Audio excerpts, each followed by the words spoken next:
It being 11:02, the House will now proceed to the consideration of private members' business as listed on today's order paper.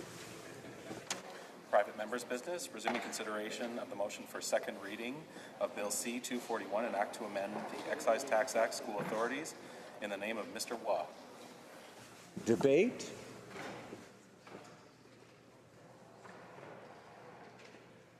The Honourable Member for Lethbridge.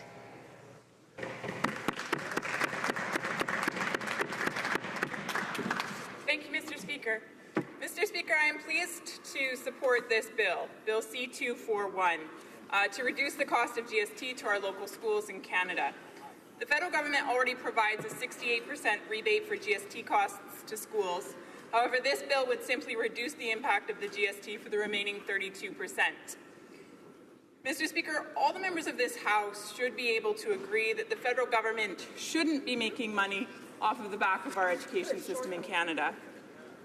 Canadian families understand how tight resources are at their local schools. For instance, you can just look at the number of fundraisers that parents have to participate in on a yearly basis. In the history of Canada, parents have never been required to pay the number of fees that they are today. Whether it's pencils, craft materials, or surcharges for athletics, music, or shop classes, parents know that there just simply is not enough money to provide the quality of education that they desire for their children. Using 2014-15 as a benchmark, this bill would save schools across Canada a total of $187 million. And that is almost $200 million a year that would be reinvested into Canada's future generation. This works out to tens of thousands of dollars for each and every school across our country, which is why it is so perplexing to me then that the Liberal government would oppose this bill. Instead of giving hope to parents that the federal government could in some small way help their schools, the Liberals have said that they are in fact opposed. But wait a minute. Wouldn't this mean that the Liberals are actually opposed to helping the middle class? Because, Mr. Speaker, I have to say that I was a little bit more than confused by the Liberal logic here.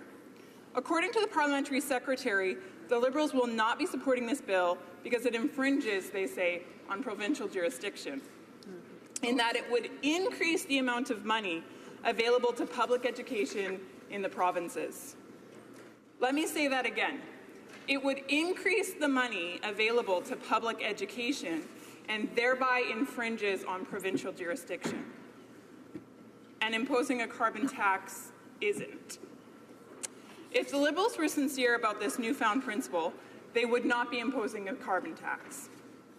Furthermore, if the Liberals believe they shouldn't meddle in provincial jurisdiction, we wouldn't see a standoff between the provincial health ministers and the Minister of Health here at the federal level with regards to the next health accord.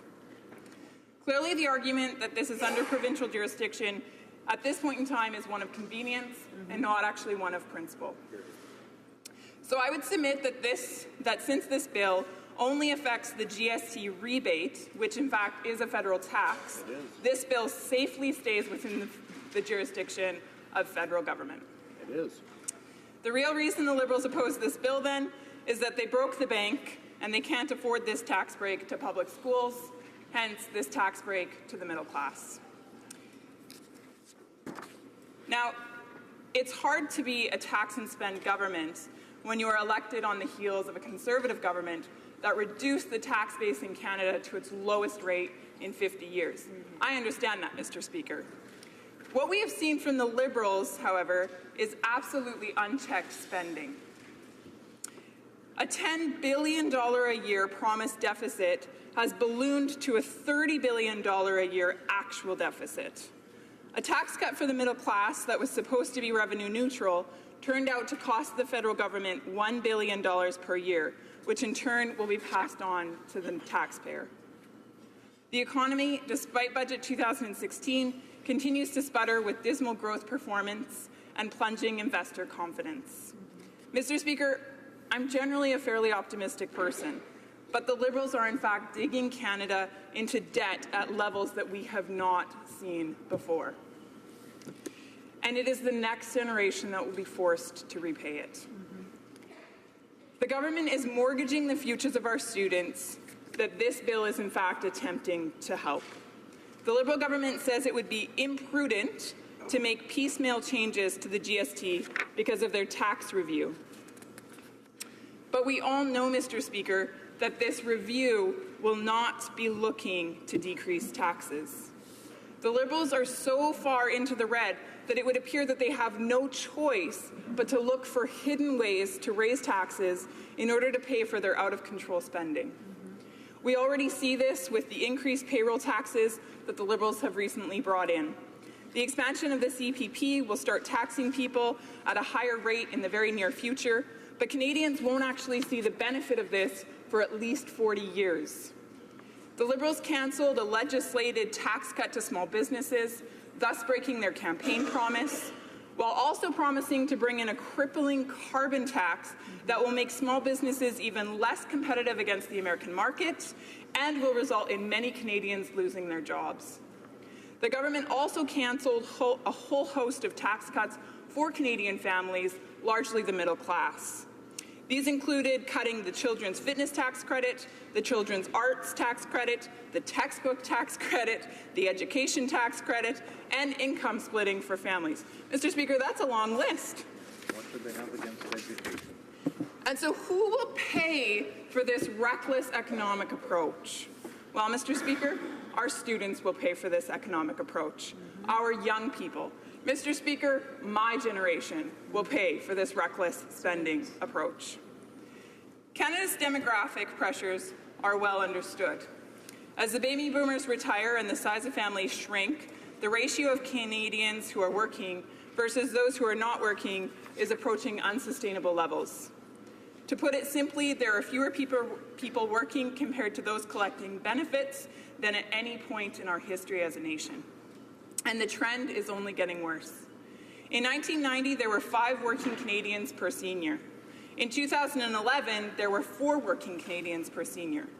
By 2030, Mr. Speaker, there will only be 2 working Canadians for every senior. Why is this relevant? It is relevant because it means that the future government will have a less ability to pay down debt, because the taxes collected each year will be needed to pay rising expenses such as pensions and health care costs. Mr. Speaker, I support Bill C-241 because I believe that putting money in the pockets of our schools is more important than the wasteful spending that we presently see from this government. I believe that our schools need more funding, not a carbon tax that will increase the costs of our local schools as they are forced to pay more to run their buses, heat their schools, and purchase supplies. And it is our rural schools that will pay the heaviest cost. Good point.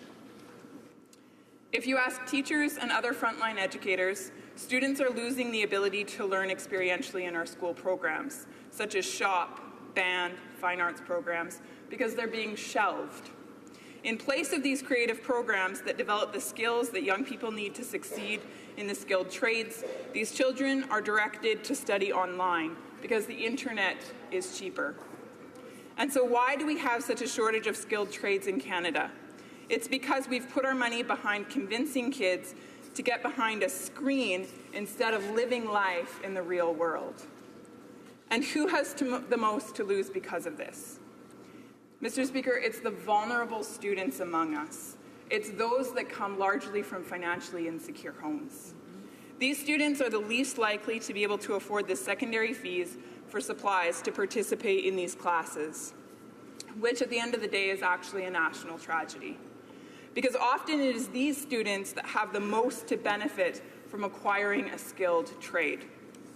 So in conclusion, Mr. Speaker, it is clear that schools in Canada could use this money, the money that would be granted to them through a GST rebate. Our students are our future. When parents give their children a hug before they get on the school bus or before they get dropped off at school in the morning, they want to know, parents want to know, that the government is doing everything that is in its power to benefit the future of their children. This bill will help provide that support.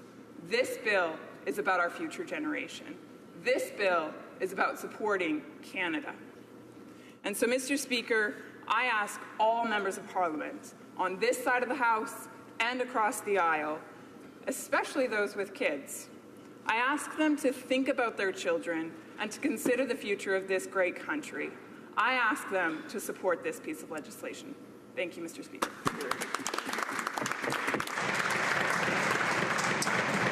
Resuming debates, the honourable member, l'honorable député de Laurentides. The honourable member for Laurentides-Labelle. Thank you, Mr. Speaker. I'm honoured to participate in this debate on Bill C-241, which would amend the Excise Tax Act.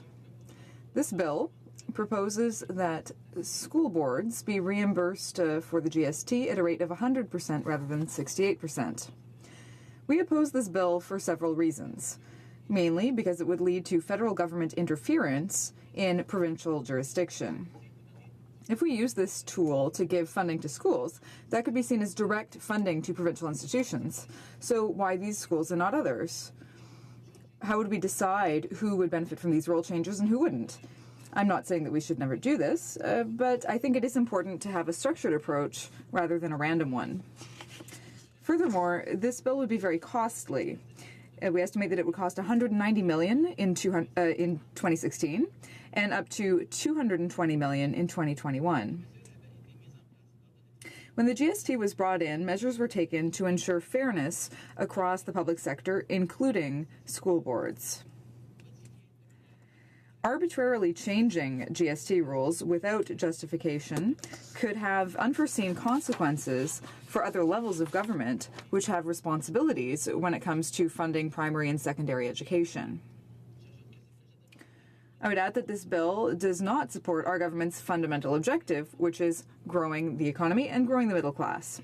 Our government has a vast plan to improve the economy and improve the lives of middle-class Canadians. Mr. Speaker, allow me to give you a few examples of some of the concrete steps our government took in Budget 2016. The government introduced the Canada Child Benefit, which I would remind everyone is one of the most innovative measures in social policy in recent years. Families are now receiving up to $6,400 per year for each child under 6 years and up to $5,400 for children from 6 to 17. This is money that middle-class families will be able to invest in their children's education. 9 families out of 10 will see an increase to their benefits. So 4,000 families in my riding. The CCB is non-taxable, and that is significant. Another very important measure taken by our government is reducing the taxes for the middle class. This tax cut will benefit close to 9 million Canadians. So this tax cut and the CCB are real measures that are really helping the middle class. And they're also helping those who are working hard to join the middle class. It's allowing them to save, invest, stimulate the economy, starting right now. We believe that a strong economy depends on a strong middle class, which has access to good quality jobs.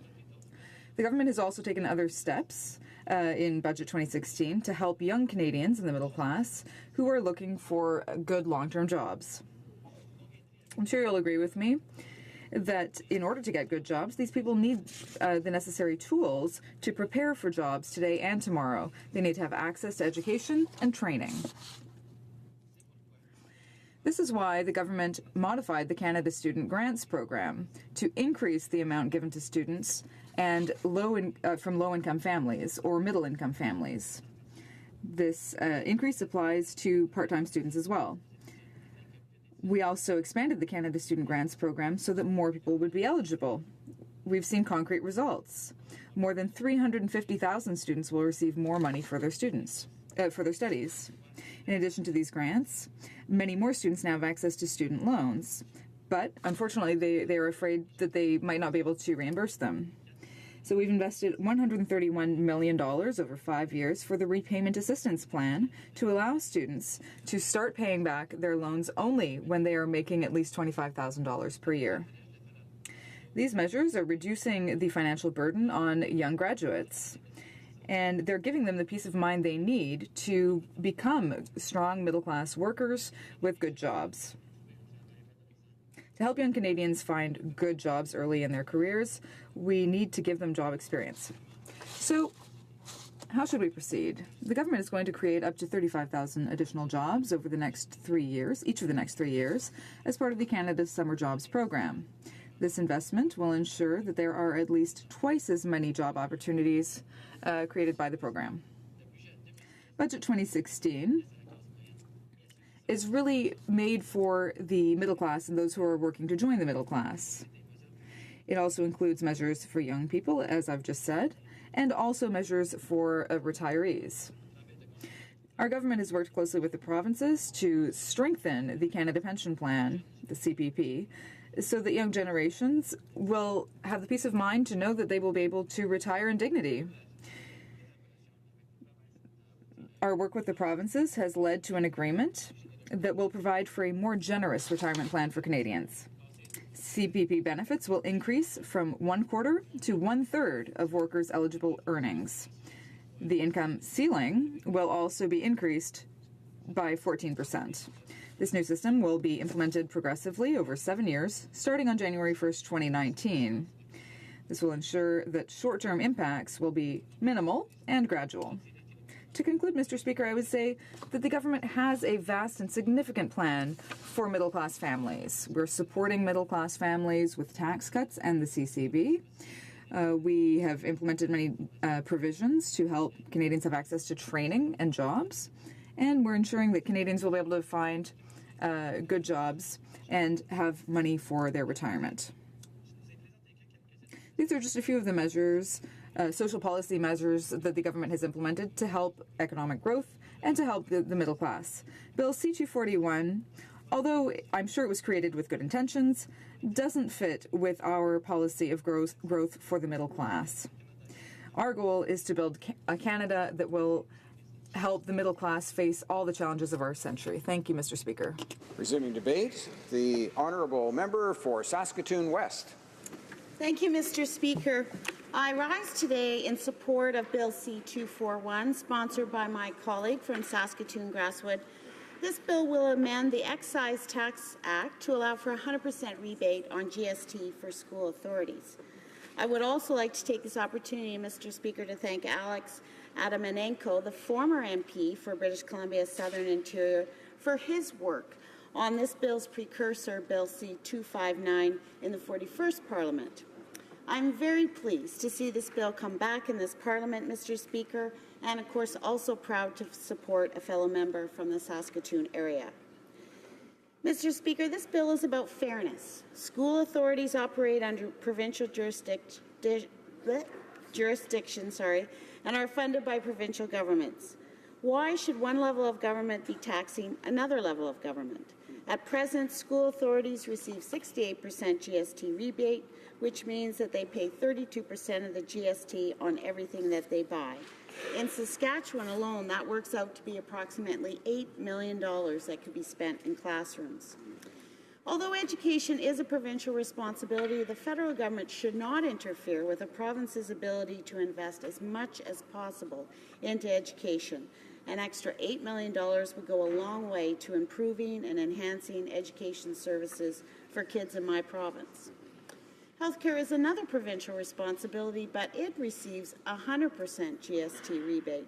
Given the increasing pressures on school authorities, the time has come to afford them the same treatment. It is perfectly logical that school authorities should not use taxpayer money to pay tax on products and services, since they are funded by the provinces.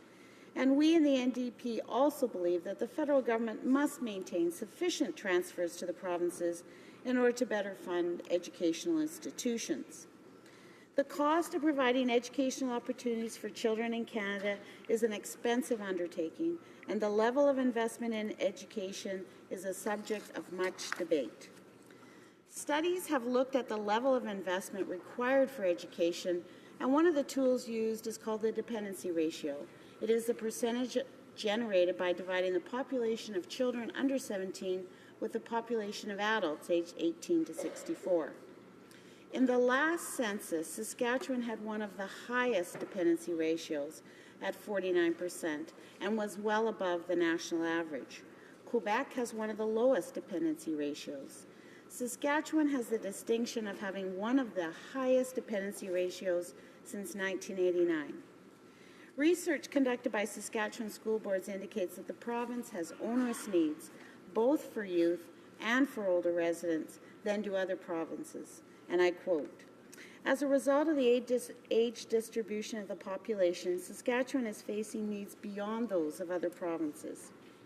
Those needs will not disappear.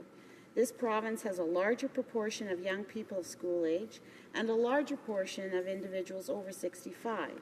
In other words, there are fewer people of working age to support those who are not working. There are fewer people to pay the taxes required for important supportive services such as education and health." Mr. Speaker, according to the same research, the realities that exist in my home province are the following. Saskatchewan has more young children per working age person than any other province. Saskatchewan has more senior citizens per working age person than any other province. The federal government is downloading spending on public programs and services, and this has an indirect effect on education. Saskatchewan is spending a smaller portion of total expenditures on education than previously, while spending a larger portion than ever before on servicing the debt. Decreases in education funding have effects on programs for children, that's obvious. In Saskatchewan today, there are classrooms with 35 plus or more students. And sadly, the provincial Sask Party government has only made things worse. More than 350 full-time educational assistant jobs were eliminated by this government. Students aren't getting the one-on-one attention they need, and as I mentioned, too many classrooms have 35 kids or more. Some schools are crumbling and desperately in need of repairs, and classes have been forced into hallways, art supply closets, and even boot rooms. Despite years of windfall revenues, new schools that are desperately needed were not built. Now this government's only plan is to plow ahead with privatized rent-a-school P3 scheme that costs more, takes longer, and hands the control of our public assets over to corporations. For example, in Saskatchewan, an American corporation will be responsible for the maintenance of over 18 schools. In its 2014 budget, the Sask Party government Saskatchewan cut the education capital budget by nearly 20%, taking $23.4 million away from school building and repair needs, despite the desperate need for more classrooms and smaller class sizes to relieve overcrowding. When the Saskatchewan Ministry of Education delivered its $2.2 billion budget this year, 13 of the province's 28 school divisions were allocated less money than the previous year. The ministry blamed teacher salaries and left these individual school boards to make up the shortfall. Charles Smith, an assistant professor with the Department of Political Science at the University of Saskatchewan, said the government had effectively shifted its financial obligations onto school divisions, and I quote, "They're basically asking that institutions, school divisions, do the cuts that they don't want to do themselves. The school boards are left holding the shortfall that they had no hand in negotiating." It's very clear, Mr. Speaker, that school authorities in Saskatchewan, and I'm sure elsewhere, are facing huge challenges, and an injection of funds via 100% GST rebate would provide much-needed boosts for school authorities and the communities they serve. The extra money could be used to build and maintain schools, hire more teachers and educational assistants, address inequities in education for Indigenous children, and give all kids the one-on-one attention they need and deserve. But how can we be sure that these extra revenues will be used for education? This year, the Saskatchewan government retained the GST refund to the health region, which was normally used as part of their operating revenue. This adds insult to injury and puts an even more onerous burden on local health authorities. Mr. Speaker, I began by saying that this bill is about fairness, and I would like to close by reminding my colleagues about the issue of tax fairness. Over the last decade, governments have increasingly shifted the tax burden away from corporations and onto individuals. Canada has now one of the lowest corporate tax rates in the G7. In 2014, for example, for the first time in Canada's history, more than half of the federal government's revenue was shouldered by personal income tax. If Canada's corporate tax rate was the same today as it was in 2000, we would be collecting an extra $20 billion a year in revenue, enough to fund a national child care program, free university tuition, or a children's dental care program. Instead, it's been cut in half since 2000. And what do corporations do with this money? Sadly, this money is not being reinvested in the way we hoped into the economy. So not only have we lost out on revenue that could be used to provide services, there's also very little economic benefit derived from these corporate tax breaks. Statistics Canada data shows that Canada's corporate cash hoard is more than $626 billion. That is more than the federal debt and almost a third of Canada's GDP. If the logic for these corporate tax cuts was to get the economy moving and working, it just isn't working. And it really is regular, everyday Canadian taxpayers who are paying the price. So the rest of us have to make up the shortfall by paying more than our fair share. And at the same time, our local municipal, health, and school authorities keep getting squeezed when governments download the cost to an even lower level of government. In the end, there is only one taxpayer, as our Conservative friends like to say, and in this instance, Mr. Speaker, I would agree with them. We have to stop letting corporations off the hook, and we have to stop offloading their fair share of taxes onto individual citizens who not only pay more in taxes, but also have to pay again in another way by having fewer and fewer services delivered at the local level. Mr. Speaker, I have seen firsthand the realities facing local school authorities in my riding, and I believe Bill C-241 would improve their budget situations. However, I would ask my honourable colleague if this bill would in any way mandate that the extra monies be put back into local school authorities, or if provincial governments can simply withhold this money and use it any way they want. I'm also cognizant that this bill, if passed, would have cost implications for the federal government. According to the Library of Parliament's estimates, the real cost to the federal government of refunding GST to school authorities would be about $339 million in 2016, and then the changes put forward in Bill C-241 could represent additional costs in excess of $160 million annually. The NDP would like to refer this bill to a House of Commons Standing Committee so that a thorough analysis can be conducted into the reality faced by school authorities and the various measures that the federal government can take to help them deliver a quality education to children everywhere. Thank you. Resuming debate, the honourable member for Kamloops, Thompson, Caribou.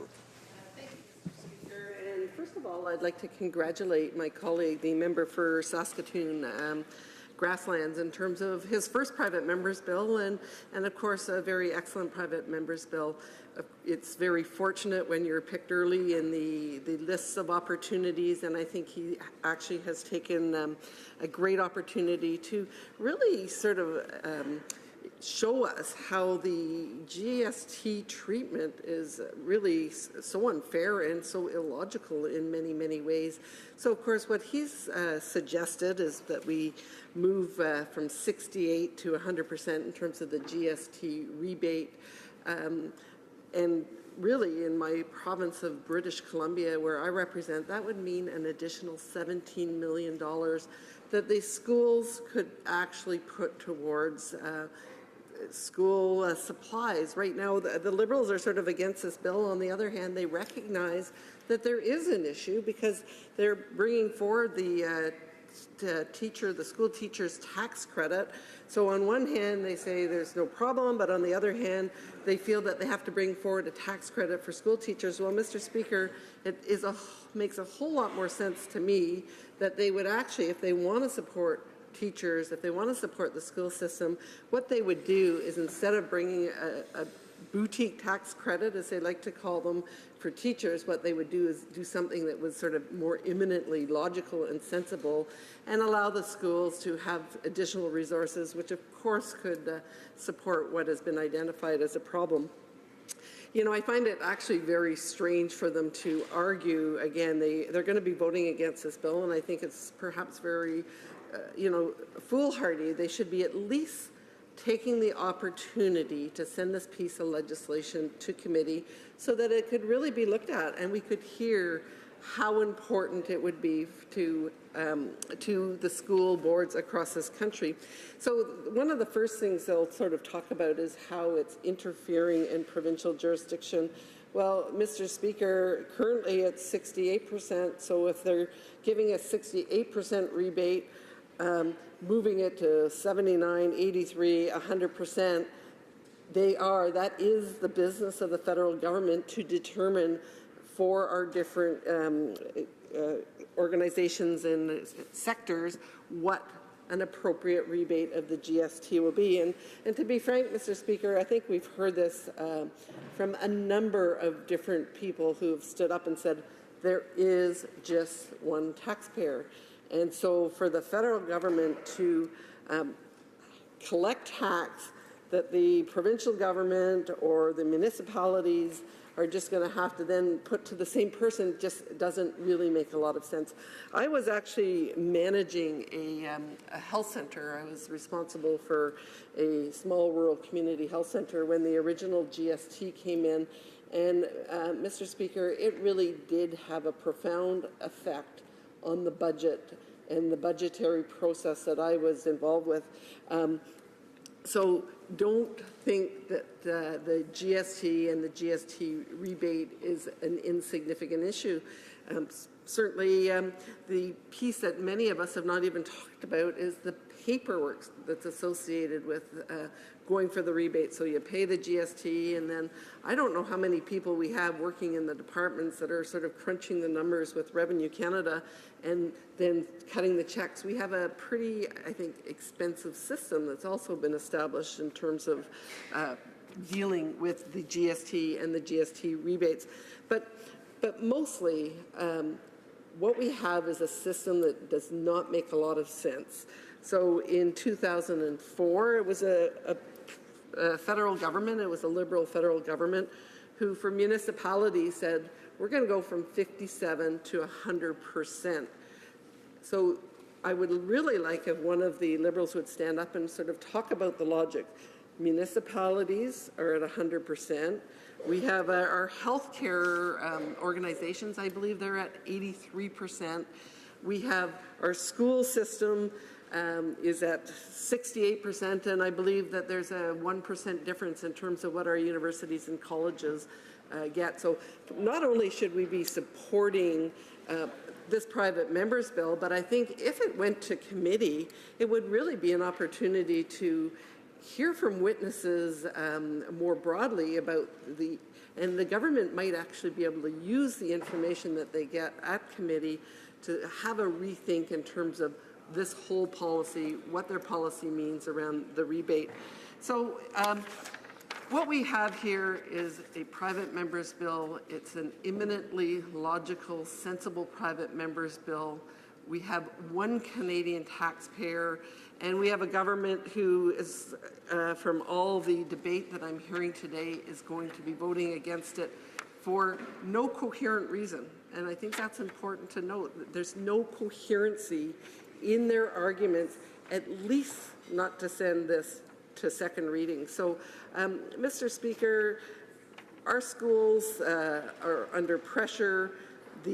Obviously, the Liberals do recognize that because of their decision around the tax credit that they're going to be giving for school teachers. What better way to support our school systems? This is not about interfering in provincial jurisdiction. It's just about doing what they've done for municipalities. And, Mr. Speaker, probably, if I was going to do a private members bill, I would suggest that they should do the same for our hospitals and our healthcare facilities. So, really, again, I'll make one final plea to my Liberal colleagues on the other side. When we have an opportunity to vote, I think your constituents will be very proud if you stand up and you support this particular measure, and really not only let's see what we can do in terms of supporting our school systems, but let's look at creating some coherence around the GST rebate that we do, period. So again, thank you to my colleague, and we look forward to the vote, and I'll remain optimistic in terms of seeing this move at least to the next steps. Thank you, Mr. Speaker. Resuming debate. Reprise de débat. the Honourable Parliamentary Secretary to the Government House Leader. Yes, thank you, Mr. Speaker. It's a pleasure that I rise to speak on this particular piece of legislation because I've been listening to previous speakers from the government, from the opposition side, and I'm a bit surprised in terms of just their general attitude to, in some cases, promote misinformation. Order. The Honourable Parliamentary Secretary may know that he may not realize that he's had an opportunity to actually weigh in on this particular question that's before the House. And in the typical standing orders, we allow members to speak at least once on the bill at this particular stage of the debate. So we won't be able to carry on with his intervention here. I'm sure that will be, unless the member seeking unanimous consent. I mean, I suppose I'm not seeing consent there, though. So we'll go to resuming debate, and the honourable member for Sherwood Park, Fort Saskatchewan. Thank you, Mr. Speaker. It's a pleasure for me to rise to this bill that I haven't had a chance to speak to yet. And again, congratulate my friend from Saskatoon Grasswood for bringing forward this great piece of legislation. Obviously, in this House, we are always looking for ways that we can help education, something that I think, hopefully, we all believe is important, help our schools. But I think sometimes we don't look for the ways that we can help through simplification. And this is what I particularly like about my friend's bill, is he's not trying to add an additional tax credit here or an additional, but in fact, he is leveraging the existing system and saying something I think quite sensible, which is that it doesn't make much sense for governments to be trying to collect substantial tax revenue from other levels of government.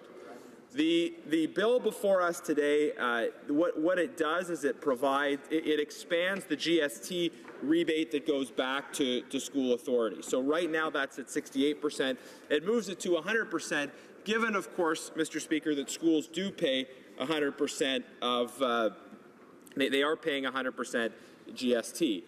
This is useful for schools in my constituency, for schools in constituencies across the country, because it saves them having to give money to the federal government that they would otherwise have to give. It's a simplification, but also it makes a practical difference. There's no doubt about it. It gives money back to schools that they can use to invest in vital things that are important for them, whether that be school supplies, whether that be infrastructure for schools, whether that be additional services for students, whether that's simply being reducing the fees that parents have to pay, or freeing up resources that can be used for other kinds of things at the school board level. There's a lot of value just in that money going back to schools. And deeper than that, though, we can say that what's the sense of the existing system in which we have different levels of government charging tax on each other. And I'll just say as well, Mr. Speaker, we have a government that, rather than reducing the taxes on other levels of government, actually wants to increase the taxes on other levels of government. We have the imposition of a carbon tax, the federal government requiring the provinces to impose a carbon tax, or at least trying to. And then that carbon tax, in the case of many jurisdictions, that would affect other levels of government, that would affect school boards. And the purpose of these taxes on other levels of government is supposedly to create an incentive for less use of carbon. But I have to tell you that in Sherwood Park, Fort Saskatchewan, the school buses are going to keep running, regardless of the taxes that are levied. There's no logical way in which this is going to sort of change behavior. You can't exactly have children walking to school from acreages or in a generally speaking in a larger geographically larger community. There's just a disconnect in terms of practicality. But we are levying taxes on other levels of government that then the school boards are paying to the federal government, at the same time as the federal government is transferring resources to the provinces, and the provinces are transferring resources to school boards. And every time you have this back and forth transferring of resources, that imposes an administrative cost and an administrative burden. So I think we should always look in this House for ways, first of all, of getting resources to that more local level, to that level where the services are actually delivered. In practice, it's our local communities, it's our school boards that really are most likely to be interfacing with people in terms of the practical services they use on a day-to-day. We should be looking for ways of getting resources there. These are levels of government, by the way, that have far fewer taxing powers than the federal government or the provincial governments. We can collect taxes in all sorts of different ways, but our local governments, although they're that level of government that people are most likely to interact with, they have a much less of an ability to raise or control their own budgets, and yet we have this process by which the federal government is, under the current system, with the current GST rebate system, taking money from those levels of government. So two things here, right? It's about giving more authority, more resources, more ability to those local levels of government. In this case, school boards. The same principle, I think, would apply to municipalities, perhaps. But also, it's about simplification. It's about stepping back and saying, why do we have this back and forth of money? Why can we find ways of simplifying the transfer system? Again, I want to congratulate my friend from Saskatoon, Grasswood. I think this is a really excellent bill, and it speaks to something, again, we should be trying to do at a broader level, which is provide more support to our local communities, more support to school boards, more support to our municipalities. Again, given how important they are practically in the lives of people in our constituencies, but also trying to do that in a more efficient way. I'm very pleased to be supporting this bill, and I'm really surprised that we don't see support from government members. And I would encourage government members to talk to schools, to talk to parents within your community, and be willing to step out from the line that's perhaps being directed. Because all of us have individual responsibilities to our constituents. We all have a responsibility to vote based on what we think the people within our communities would like to see and what's in their best interests.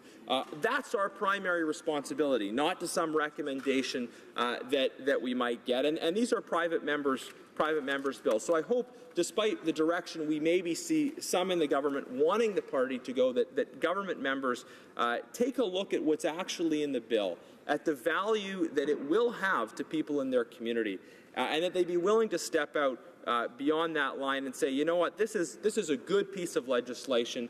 I'm going to support it, even if that's maybe not what those around me are doing. This is, I think, quite obviously a good bill. It's the kind of bill that all of those watching, whether they're parents, whether they're students, whether they're people involved in local governments, would say, yes, I think that makes sense. I don't think it makes sense for the federal government to be taking money from school boards that really they could be using and go through this administrative process of back and forth. This bill significantly improves on the current system, so I'm proud to be supporting it on behalf of my constituents in Sherwood Park, Fort Saskatchewan. I hope that we'll see other members line up behind it as well. Thank you very much. Resuming debate. Reprise de débat. Resuming debate. Accordingly, I invite the honourable member for Saskatoon Grasswood for his right of reply. The honourable member has up to 5 minutes. The honourable member for Saskatoon Grasswood. Thank you, Mr. Speaker. Well, this journey to get 100% rebate back to school boards in Canada has been a passion of mine for nearly 10 years. I was a school board member in Saskatchewan for 9.5 years. School divisions in this country pay the GST. They're rebated 68%. So that means, in the end, they end up paying 32%. This is clearly, Mr. Speaker, a tax on a tax. Federal to provincial and territorial authorities. It means $187 million that could be used in classrooms of this country is being taken away today. I have spent the good part of this summer going coast to coast. I've talked with parents, I've talked with educators, I've talked to government officials, and most of all, I've talked to trustees. They all agree they want this bill to go to reading. I attended the Canadian School Boards Association annual meeting in Winnipeg in July. Trustees from across this country lined up to support this bill. The rebate of $187 million to school authorities ends up to be less, Mr. Speaker, than 1% of the entire federal budget. Less than 1%.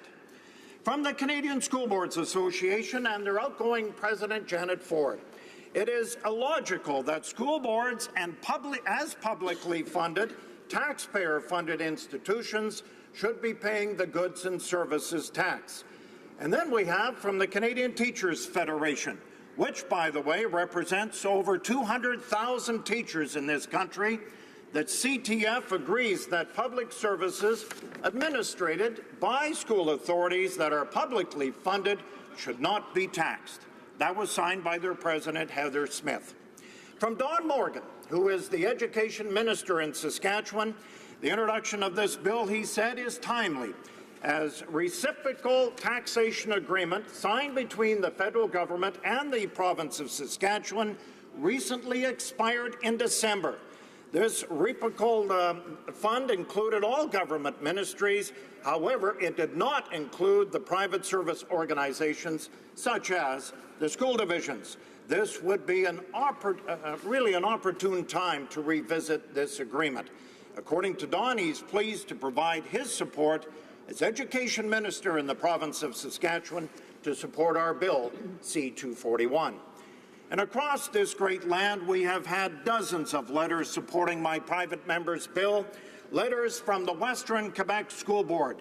We had a great letter from the Ottawa-Carleton School District, from Toronto Public Schools, from the Sini River School Division in Manitoba, who would save $130,000, Mr. Speaker, annually that would be added back to their classrooms in Manitoba. And need we say, from the Calgary Board of Education, and I will quote their board chair, Joy Bowen-Eyre, $3.6 million would be returned to their division. That is equivalent to entire operating cost of a large elementary school of 600 students. And from my city of Saskatoon, Public School Chair Ray Morrison says an additional 9 full-time teachers would be added with the $723,000 that would be returned through this rebate. The Greater Saskatoon Catholic Board of Education and their chair, Diane Boyko, says 9 full-time teachers, or better yet, 21 more educational assistants would be hired immediately if the division would receive the full GST rebate. There isn't one school division in my province that would get the benefit of my private member's bill. In October 5th in the House, Liberal MP for London North Centre stood up and said it was an honour to rise and mark World Teachers' Day. The member continued to say, and he commended the more than 40 members of the current Liberal caucus who are teachers. The member from London North Centre said, and I quote, "We are a team committed to education and educators." Well, I ask each and every member across the aisle, including the member from Papineau, who once was a former teacher, to support my private member's bill. It was the Liberal government in 2004 that gave municipalities a 100% rebate in the GST. They went from 57% all the way to 100%.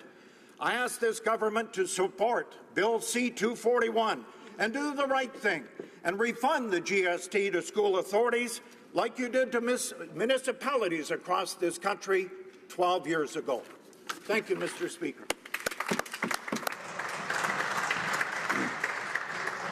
Accordingly, the question is as follows. Mr. Waugh, seconded by Ms. Leach, moved that Bill C-241, an act to amend the Excise Tax Act, school authorities, be now read a second time and referred to the Standing Committee on Finance. Is it the pleasure of the House to adopt the motion? Yes. All those in favour of the motion will please say yea. Yay. All those opposed will please say nay. Yay. In my opinion, the nays have it. Accordingly, pursuant to Standing Order 93, the recorded division stands deferred until Wednesday, October the 19th, immediately before the time provided for private members' business. And it being 11, yes, make that 11:51, the House will stand suspended until the time for government orders.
Alors, ordre du jour. Ordre aménage du gouvernement, travaux des subsides. Consideration of an opposition motion on the subject of a framework agreement on softwood lumber exports.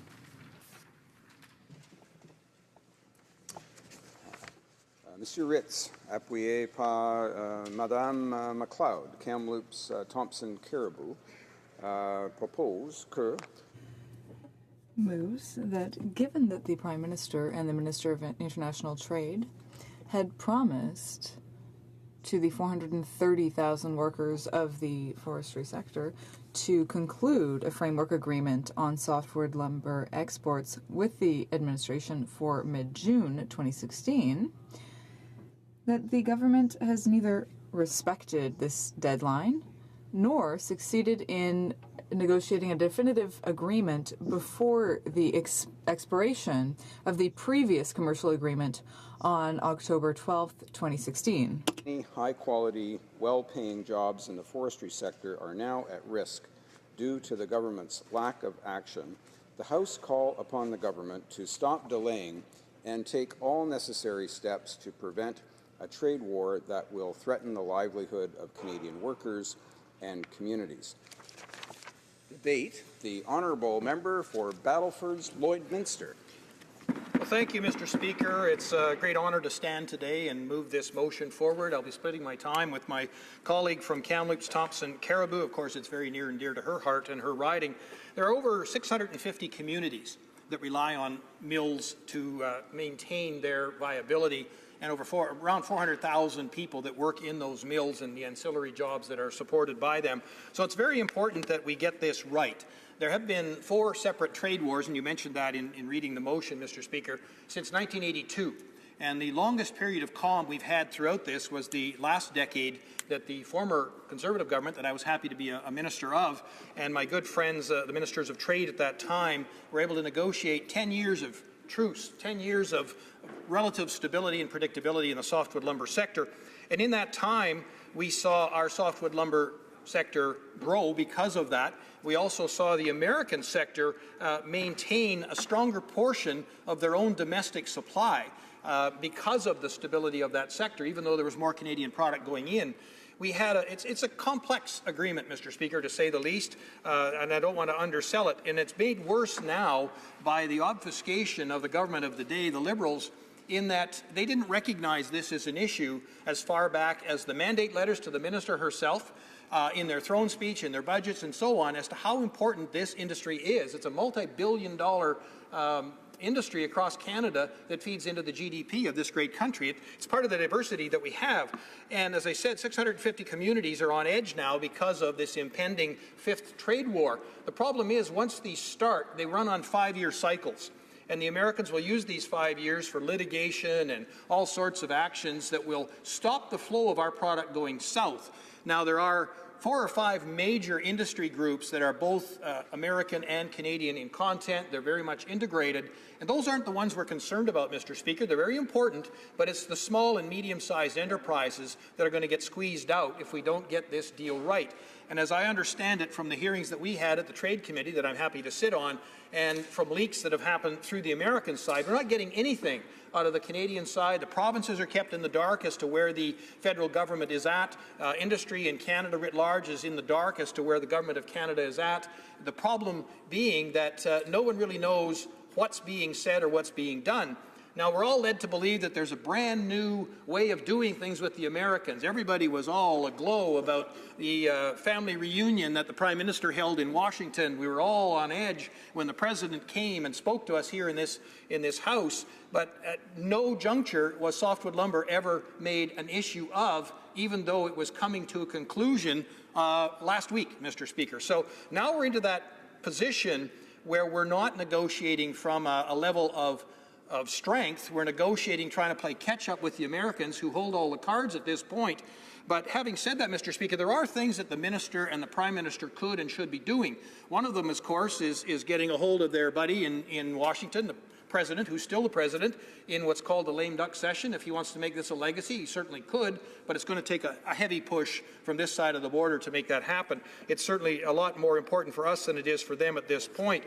The other thing that I think, they dropped the ball over this past year and didn't really pick it up until probably July when people started putting pressure on and saying, what's happening? We asked questions, back into the late winter, early spring, saying, where are you at with this? You got time now to be on the ground. The first 100 days, there was all these wonderful promises made as to what all was going to happen. None of that's come to fruition on any level, on any issue, Mr. Speaker. But at the end of the day, the least the minister could be doing right now is securing the agreement that there will be no litigation from the American lumber side while we're negotiating. That's the very least she could be doing, and I'm hoping that she's on a phone later today, now that we've given her that idea, that she should at least be securing that so that we don't again deal from this from a state of less strength than what the Americans have had.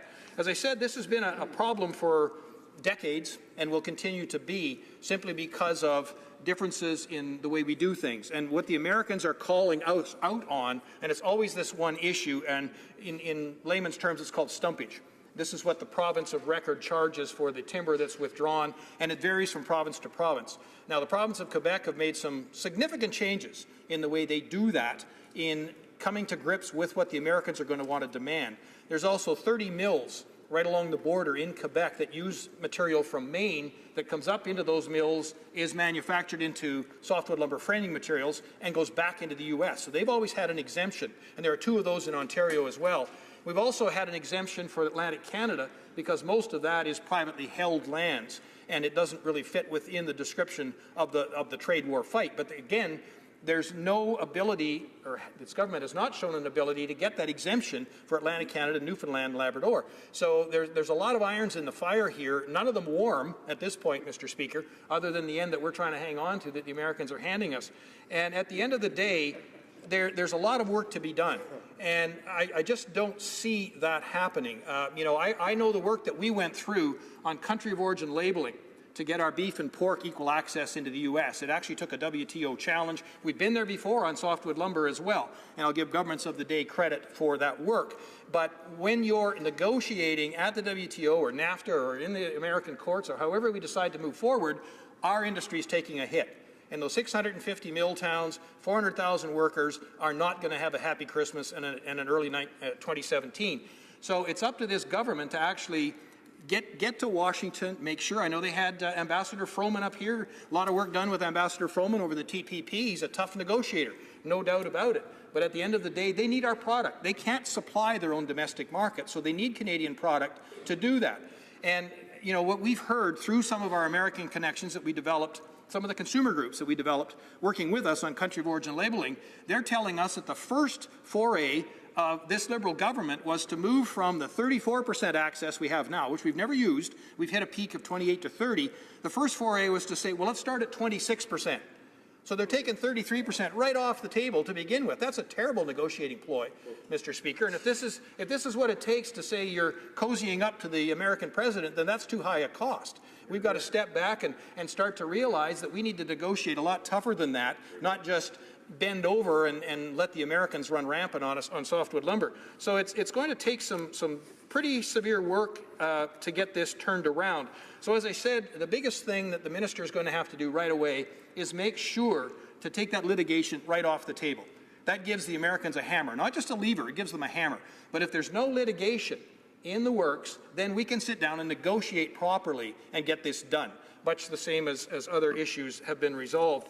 And despite $30 billion of supposedly stimulus spending that this government has done in the first year, none of it has really driven any jobs. We haven't seen any jobs increase across Canada at all, let alone we're starting to see jobs lost in the oil patch. We're seeing jobs lost in the industry sector. We're seeing jobs lost because we're not consummating a lot of these trade deals that were out there pending, ready to go, the TPP, for instance. So we need to start getting serious about how we handle all of that work. We as an opposition have put together a softwood lumber task force. We made the announcement this morning with a number of my colleagues that we'll be looking at how we move forward, again, working with a lot of those contacts that we developed as we came to grips with country boards and labeling and got that finalized, Mr. Speaker, and working with those groups, those consumer groups, the Construction Association, the Home Builders Association, the retailers, all of those people in the U.S. want Canadian lumber, they want Canadian content, because in the long term, it keeps their own industry honest, if you want to say that. We also need to diversify our portfolio when it comes to softwood. That means taking up the advantages that we have in Japan, Korea, China, where they're starting to buy a lot of our product, and making sure that we have that to use as a bit of a pushback on the Americans. For a number of different industries, we've got too many eggs in that basket, Mr. Speaker. We rely on the Americans for just far too much than we should, and that's the whole nature of having the diversity of our trade portfolio to make sure that we have access to those other markets in the long run to keep the Americans honest. So what we're asking of the Liberal government is to get serious about this file, become transparent, become accountable to the provincial ministers, to the small and medium-sized businesses. When we held our hearings at Trade and calls that my colleagues and I have had with our provincial counterparts, they're not getting a lot of information, if any at all, Mr. Speaker, to know what's being done, to know what they should be prepared for. So at the end of the day, there's a tremendous amount of work to be done by. I know the minister has traveled extensively. Parliamentary secretary has discussed this with a number of issues or a number of industries across the country as well. But the message isn't getting through. The industries are saying they're being led down a dark alley that they don't really want to go down, that somehow we're dealing from a position of less than strength in this issue, Mr. Speaker. So we're asking for the government of the day to take heed to the motion we're putting forward and help us pass this and actually get serious about the softwood lumber file. Thank you. Questions and comments. The Honourable Parliamentary Secretary to the Minister of International Trade. I thank the honourable member for his speech. I rejoice in the fact that the party opposite seems to have discovered consultations as a method of moving forward. This is reassuring to the people on our side, Mr. Speaker. I'm curious. There were a number of different strategies, if you will, that were raised in the honourable member's speech. Do we capitulate and just give the Americans what they want in order to get an agreement? Do we hold out and not have an agreement? I'm not sure what, Mr. Speaker, he would like us to do. There was a moment of startling honesty in his speech where he said there were trade tribunal rulings last time around that gave us leverage in negotiating with the Americans. Where does he want us to go, Mr. Speaker? I'm not clear. Member for Battleford's Lloydminster. Well, I guess the underlying point here today, Mr. Speaker, is the first thing we want the Liberals to do is take this seriously. 650 communities across Canada, 400,000 workers that are all concerned, and the anxiety level goes up the more they see these deadlines passed. And these deadlines were well known. We knew it was going to be October 12th for the end of that grace period. My good friend and colleague from Abbotsford was able to negotiate a 2-year extension. As I said, we had 10 years of relative calm in this. And he's right that there were WTO challenges, they've been NAFTA challenges. We've won the majority of those, and it's a matter of using that hammer, again, on the Americans to make sure they know how serious we are in this issue. If we hadn't done a WTO challenge and just let the Americans keep pushing us around on country of origin labeling, we'd have never gotten resolution. So I'm actually asking the Liberals to take that under consideration, start to work with a lot of the groups in the U.S. that are on our side. And we found that through country of origin labeling. They actually took their own government to court because it was going to hurt their own enterprises. So I guess there's a tremendous amount of alleys out there that the government just is not taking advantage of. Questions and comments. The Honourable Member for Essex. Thank you, Mr. Speaker, and I thank my colleague from Battleford's Lloydminster for his work on this file and his work on the committee with me as well. We both know that we've heard from many people at the committee, Mr. Speaker. They have a deep worry about what's going to happen now, and the member mentions the 400,000 jobs. Unfortunately, we're already down to 260,000 jobs in this country. We have forestry workers that are deeply uncertain about whether they will have a job going forward because of the lack of action on this file. It's imperative that we get an agreement to address this insecurity, but my question to the member is, does my colleague think that the government should develop a plan B to support the industry, such as the loan guarantees that they are calling for? For Battleford's Lloydminster. Well, I don't think the government should take any agreement that's offered. Certainly the Americans are tough negotiators, and we've seen that on a number of different fronts. But at the end of the day, they have to have an agreement of some sort in order to have the predictability and stability and get those 400,000 people back on the job. That's what we need. And the 650 communities across Canada that rely on the income from those very well-paying jobs, it's imperative that we get an agreement, but not just any agreement. It's imperative that we do it in the best interests of Canada. And when we hear through the back channels in the U.S. that the first offer from the Canadian side was to tuck tail and run and go to 26%, rather than the 34 that we had, that we'd never really made use of, but it was there, it really is concerning. And the concern has reverberated right through the industry and right through the provincial ministers who are concerned that they're going to face a lot of backlash, a lot of pushback from these communities that are going to be without all of these high-paying jobs. Time for one more short question. The honourable member for Sherwood Park, Fort Saskatchewan. Thank you, Mr. Speaker, and I thank my colleague for a great question. I think we see a really concerning trend in this government's relationship with the United States where they're prioritizing the glitz, the photo ops, rather than actually advancing Canada's interests. We saw this when the Prime Minister went to Washington. He chose to bring members of his family when he should have been bringing key government ministers responsible for important files for our interests. So I wonder if the member can talk specifically about the importance of, in our relationship with the Americans, making sure that our focus is on advancing Canada's national interest. For Battleford's Lloydminster. Well, that's the underlying factor that we see here, and I thank my colleague for the question. It's absolutely true that we've been led down the path that there's somehow a new way of doing business with the Americans. Everything is sweetness and light, but that's not how the Americans operate. So anybody buying into that, saying that at the end of the day, the Americans are going to give us everything we need just because they've got this new bromance between the Prime Minister and the President, is naive and short-sighted, to say the least, Mr. Speaker. Resuming debate, the honourable member for Kamloops, Thompson, Caribou. Thank you, Mr. Speaker, and certainly I'm very pleased to rise today and speak to this very important issue. And my colleague from Battleford Lloydminster, I think, really articulated a broad picture of what the issue is and how important it is and how we need to come towards some resolutions. And certainly it has been a challenge over the last 30 years, but it did take our government, and our government got the job done. We had the agreement, it was in place. When I was first elected in 2008, I can remember watching from 2006 to 2008 the relief in the ridings, in the communities across our country, that they knew what the agreement was. Is any agreement perfect? Absolutely not. But did it bring peace in the woods? It brought peace in the woods for over 10 years. So certainly it was something that we were able to get done after 30 years of very challenging circumstances. We did get the job done.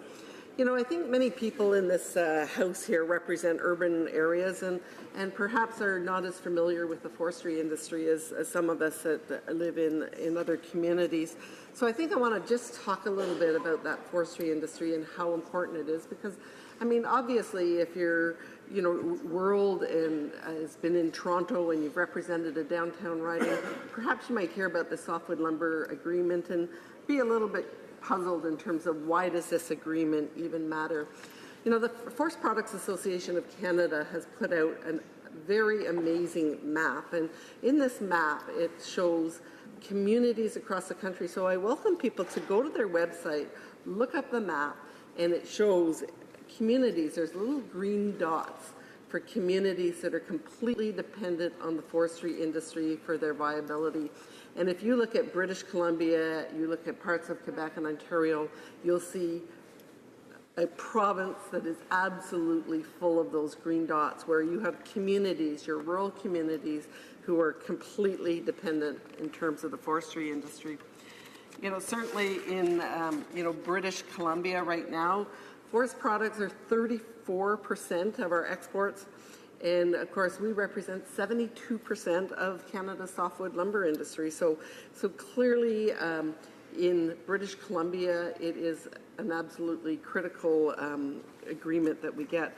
You know, I do think that British Columbia has done a great job, and I think what our government did was recognize that we couldn't be so dependent in terms of the American market and the whole Asia-Pacific gateway and how we moved our products, and how actually Asia has now replaced Europe as our second most important partner in terms of getting our products to market. But having said that, the American market, the U.S. market, does still remain absolutely critical. Again, British Columbia, 58,000 people and $6.5 billion in our the GDP for the province. And you can imagine, right now in Canada, the fiscal situation is very concerning. We look at Alberta, we look at Saskatchewan, we look at Ontario. British Columbia has been a glimmer in terms of positive fiscal, positive moving forward. And I'm very, very concerned that as the impact of not getting to an agreement, we'll have another province that's going to have very significant challenges. So let's make it even a little bit more narrow. I talked a bit about the big picture in British Columbia. The riding I represent, there's a beautiful little community down the way. It's Clearwater, and it's on the Yellowhead Highway. And as you're traveling from Kamloops through to Jasper, many people might have driven through it. It's a very, very popular place for tourists. There's European tourists that come and they visit beautiful Wells Gray Park. In that community of about 2,200 people, there's a mill. It's the Canfor Vavenby Mill, which is predominantly spruce and pine. And this particular mill has 150 direct workers. So this little community of 2,300 that has tourism, but the most important industry in that community is the mill, the 150 workers. It has a payroll of $20 million, and it's estimated it adds $100 million to the local economy. So you can imagine what would happen if it was no longer viable. This is just one example of a community, those many green dots in that map from Forest Products Association. So what does this mill, not only is it well-paying jobs in the community, it's got apprentices. It does a great job in terms of the apprenticeship training program. It sends chips to Kamloops. Another thing that they do as a community benefit is it provides chips to heat and to provide the Dutch Lake Community Center. It provides free of charge some opportunity to keep that heat going. So you can imagine that 70 to 80%, I understand, is approximately the estimate of their market to the U.S. So right now, 70 to 80% of what's produced in that Vavenby mill is loaded on rail, it's loaded on trucks, and it's destined to the U.S. Now, companies like Canfor, West Fraser, Interfor are important in our communities, but they are also going to be somewhat, they've expanded into the U.S., so certainly they have other opportunities to continue to do the good work that they do. But what happens is it's the communities that are going to be most hurt. So the coffee shops, the small businesses, you have the death of your rural communities when you lose your forestry industry in these communities. And these communities are absolutely critical for British Columbia. So if you can imagine, we're talking about putting effort in terms of Boeing, the massive $1 billion that they're going to put in terms of supporting Boeing. Well, what we're talking about is communities across British Columbia that need this government to get the job done in terms of getting a new agreement. So, where are we at? In May 10th or March 10th, British Columbia said this is absolutely critical. The Premier at the time, she was quoted in the Globe and Mail as March 10th. There was an agreement between the Prime Minister and the President that they were going to get the job done in 100 days. And at the time, she was optimistic that a top-level agreement was going to head off another Canada-U.S. softwood lumber trade conflict. She talks about the $3.3 billion and really applauded that commitment that was made at that time to get the job done. So that was March 10th, 2016.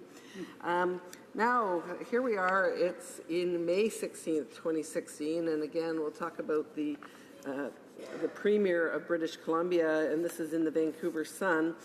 After an initial flurry of optimism, Premier Christy Clark is now anxious about Canada's prospects for a renewed agreement with the United States. She says, "I'm worried about softwood, period. I think we're going to have to work incredibly hard now to try and get a deal because we are not a lot closer."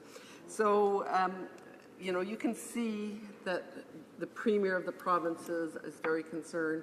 Those little communities across British Columbia, across the country, are hugely concerned in terms of what's going to happen to them if this agreement's not met. So what has the Liberal government done? And, you know, first of all, I knew this agreement was expiring. We knew this agreement. It was at my town hall meetings when I was in those rural communities.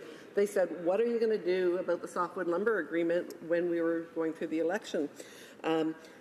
This agreement was not mentioned by the Liberal government in the speech from the throne. It was not mentioned in the minister's mandate letter, which is absolutely stunning. To not have that mentioned in her mandate letter shows what low priority this government has got in terms of getting the job done. They have given lip service to getting it done, and certainly, you know, when the Prime Minister and the President had the 100-day commitment, we hoped that they did get it done, to be quite frank. We wanted it done, and we were really, at that time, thinking maybe there is a priority to get this done. But, you know, clearly, we got it done. They keep saying, well, you know, it was your fault. They've had a year, Mr. Speaker.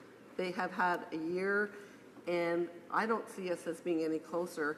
And the only other thing I think it's important for me to mention in closing is it's absolutely critical that not only is it done, but it is a good deal, that they don't give away the farm in terms of getting the deal done. So, you know, I hope that by talking today, we'll have impressed with people not only in this House here, but perhaps across Canada, how important this is for the basic fabric of our communities throughout, especially our rural communities throughout Canada, in terms of them continuing to be an important part of our country. Thank you.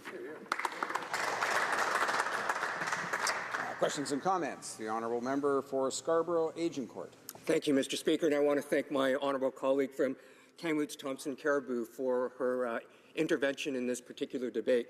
As she mentioned in her speech, as the member mentioned in her speech, I come from one of those urban ridings where I do not, for example, have a softwood lumber producer in my riding or workers in it. But in my previous employment, I did travel extensively through Northern Ontario and Western Quebec, where, of course, I saw many communities that were devastated by the long-term dispute that has occurred between Canada and the United States. And I've looked at the motion that's been presented before this House, and they are good words, but at the end of the day, and I come back to the comments from the member for Battleford, Lloydminster, it's one thing to have this resolution put before this particular House. My question then is, where would the bright line in the sand be that this member might suggest that the government take, well, where we would not actually cross in getting that right deal for Canada? Honourable Member for Kamloops Thompson Caribou. Thank you, Mr. Speaker. And obviously, the first thing is you don't start by having quotas that are significantly lower than the quotas that have been there. But this is a negotiation. It's a hard negotiation, but it can be done, and our government showed that it could be done. As I say, one of the first things in 2006, when we came into government, we got the deal done, and it was a deal that was reasonable. It was a deal that was accepted across the country. So, again, it was not perfect, but certainly it was much better than the very, very challenging circumstances that we had had for the many, many years prior. Question commentaire, la députée. The Honourable Member for Jonquière. Thank you very much, Mr. Speaker, and I would like to thank my colleague for her remarks. I know that she has a lot of lumber industry in her riding, and certainly in my riding as well, in Saguenay-Lac-Saint-Jean. There are 5,000 jobs in the industry. So we know that a lot of people are very worried about the possibility that the softwood lumber agreement won't be renewed. Now, I'd like to ask a question of my colleague. We've heard that there may be a court case and that the conservatives lost $1 million through the processes. We feel that we're heading toward another trade war. So does my colleague agree that the government should take immediate action to come up with a plan B, some way to support our forest industry and our workers. Thank you, Mr. Speaker, and I like to thank my colleague for her question, and I recognize that, I talked about British Columbia, but as she really clearly articulated, this is not just an issue for one province. It's certainly an issue across the country. I think what we're asking is, given the absence of this being in the mandate letter, given the absence of it being in the speech from the throne, we hear about, yes, aerospace is a very sexy industry and it's very, appealing perhaps for this Liberal government to look at giving them $1 billion of taxpayers' money in terms of what they're going to do with the aerospace industry. What we're asking for is take the time, take the energy, put the priority, and let's get the deal done. Questions and comments. Question commentaire. The honourable member for Lambton, Kent, Middlesex. I want to thank my colleague and similarly before the speakers of their understanding. I mean, I think Mr. Speaker, there's a huge issue in front of us.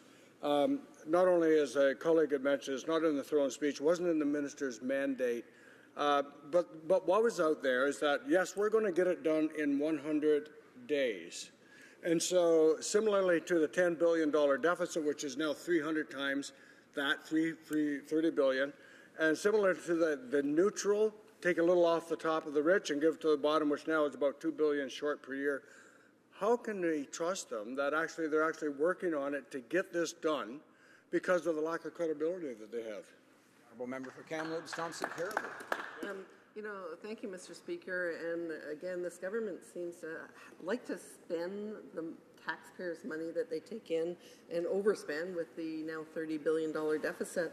But what they're not doing is creating the environment for our industries to actually succeed by having things such as the softwood lumber agreement, having pipelines that are generating the revenue. So they're sort of missing one side of the equation. They're very good at spending the taxpayers' dollars, but they're completely missing the side of the equation where they're creating an environment where industries can be successful, whether it's forestry or such things as pipeline and our oil industry. Reprise de débat. Resuming debate, the Honourable Minister for International Trade. Thank you, Mr. Speaker. I really welcome this opportunity to address the motion before the House today. And I'd like to start by underscoring a rare moment of unanimity in what I've heard from the speeches and the questions earlier today. We disagree, all of us, about a lot, but I think we do all agree about the importance of the softwood lumber industry for our country. And I really want to start by saying I think it is really great we have a chance to talk about it. And as Minister of International Trade, I want to assure all members of this House and Canadians how strongly personally committed I am to this issue.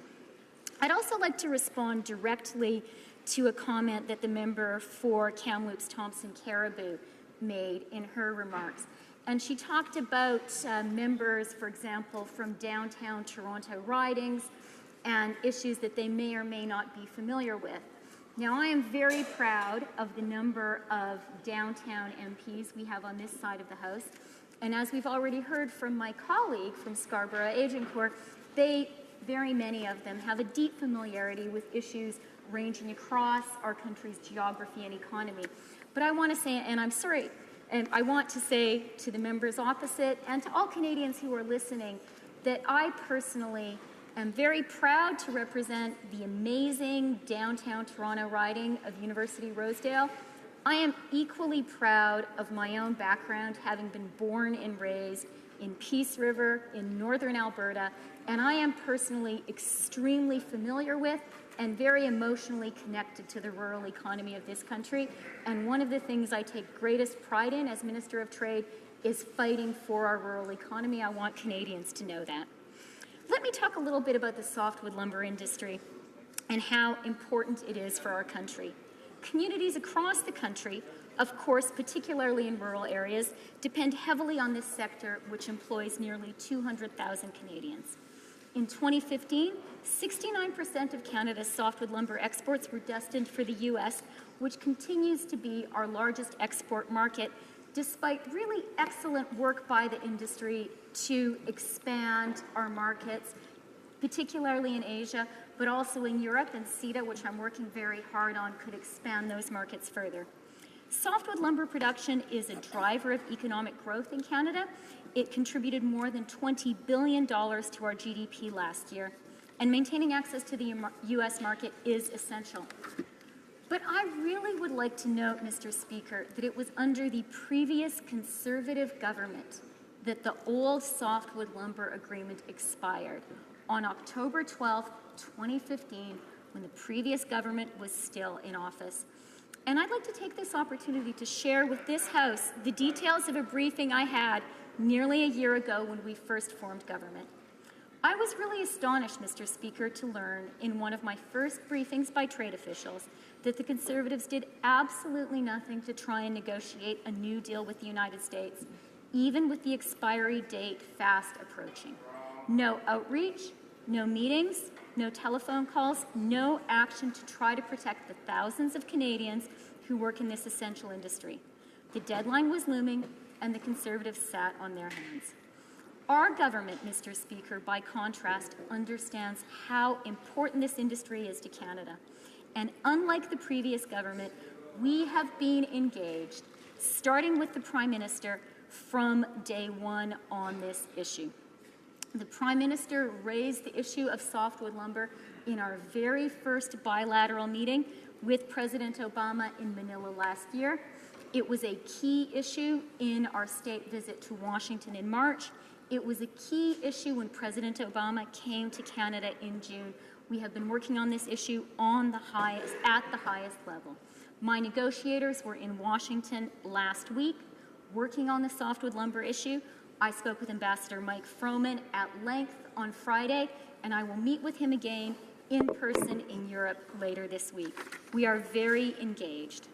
I want to take this opportunity to publicly thank and commend the work of our ambassador, David McNaughton, of our negotiators, who are working very, very hard on this fiendishly complex issue, and the team at the Canadian Embassy in Washington.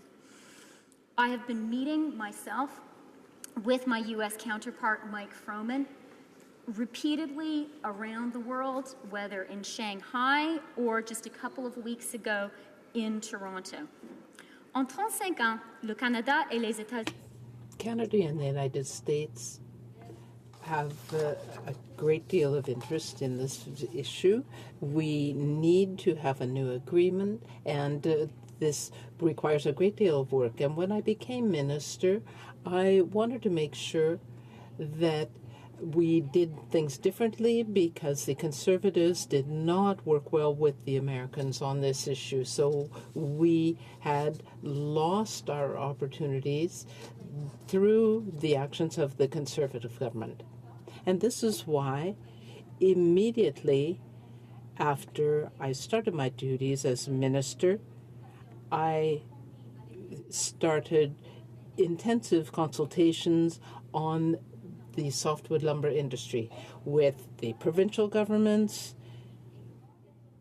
with small and large businesses in the sector, industrial associations, unions, and representatives of Indigenous groups. We have been working very hard in collaboration with the provinces and the industry. The negotiators have been working hard with all these actors, and I have been personally involved in these consultations. I met with my American counterpart and also with workers.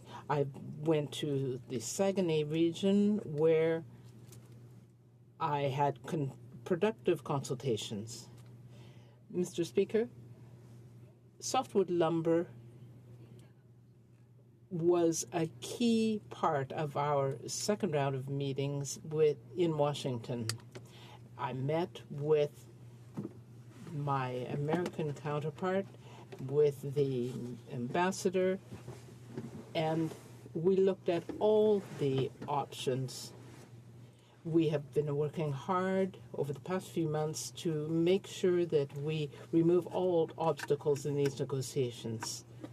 And we raised the issue as well at the summit of the North American leaders in June. We made a joint statement that again reiterated our collective support for the agreement. All three leaders agreed on key aspects of a fair agreement, including certain exclusion rights for regions and other matters. We have these principles are what are guiding the negotiations. On October 12th, my American counterpart and I made a statement indicating that Canada and the United States are determined to see these negotiations through, to come up with a sustainable and fair agreement for all producers, for the industry, and for consumers. We want to take into account the various regimes, our national differences, and all of this is being negotiated. Be it in Quebec or the Maritimes or BC, we represent all of the provinces. And we want this to be beneficial for all of Canada. What we want to do is sign a good agreement. But the opposition is criticizing us. Does the opposition want us to sign a bad agreement? As Liberals, we are working hard on a good agreement, for the best agreement for Canadians. It's important for members and Canadians to understand that the U.S. administration cannot impose an agreement on the industry.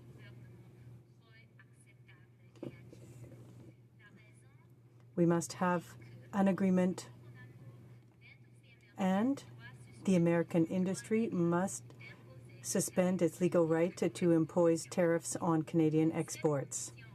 This condition is making the negotiations even more complex.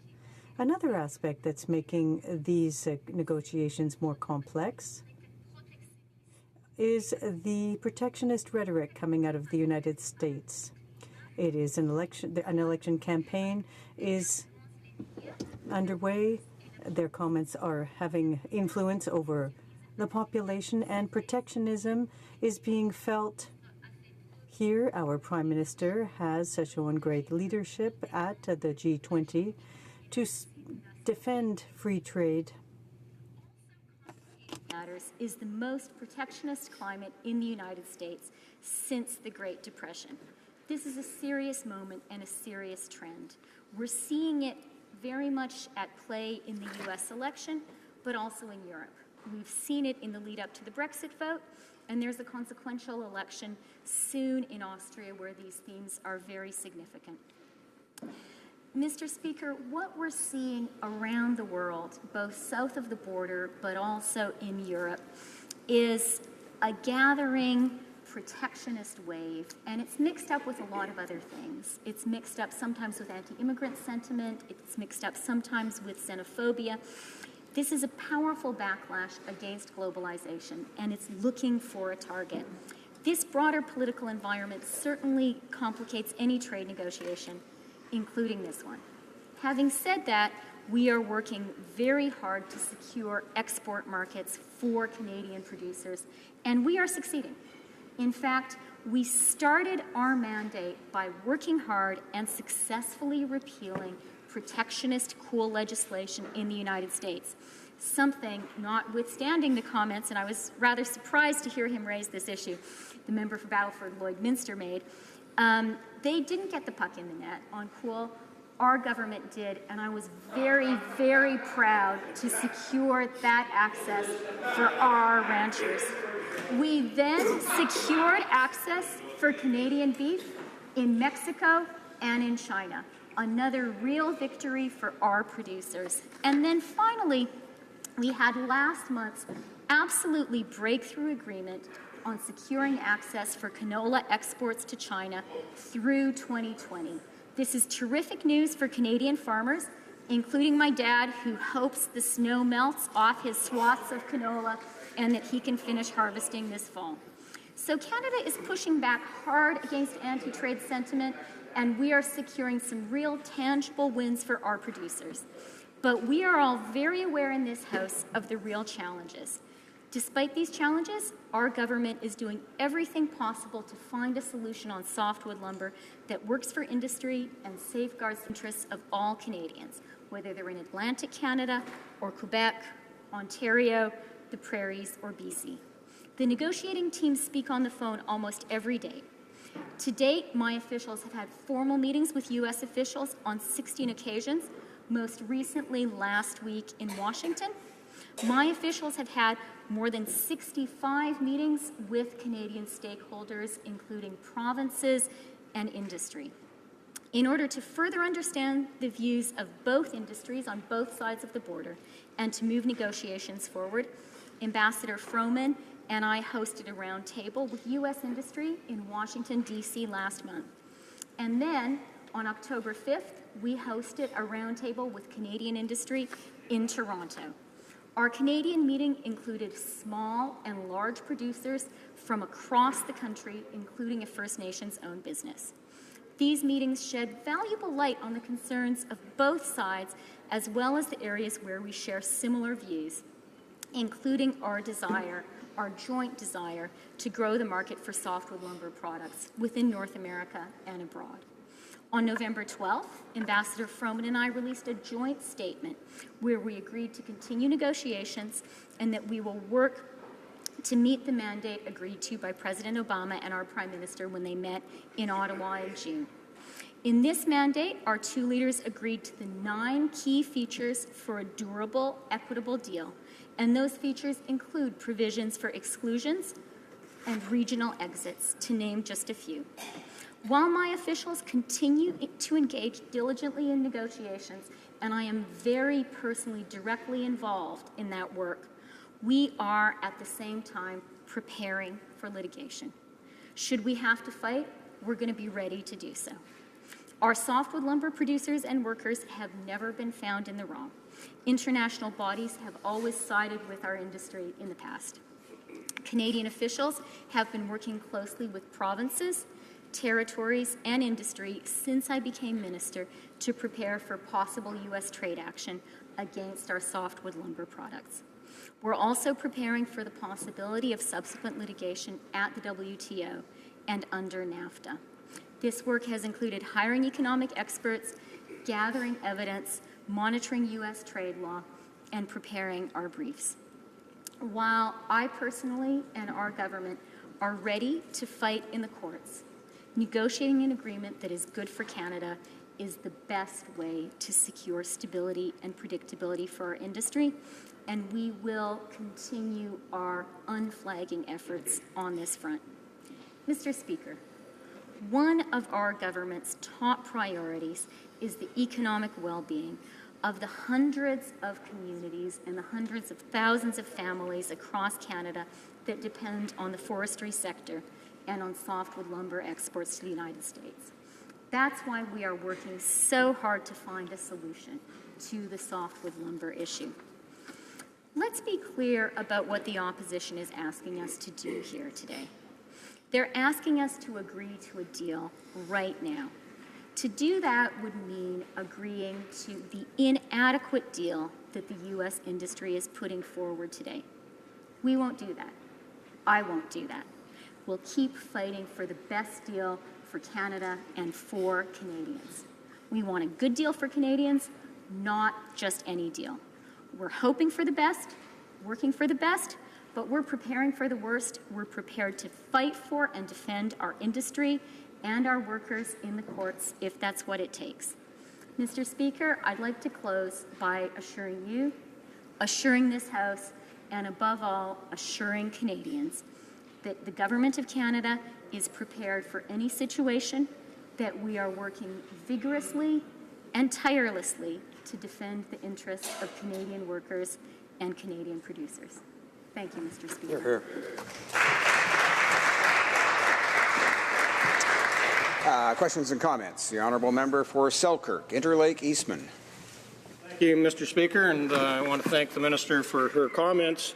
Her and I, we share a lot in common. We're both prairie farm kids. We're both proud of our Ukrainian heritage, and we do talk often about a lot of those issues. But I have to take offense with some of the things that she had in her speech today, Mr. Speaker. The idea that they put the puck in the net on country of origin labeling is laughable. We know that, especially the work that we did as government, especially the member from Battleford, Lloyd Minister, when he was Minister of Agriculture, had worked tirelessly on actually correcting the country of origin labeling. And essentially, we had to let the Obama administration run out all their legal rights, and time on the clock gave out, and it happened because of the hard work that was done by the previous government. We're having this debate today because the bromance between the Prime Minister and President Obama is over. We are not having any movement by this government on the softwood lumber debate. 400,000 jobs are at risk from right across this country, and the government has not even lived up to their own timeline on getting this done by October 12th. So where's the actual plan? Why aren't we seeing them sitting down and actually getting this dealt with? And why is it up to the opposition to actually hold the consultations across this country to brace the industry for the changes that are about to come? Honourable Minister of International Trade. I'd like to thank the member opposite for his question, and he is absolutely right. He and I do have a lot in common.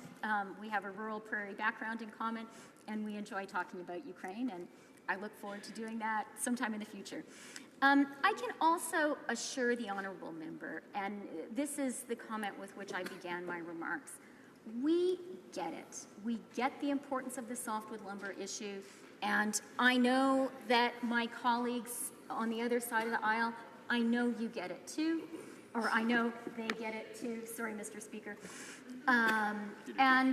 You know, I think that one positive outcome of today's conversation is to assure Canadians that this House is united in its understanding of the importance of the softwood lumber issue and of the industry and of the jobs there.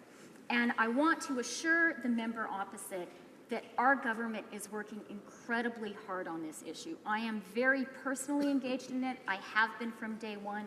So is the Prime Minister. So are our negotiators. Officials, as I said, have had stakeholder meetings have had 66 stakeholder meetings since the beginning of our mandate. I myself have had more than a dozen meetings with the USTR on this issue. So we are very, very engaged. It's a fiendishly complicated issue, but we're working hard. Questions and comments. The honourable member for Essex. Thank you, Mr. Speaker. We all know that the SLA expired under the Conservative government. I'm disappointed today to hear the partisan politics that are being played with 260,000 jobs in Canada. This is about deep insecurity inside of this sector right now, with no agreement, with the date having come and gone. Many people in Canada today are wondering when those charges will come across from the U.S., what they'll be facing, what the government will do to help them when that does happen, because it's quite certain that it will at this point. So I'm happy to hear that the government is preparing. The minister mentioned that in her remarks. The negotiations aside, the sector really does need assurances today from the government. And so my question is, can the minister elaborate on the plan to support the industry today, and does it include loan guarantees? Honourable Minister of International Trade. Mr. Speaker, let me start by adding some precision to my previous answer. And just to be precise for the record, I have personally had in person 10 meetings with USTR since the beginning of our mandate, many, many phone conversations in addition to that. To the question of what part of the opposition has referred to as a Plan B, as I said in my remarks, Mr. Speaker, we are hoping for the best, preparing for the worst. We are absolutely negotiating in good faith with our American partners for a negotiated solution. But we understand that may not happen, and so we are very much prepared to fight it out, and we understand what the implications of that situation would be for our industry. Thank you, Mr. Speaker. Some comments. The honourable member for Laurentide LaBelle. Merci, Monsieur le Président. Je comprends. Thank you, Mr. Speaker. This is a very complex issue, and it requires a great deal of consideration. I congratulate the Minister for her speech and for her work on this important issue. This is one of the most important industries in my riding, so it's very important for us to have a solution, a long-term solution. The economy was hard hit by the forestry crisis. Can the Minister explain what she plans to do to ensure that all industry agreements and with that the provinces are aware of what is happening and that this will reflect the diversity of our communities, any new agreement will reflect the diversity of our communities? The Honourable Minister. I'd like to thank my colleague for his question and for his excellent work on this important issue for Canada and Quebec. Last week I was in Montreal, and I held important discussions with my counterparts in Quebec, with industry on the softwood lumber issue. And I can tell you that Quebec representatives appreciate our work on this issue. The Conseil du Patronat underscored the attention that we are paying to the forestry sector in Quebec. I also want to quote what the Quebec Forest Industry Council stated. They are happy with our position on the forestry sector for Quebec. The Quebec system is part of this negotiation, and we underscore the differences there. Well, thank you, Mr. Speaker, and I appreciated the Minister's words. However, she talked about how many meetings they've had, the quantity of meetings that the government has had. Really, what the workers in the forest industry are looking for are not meetings, they're looking for a quality of outcome which resolves this issue. You may recall, Mr. Speaker, back in 2006, when our previous Conservative government was elected, we followed on decades of neglect by the previous government under Paul Martin and Jean Chrétien. They just couldn't get it done. They couldn't negotiate an agreement. Within months of our government being elected, guess what happened? We were able to resolve the softwood lumber dispute, and we bought this country 9 years of peace. And now this Liberal government has had 1 year to get this done. They haven't. Remember in Washington, D.C., where the President of the United States and our Prime Minister agreed within 90 days they'd have a framework for resolving this agreement? I want to ask the Minister, where is that framework agreement? Why isn't she getting it done? Honourable Minister of International Trade. I'd like to thank the member opposite for his question. As the honourable member knows very well, having sat in the seat I now occupy, the way you get a deal done is by having meetings, negotiating sessions with your counterpart. And that is what we are doing. We are very, very intensively engaged, and I do want to say that thanks to our hard work, we now have an American government, a USTR, my counterpart Mike Froman, who is very much at the table, very much working with us. Our announcement that was made at the meeting of the two leaders in Ottawa in June, outlining some key elements of an agreement, was an important step. And we are, as I say, intensively pressing on with those talks. But I want to say to the members opposite, we want a good deal, not just any deal. And if we can't achieve a negotiated agreement, Canada's prepared to fight. Questions and comments? Cowichan, Malahat, Langford. Thank you very much, Mr. Speaker. I just wanted to follow up with the Minister on the question that my friend from Essex said or asked. The members in my riding who work in sawmills, if I tell them that the government is hoping for the best and preparing for the worst, they're not going to take much stock.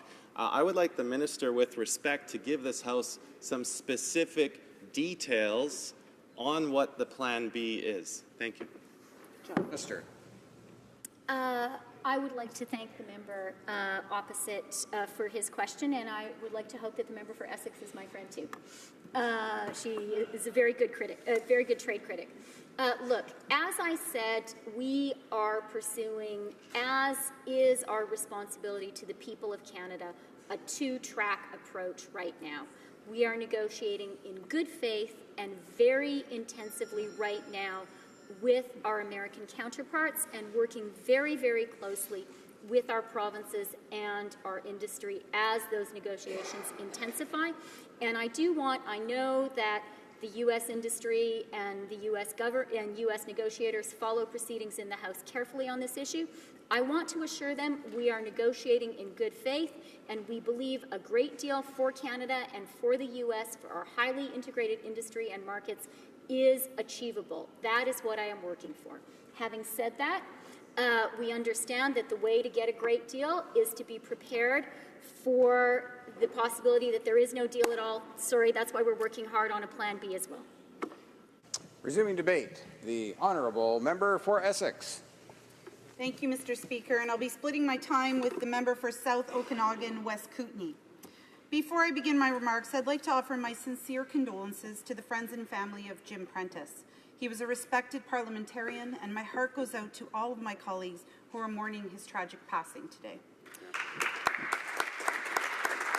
Today's motion is timely, and I'm glad my Conservative colleague from Battleford's Lloydminster has brought it forward for debate. The motion urges the government to take all necessary steps to prevent a trade war with the United States over softwood lumber exports. I absolutely support this motion because for the many of thousands of Canadians whose livelihoods depend on this important industry, it's imperative that Canada secures a fair deal with the United States. Softwood lumber is a vital part of Canada's forestry sector. For many rural communities, it's the backbone of their economies.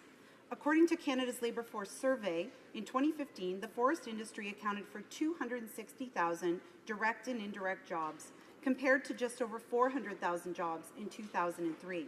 Hundreds of sawmills across Canada have been shuttered, taking with them high-quality, well-paid jobs, the kind of jobs that families and communities depend on. Today, the softwood lumber industry is on the verge of more job losses. With the expiry of the 2006 SLA, producers are bracing for more U.S. tariffs, which will further devastate an industry that's already been hard hit by the long-standing dispute with the U.S., as well as by factors like the recent recession, the crash of the U.S. housing market, and domestic issues like the spread of the pine beetle across British Columbian forests. Canadian producers and workers are hoping that a new SLA will bring fairness and predictability. The Canada-U.S. softwood lumber dispute first began in 1982.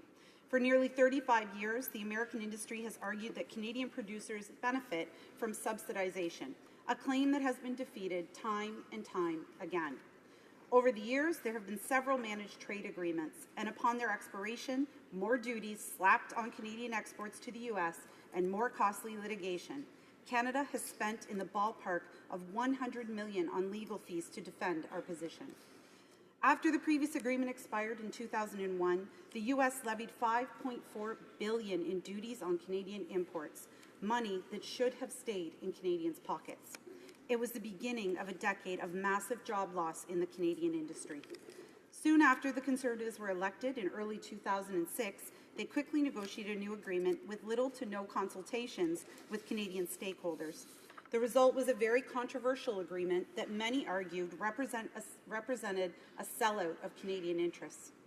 For starters, it was based on the falsehood that Canada's industry is subsidized, which tribunal after tribunal has said is not the case. This set a terrible precedent that the rules of trade don't apply. The agreement provided an option for Canadian regions of an export tax or a quota with an export tax at a lower rate. It took $50 million from Canadian industry to create a binding dispute settlement system where the U.S. was able to bring more actions against Canada. But perhaps most egregiously, the agreement allowed the U.S. to keep $1 billion of the duties it illegally levied on Canadian producers. At the time, BMO Nesbitt Burns analyst Stephen Atkinson said, quote, "Why would you give 22% to your competition? The money belongs to the companies and their shareholders, and the Canadian government is giving it away," end quote. Canadians were furious with the 2006 SLA.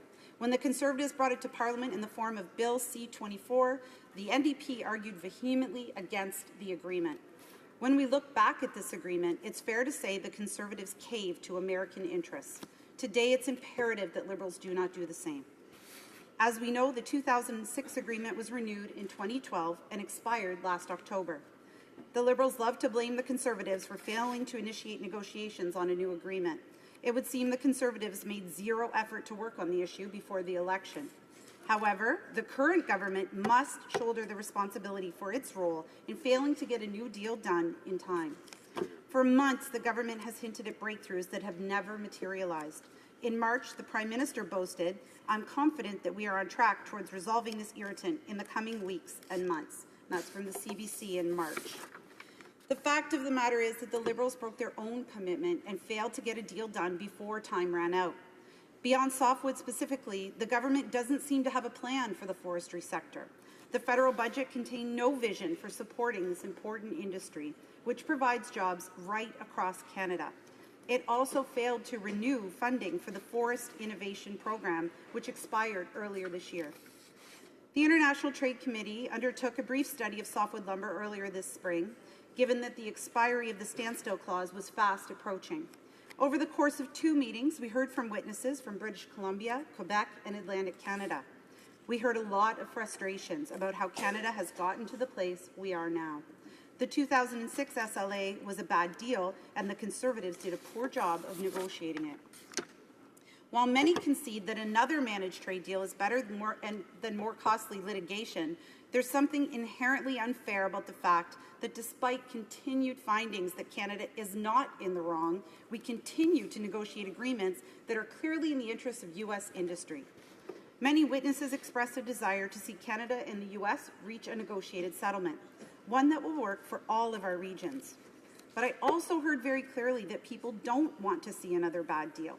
In Quebec, for example, they've made a lot of changes in their forestry practices, and any new agreement must recognize these and other regional differences.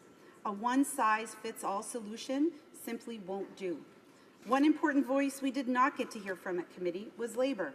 The United Steelworkers, which represents some 40,000 forestry workers, has laid out several requirements for which they would like to see happen now that the 2006 SLA has expired. First, they want to see the creation of a provincial forest community restoration fund. These funds would be invested in workers and forest-dependent communities and in forest health. They want fair access to the U.S. lumber market, and they discourage a new quota system. They also want to guarantee that Canadian producers will have the same access to the U.S. market that other countries will enjoy.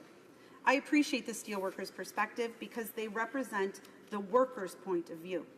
For workers, these 3 things would help give them greater job security and strengthen instead of weaken the industry. In the committee's final report, we made 5 recommendations to the government, including that they get a deal done that serves Canadian interests, that they consult with big and small producers, and that any new deal represents regional differences. We submitted our report to the House last spring, but as the summer went on, we continued hearing worry and concern over lack of progress on the government's part. In August, opposition committee members, including myself, pushed for a summer meeting to get an update from the department. We also called on the government to broaden their consultations and convene a roundtable of stakeholders that have been excluded in the past. The Liberals rejected this proposal and, quite shockingly, called the whole meeting a waste of time. In just a few short months, Canadian producers expect to be hit with U.S. tariffs of around 25%. Mills will be shut down right across Canada. Thousands of jobs will be lost. It's extremely important that the government gets this deal done right and gets it done fast. I hope the government understands the gravity of what these job losses will mean in our communities. Thousands of people with no job to go to and no more paychecks to bring home. Families worried about how they will pay the rent and make the next mortgage payment. I'm from southwestern Ontario, and people in Essex know what it's like to lose a lot of jobs in one sector.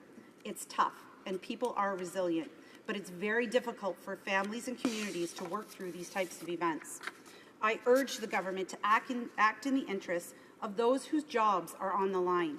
That means getting the deal right and working collaboratively with the communities that will be impacted by another round of duties. If the Liberal government is serious about holding out for a good deal, instead of signing a bad one tomorrow, then they owe Canadians more transparency and openness about how they'll help Canada's industry weather this impending trade storm. Some in the industry want to see the government provide loan guarantees to help them deal with a new round of U.S. duties. If this prevents sawmills from closing and jobs from being lost, then I think it's imperative that the government provide this support. Canadians deserve answers from this government, not more empty promises and hollow words about meetings and consultations. In conclusion, the New Democratic Party supports this motion, and we urge the government to make a new agreement that's in the best interest of Canadians a top priority.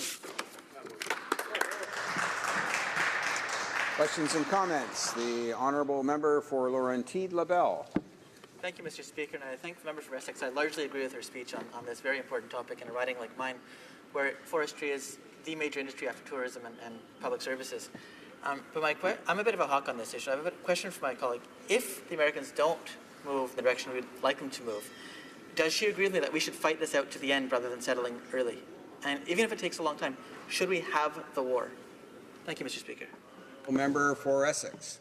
I thank the member for his question. I don't think I'd stand in this House and advocate a war with our American neighbours, most certainly. We need to come to some sort of an agreement. That's understandable.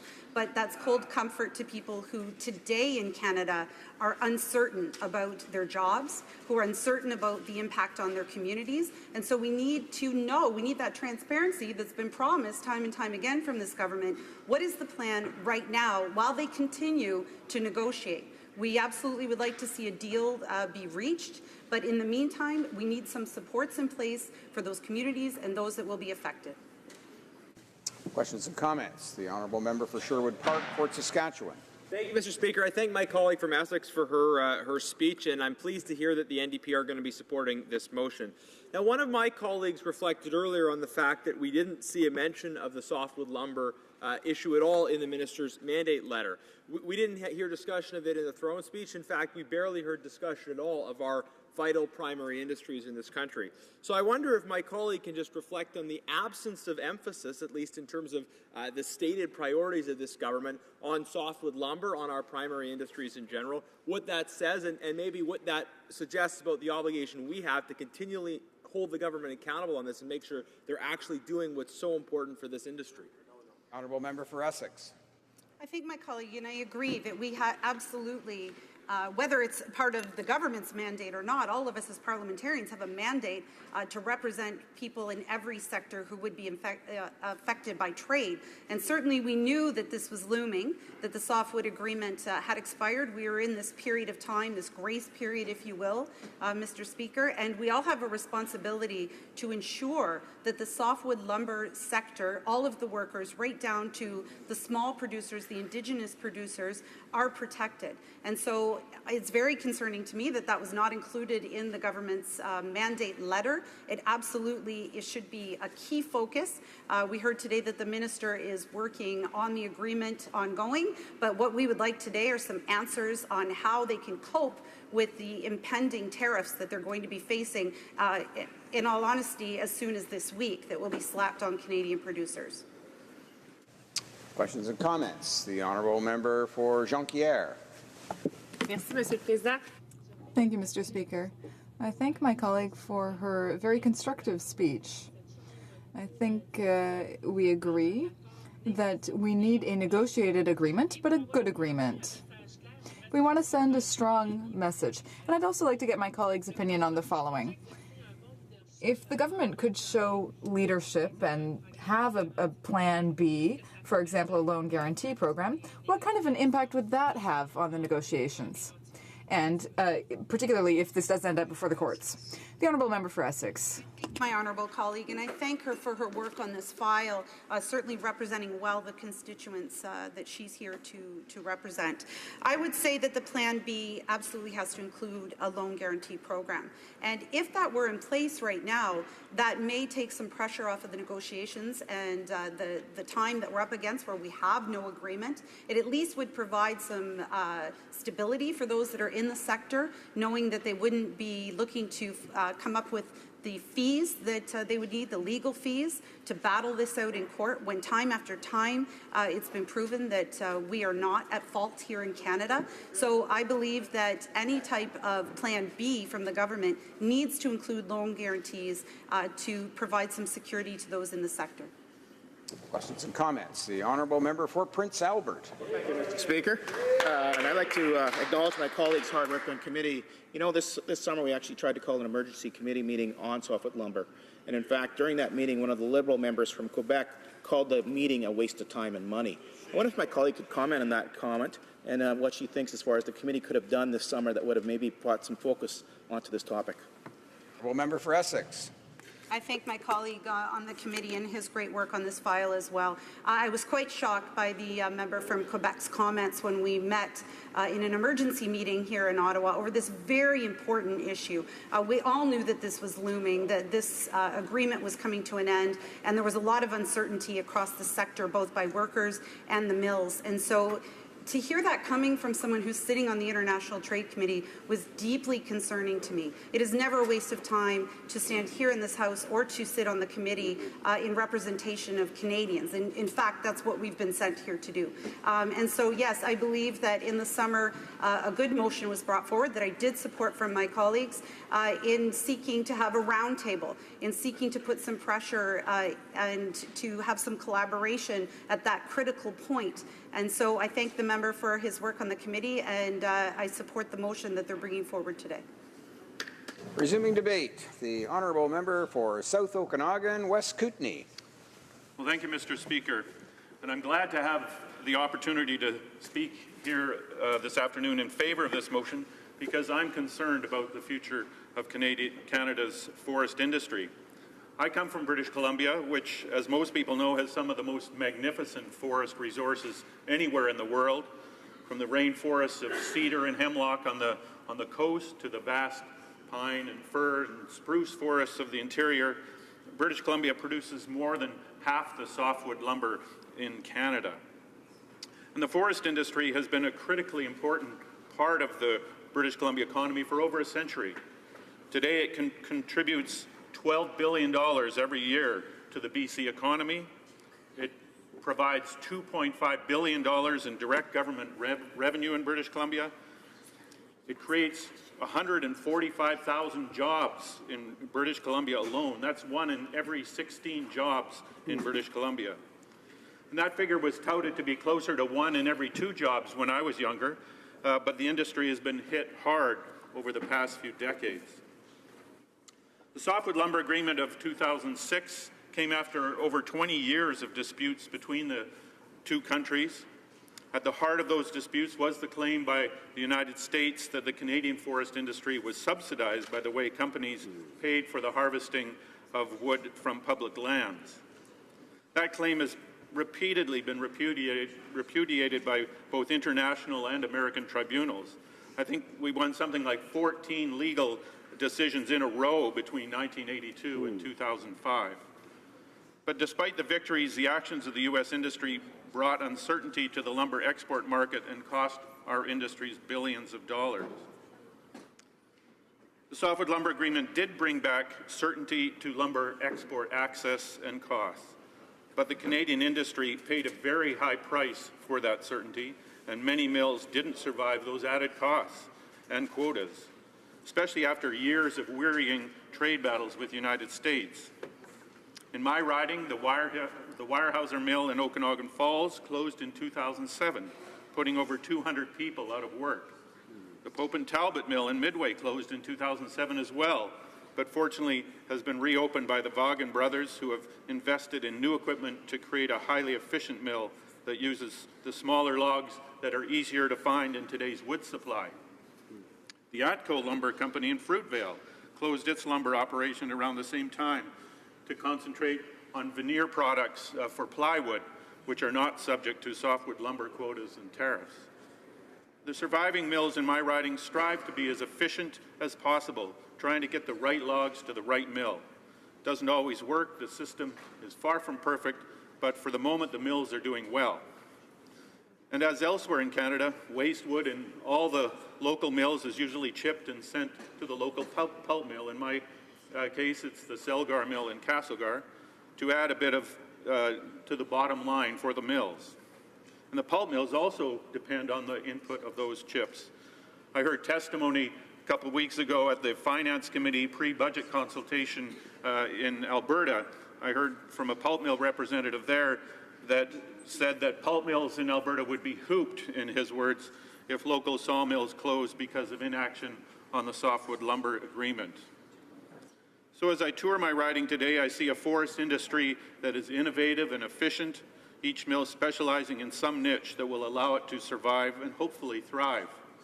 And I imagine that's the case across British Columbia and across Canada. The industry faces challenges from all sides today, and one of the main challenges these companies face is uncertainty. When I asked representatives from the forest industry about a new softwood agreement, they agree that the former agreement has brought some amount of certainty and stability to the lumber market in Canada, but feel that it failed in some areas to protect Canada's interests in an unfair trade negotiation. The forest industry would like to see the agreement renewed, but not at any cost. They do not want to see a new agreement that is more punitive than the last, since it's clear that countervail duties are not legally warranted at all. They recognize that we need an agreement that is flexible to the needs and circumstances of the different regions in Canada. Mr. Speaker, the Liberal government promised quick action on this file. They repeatedly said these negotiations were an example of how things go right when the President of the United States is a good friend of the Prime Minister. But they failed to deliver, and the Canadian forest industry is clearly worried about the future. We need to get a new agreement in place.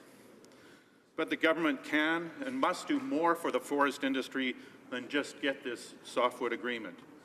The industry, especially in British Columbia, has been working hard to build new international markets for our lumber products. They've been working on innovative new wood products and new ways to use wood in buildings. It would be a great boost to the Canadian forest industry as a whole if the federal government instituted a wood-first policy that promoted the use of wood in government building projects. In my hometown of Penticton, there's a company called Structurelam, builds huge glulam beams for beautiful structural supports for large buildings. They also manufacture cross-lam wood panels, which combine with the beams, allowing the construction of very tall buildings without steel and concrete. They just completed an 18-story project at the University of British Columbia called Brock Commons, the tallest wood building in the world. And because the parts are built off-site, the Brock Commons building took only 66 days to construct. The UBC project used 1.7 million board feet of British Columbia lumber. And of course, Structurelam gets their lumber locally at mills such as Kolesnikov and Castlegar, so the benefits are widespread. If we could support domestic markets in this way, it could really help the forest industry in our country and partially shield us from the political vagaries of American trade negotiations. So, despite the challenges it has faced over the past 30 years or so, the British Columbia forest industry is very much alive and is still very important to British Columbia and the Canadian economy. But it faces serious challenges. There's a future with declining wood supply, a future with more frequent catastrophic forest fires and insect epidemics due to climate change, a future with increased uncertainty around the demand for wood products, and a future with rising costs associated with trade disputes with the United States. So, Mr. Speaker, we need the government to do everything in its power to support the forest industry. We need a new softwood lumber agreement that is fair and flexible across all regions of Canada, and an agreement that will bring certainty to the forest industry. British Columbia and hundreds of thousands of Canadians across our country depend on it. Thank you. Questions and comments? Kese Kamanta, the Honourable Parliamentary Secretary to the Government House Leader. Yes, thank you, Mr. Speaker. And I've been listening to the debates and the discussions today thus far, and I find it really important to emphasize, whether it's the Prime Minister or the Cabinet or, in fact, my caucus colleagues, that the understanding of the importance of the industry, I believe, is there, and it's very real, as we have a government that is aggressively trying to protect the interests of that particular sector. Our industry, lumber industry, softwood industry, not only provides for thousands of direct jobs, it provides for even more indirect jobs. We understand the importance to our economy with this particular issue. The question I have for the member is, would he not agree that it is best to negotiate and attempt to get the very best deal as opposed to try to appease the few that are saying that the deal, get that deal done? Would he not recognize that at times you have to force the issue to the very end in order to be able to maximize the benefits for our workers, in fact, our country as a whole? The Honourable Member for South Okanagan, West Kootenay. Well, thank you, Mr. Speaker. I'd like to thank the member opposite for the question.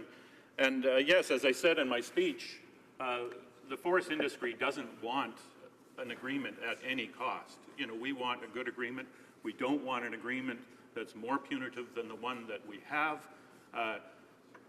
And we recognize that perhaps it's a difficult time to negotiate an agreement with the protectionism that's going on in the United States. I talked to Duncan Davies, who's the CEO of Interfor, when he appeared before the Trade Committee, and he pointed out that the two conditions under which the Americans get kind of cranky about softwood lumber is when the Canadian dollar is low and when the lumber prices are low. Right now, Canadian dollar is not very high. Lumber prices are coming up. It probably would have been a better time if the Conservatives had, once they had extended the agreement by 2 years in 2013, to negotiate then, when the Canadian dollar was more or less at par with the American dollar and lumber prices were looking better and better. But we're here today, and this government has to take the reins and get us a good deal. Lumber prices are very good and getting better now, or they're certainly better than they were. And so we think that this government has to get a new agreement.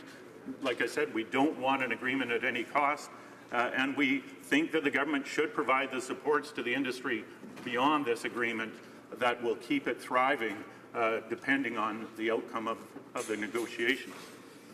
Questions and comments? The Honourable Member for Caribou, Prince George. Thank you, Mr. Speaker, and I want to thank our honourable colleague for the considerable work that he's done, both in committee as well as on this side of the House, and hold the government's feet to the fire in terms of this this matter. He mentioned a gentleman by the name of Duncan Davies, who is the President and CEO of Interfor, Mr. Speaker, and Interfor is one of Canada's largest forestry producers, but in recent years has divested themselves, as some of our major operations have, divested themselves of Canadian operations and invested south of the border. I believe Mr. Davies at that same committee meeting, when I questioned him about the number of operations, the percent of operations that he had versus Canadian operations, U.S. versus Canadian, he said, indeed, his Interfor's U.S. operations is at 80% or greater, meaning that 12% or less, math is not my strong suit, Mr. Speaker, is on the Canadian side. But he is at the table with our U.S., with Global Affairs, in guiding them in their negotiations. And I ask, Mr. Speaker, through you to our honourable colleague, does this not bother him as well, is that we've got producers that have increased their U.S. operations that are at the table negotiating on behalf of Canada? The Honourable Member for South Okanagan, West Kootenay. Well, what I can say is I also heard at that same committee meeting when Mr. Davies was testifying, when asked about the kind of conflict of interest he might have in this regard. He did point out that he still, Interfor and the various other Canadian companies that have bought up U.S. mills still have considerable Canadian operations, and they don't want those operations to get in trouble if we have a bad deal. So he made that claim. I don't want to defend his words, but that was his argument.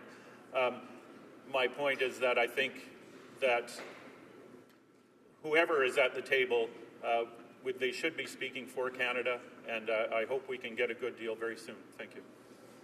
Resuming debate, the honourable member for Prince Albert.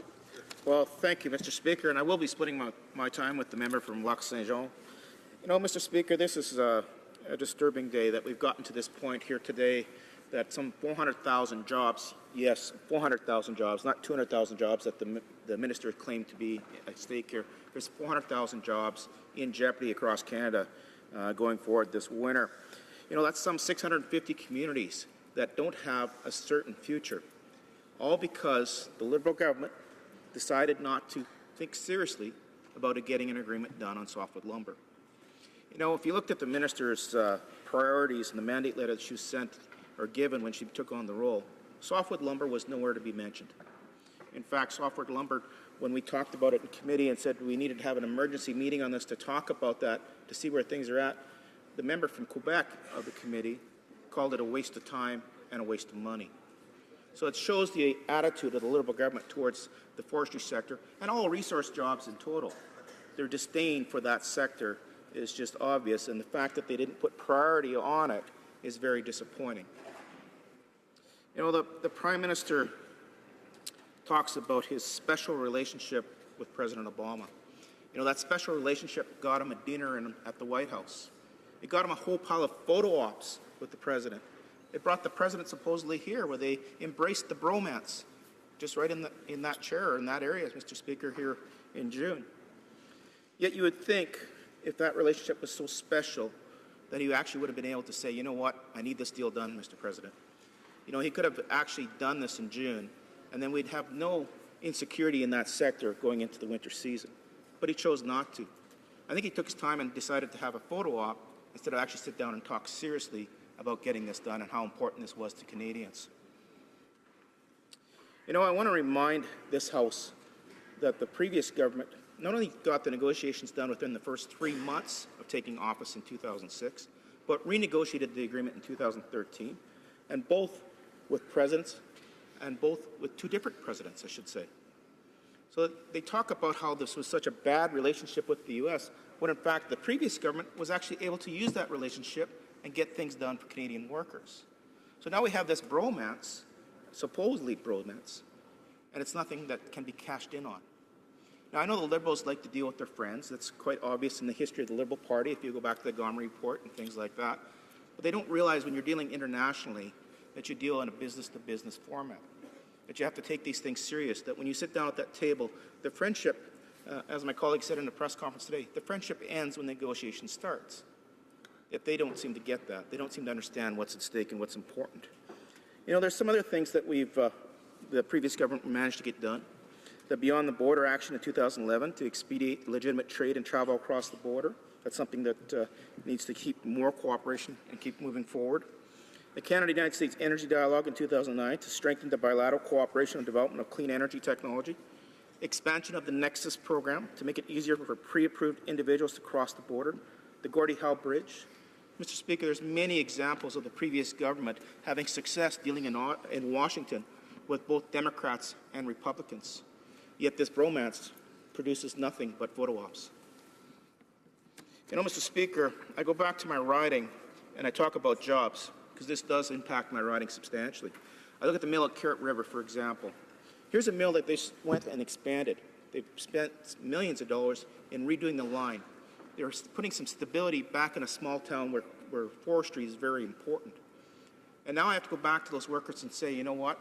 The Liberals didn't sign a deal, didn't negotiate a deal, they didn't try to negotiate a deal until the last minute. And now I can't promise you any type of bankability as you move forward. So I have to go to the guy that owns 10 trucks, has $1 million tied up in, plus, well, probably multi-million dollars tied up in equipment, and say, I don't know what the future holds. I have to go to the employees of that sawmill and say, you know what? They haven't done it, so I don't know what the future holds for you. These are families. These are people that are going to go into Christmas not sure what they can or can't spend on gifts for their kids. These are people that invest in things like tree cutters, parts, and service across the communities as a whole. They don't know what they can or can't do now because there's no stability in the market. You know, I was in Prince Albert when the mill shut down. And that was back in the old trade dispute in 2004, 2005, where they shut down the pulp mill, they shut down the sawmill. The impact of that to the community was devastating. If it wasn't for Fort McMurray and the growth in that sector, it would have been more than devastating. It would have been actually just, it would have just taken the feet right out of the city of Prince Albert. It would not have been the city it is today. So, you know, you look at the resource sector and how important it is to our economy, and to see the disdain the Liberals show towards it and their inability to actually get the results done, whether it's a softwood lumber agreement or a pipeline to port, it just shows that they don't understand the importance of this sector.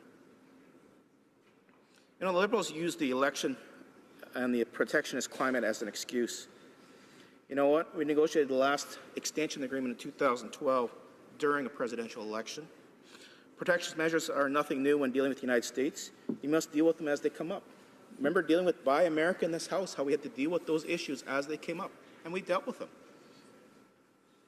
Country of origin labeling is another example. We were able to resolve while we were in government, and it took a lot of hard work and consensus building with American partners, but we had the hard work and we did it together. You know, if we look at country of origin labeling, what was involved in getting that result the way we needed to get it?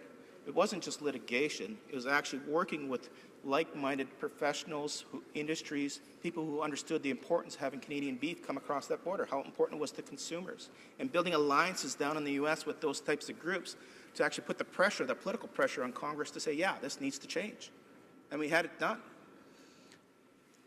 You know, one other concern I have about this government, Mr. Speaker, and I'll probably wrap up here fairly shortly, is the secrecy of negotiations. When I go to industries or provinces and ask them what's in the negotiations, what are they proposing, what's being offered, they don't know. They can't tell me because the government won't tell them. And I'd say, well, you can sign a confidentiality agreement, at least then you'll know what's involved in negotiations. Not even being offered. So the minister is basically doing this negotiations in secret, in private, with only 4 major players who have interests on both sides of the border sitting at her side. How can that be fair to the small sectors, the small forestry companies in Canada, when they don't know? How can that be fair to the provincial ministers who don't know? Why do we have to go to the U.S. to find out bits and pieces about what's in this agreement? That's so disappointing. How does Parliament function without knowing what's in the agreement? Again, I encourage the minister to come to Parliament and tell us what they're proposing, what they put on the table. What were the numbers? Are they using a quota system in their proposals? Are they using a tax exemption or a taxing system, tax pricing? What is it? You know, those are things the committee could have worked on this summer. Those are the things we could have assisted the government in moving our sector forward and seen this agreement happen. But they thought it was a waste of time and money. So, Mr. Speaker, forgive me when I don't take them seriously when they say they take this seriously. Forgive me when I look across the aisle and I see the importance of the Prime Minister's is somewhere else other than dealing with this factor or this issue. Because I don't believe them. And Canadian forestry workers definitely don't believe them. When you look at the jobs that are at stake, you know, I go back to Kirt River, Big River, Meadow Lake. I look at the sector as a whole. And it's a very tight-knit sector. When one piece of it fails, it actually domino effects into other areas. So, for example, the pulp mill at La Pas. All of a sudden, Kirt River doesn't have a source for its chips to go to La Pas. So what do they do with their chips? They have to go to Hudson Bay, somewhere else. So you take the sawmill out of Kirt River. What is Hudson Bay, who shares a forestry management agreement with the company out of Kirt River on hardwood? How do they get their hardwood? Because, as you know, Mr. Speaker, when they go in and cut hardwood, they actually cut the softwood at the same time. It's coordinated effort, so it's harvested properly. So as you can see, when one of these things fail, the domino effect goes into the sector, not just in softwood, but into hardwood, into particle board, into pulp and paper. These whole sectors start to fail. The cluster becomes something that's no longer viable.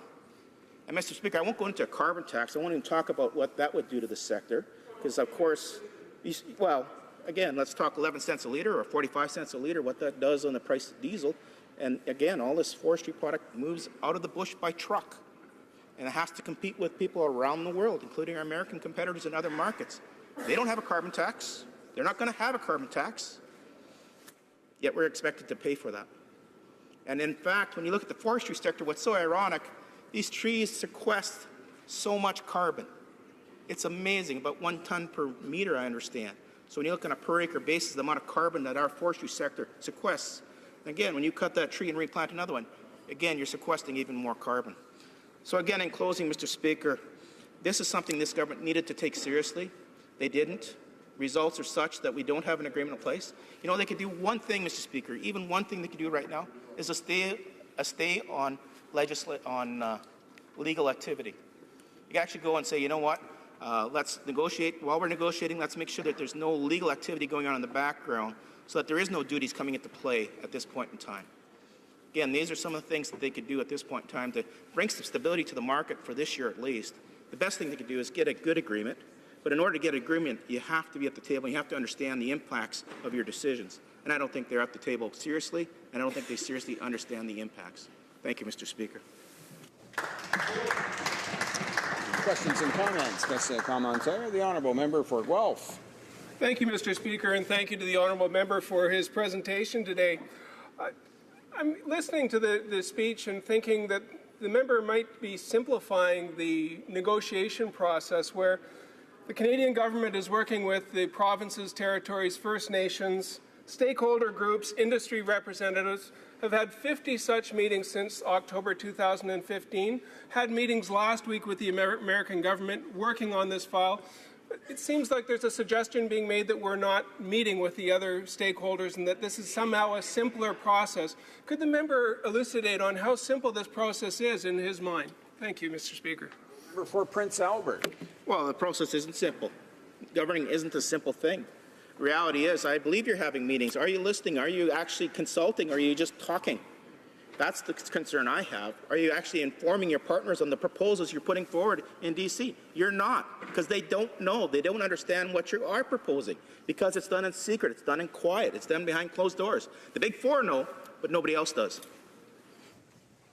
Questions and comments? Commentaire.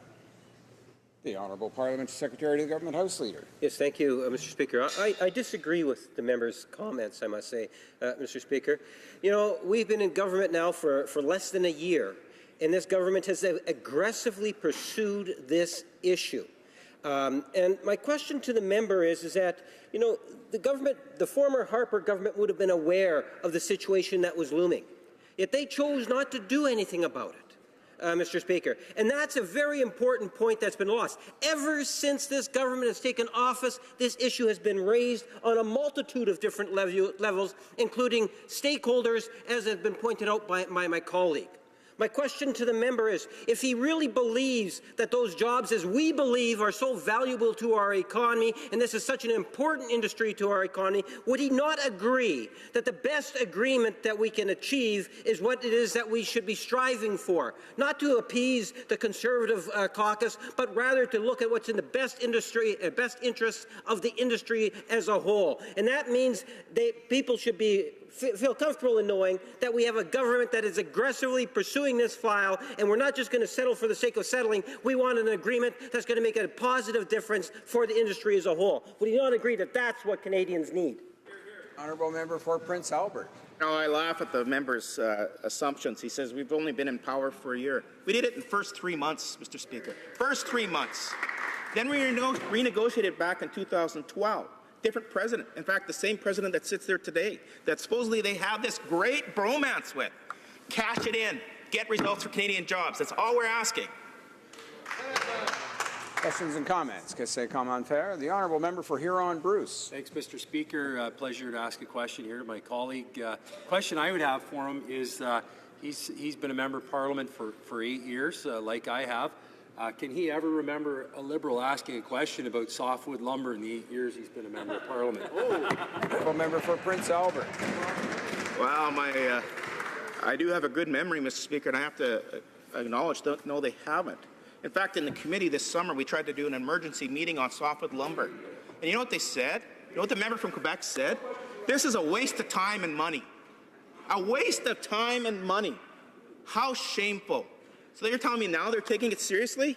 Well, I'm sorry we interrupted her summer holidays to talk about this issue. But this isn't a waste of time and money. This should have been talked about and dealt with a long time ago, and they failed. Questions and comments? Question commentaire. The honourable member for Caribou, Prince George. Thank you, Mr. Speaker. And I too laugh at the vim and vigor that we're seeing from the other side, defending how now they've only been in government for 10 months, and gosh, darn it, it has been a priority for them. I ask my honourable colleague, through you, Mr. Speaker, how many times, if this was such a priority for this government, how many times was it mentioned in their campaign? How many times was it mentioned in the mandate letter of the minister? Or how about the speech from the throne, the very first address to this House? The honourable member for Prince Albert. Well, again, I guess we should ask the opposition party how many times they talked about it, but I'm not sure what kind of answer you'd get. But I can tell you this. It was not mentioned in the speech from the throne. It is not in the minister's mandate letter. It is not a priority, obviously, and it hasn't been a priority. And now they're sitting there saying, oh my God, 400,000 jobs. In fact, they call it 200,000 jobs. It's 400,000 jobs at stake, Mr. Speaker, and they don't know what to do. It's obvious. It shows up in their actions.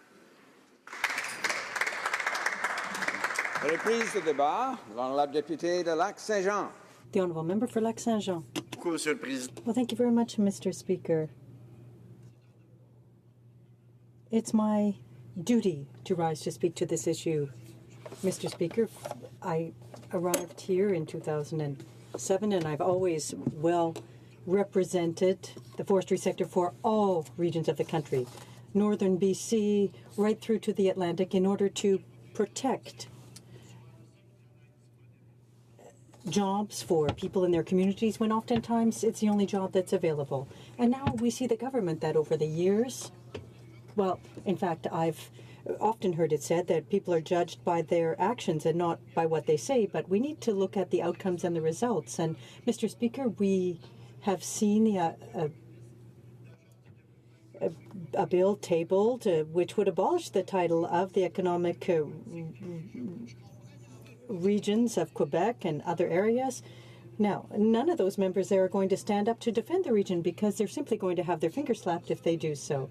Oftentimes, the only department that represented Quebec's interest was the Quebec Economic Development Department, and it's going to be abolished. And maybe if there weren't mills in my riding in La Pocatière and other places, and they were in Montreal and Toronto, we'd hear more about this. But this is affecting 400,000 jobs across the country in the regions where there aren't as many of their electors. But it's important for us on this side to protect all of these jobs for Canadians. Now, we took government in 2006. I came in September 2007, so they didn't need me to resolve the issue of softwood lumber because they'd already solved it. Now, after 10 years, after a lack of action by the previous Liberal government, the duties were 27 to 30%, $6 billion frozen in a trade war with the U.S. We resolved that in 3 or 4 months, Mr. Speaker. By April, it was fixed.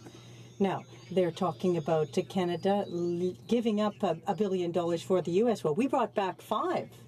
We brought back 5 of the $6 billion that were on the table, gave it back to the industry, and we had a 10-year stable agreement.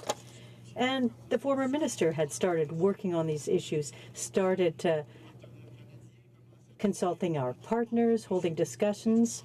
Now, it's not right. What I heard earlier is untrue. We started to prepare the table for negotiations, to sit down, and we're moving in that direction. But when we look back at history, Mr. Speaker, when we look at the trade agreements globally, it's not the current government, it's our previous government and the government under Prime Minister Brian Mulroney.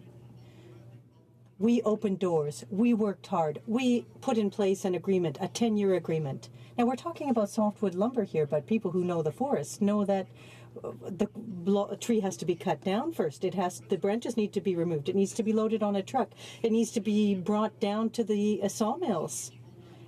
And then the residue needs to be sent off for further processing. There's all kinds of other things that are being used. The chips are used for pulp and paper, Mr. Speaker. And so we're talking about an entire chain for the forestry industry, from the trucker to the people who need to buy the equipment to process the wood. And now the government's been in place for a year, and they're saying, oh, we don't have enough time. We haven't had enough time. It's that big, bad previous government that didn't do anything. Well, no, we need to see them deliver the goods. It's their responsibility, Mr. Speaker, for the economy which is affected by this today. Now, the agreement with the Americans will be beneficial for the country and for the regions. Well, of course it will. That's what we did in 2006.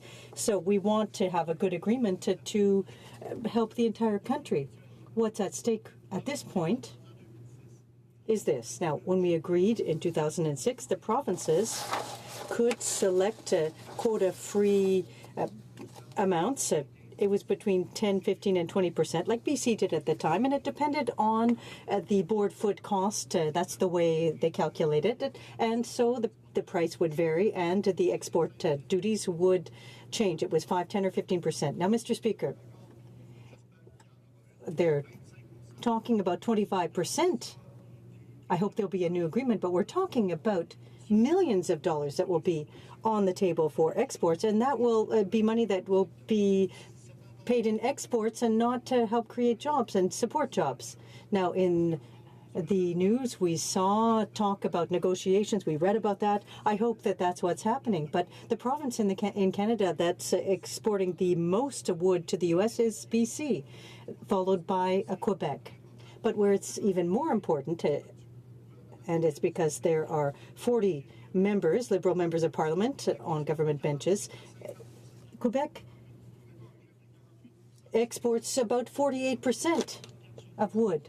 So 1 out of every 2x4 is sent off to the United States, 48%. So it's exported from Quebec to the U.S.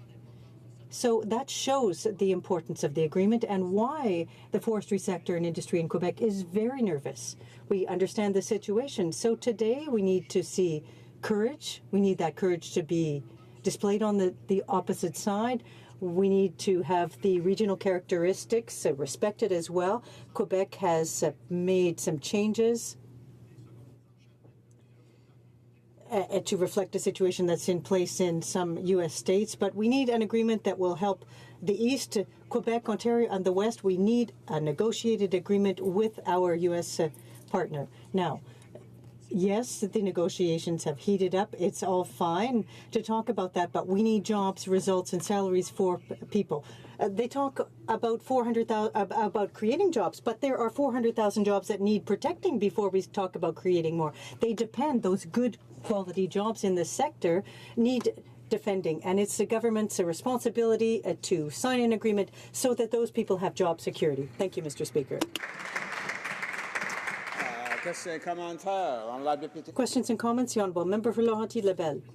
Well, thank you very much, Mr. Speaker, and I appreciate my colleague's speech. He's from a forestry sector, and so am I. I have a question for him. If his government was so successful in solving the problem, why wasn't the issue resolved before they left power? Why weren't they in a position to re-sign an agreement? The Honourable Member for Lac-Saint-Jean. Well, thank you, Mr. Speaker. As I said earlier, there were 10 years of trade wars with the U.S. We signed an agreement in very short order. The agreement was in place till 2013. We agreed with the Americans. We extended it 2 years up until 2015. There was a standstill year in 2015. There was more stability when we were in power for the forestry sector than there is now, and this is very important. So it's easy to say today, oh, we solved it. It's easy, Mr. Speaker, we solved it in 4 months. Now, they've been in power 4 times 3 months, and they still haven't solved anything. What's important is reaching an agreement the money that was brought back to Canada when we negotiated. Well, they never mentioned it. I'd like to mention that $6 billion was at stake. We brought $5 billion back to the Canadian industry. Now they're in power. They're the government. They need to resolve this outstanding issue. Questions and comments. The Honourable Member for Jonquière. Is that? Well, thank you, Mr. Speaker, and I'd like to thank my honourable colleague for his remarks. We're part of the same region, the Saguenay-Lac-Saint-Jean. It is a forestry industry. We experience the same problems in our respective ridings. There is some overlap between the ridings as the industry overlaps the ridings, and we need to have a good agreement negotiated. I'd like him to explore or comment on what a good negotiated agreement would be, what it would look like. And to achieve that, I'd like him to send a clear message out to the forestry sector. We need to have support for forestry workers because at present, even people in his riding have stopped expanding their projects, etc. So I'd like to hear what he thinks about, for example, a support program or a guaranteed loan program. Thank you, Mr. Speaker. The Honourable Member for Lac-Saint-Jean. 25% of standing timber in Quebec is in my riding, Mr. Speaker. 25%. So every day, regardless of where I go, I meet workers, forestry workers who are concerned, who've lost their jobs, who don't see companies invest to update their equipment. I see upgrades for equipment, and when I flew down to Ottawa just the other day, the people I was sitting next to were in the industry and were concerned. Now, what we need to have are open, transparent negotiations. We need to know what is happening. The Americans might well say, well, we'll need to negotiate this. So it's not us to respond on behalf of the government to say what they should be doing. We need to respect all sectors of the country, all parts of the industry. We need to come up with a solution. I'd like to see a negotiated settlement instead of another approach, but there is still time and room for further negotiations. Questions and comments? The Honourable Parliament Secretary to the Government House Leader. Thank you, Mr. Speaker.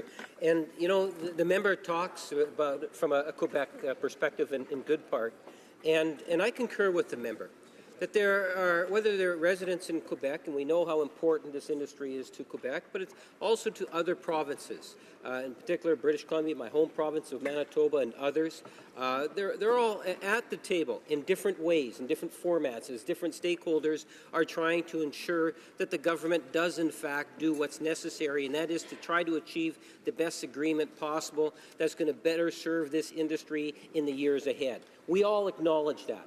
My question to the member, Mr. Speaker, is would he not agree that it is in the best interest of the industry as a whole that we not settle, that we strive to get the best deal that's going to preserve and encourage growth in the industry? And that should be what we should be holding up high and saying, here's what we want to get, and we should not attempt to settle for anything less until we've absolutely convinced that there's no further for us to go.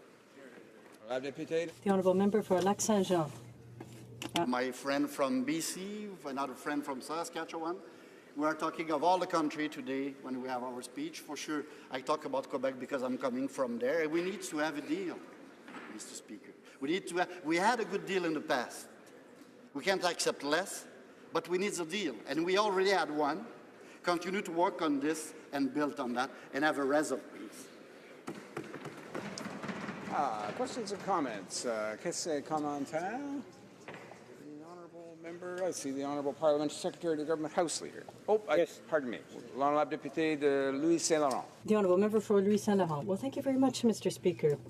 Mr. Speaker, we know that the member for Robert-Val is the deputy leader for our party. He has great experience. He was a senior minister in the previous government, and we know that the wood industry is essential to the Canadian economy, especially for the Quebec economy. What risks exist and without an agreement signed? What are the risks that we face in the absence of an agreement? Well, thank you, Mr. Speaker. As I said at the start of my remarks, I'm very concerned by the decisions made by the government with respect to regional economic development and these links. Now, the regional ministers have been abolished, The development agencies for the region positions have been abolished as well, so nobody will be speaking for them at the table. In the government structure, there were specific rules outlined for that. Now, some 50% of the wood produced in Quebec is exported to the U.S., so that shows just how important it is to deal with this uncertainty that exists. I think that we can now move directly into statements by members. The Honourable Member for Repentigny. Mr. Speaker, it's incredible but true. Some mothers who lose their source of income during their parental leave don't have the right to EI. Imagine how difficult it is for these families who welcome a new baby into the family, but then suddenly lose a source of income. Imagine the consequences for a single mother. The problem is that employment insurance benefits are calculated based on the hours worked over the course of the previous year, and new mothers don't accumulate enough of them because of parental leave. Although there is an exception, the vast majority of mothers are left by the wayside. So today I'm tabling a bill to end this unfair situation. But let's be honest, Mr. Speaker, this injustice is unacceptable, and the solution is very simple. We have indicated to the Minister of Labour that this changed 4 months ago, and now is the time to take action. Quebec women should no longer be punished for becoming mothers. Thank you, Mr. Speaker. I'm honored to rise in the House today to pay tribute to our families who a year ago were putting up with long days and late nights as we were wrapping up our campaigns. Each of us is here to represent our communities, and families are the foundation of these. Without our families' tireless support, we would not be able to be here serving our country. Today I have 12 of my close family with me, including my mother-in-law, Bridget Malone from Winnipeg, my wife, Barbara, our daughters, Shauna, Carolyn, Christina, their spouses, and their families visiting our national capital region and cheering me on as they always have. Let's never forget that each of us have those at home and across the country who love and support us. On behalf of the entire House, I'd like to say thank you to all of them.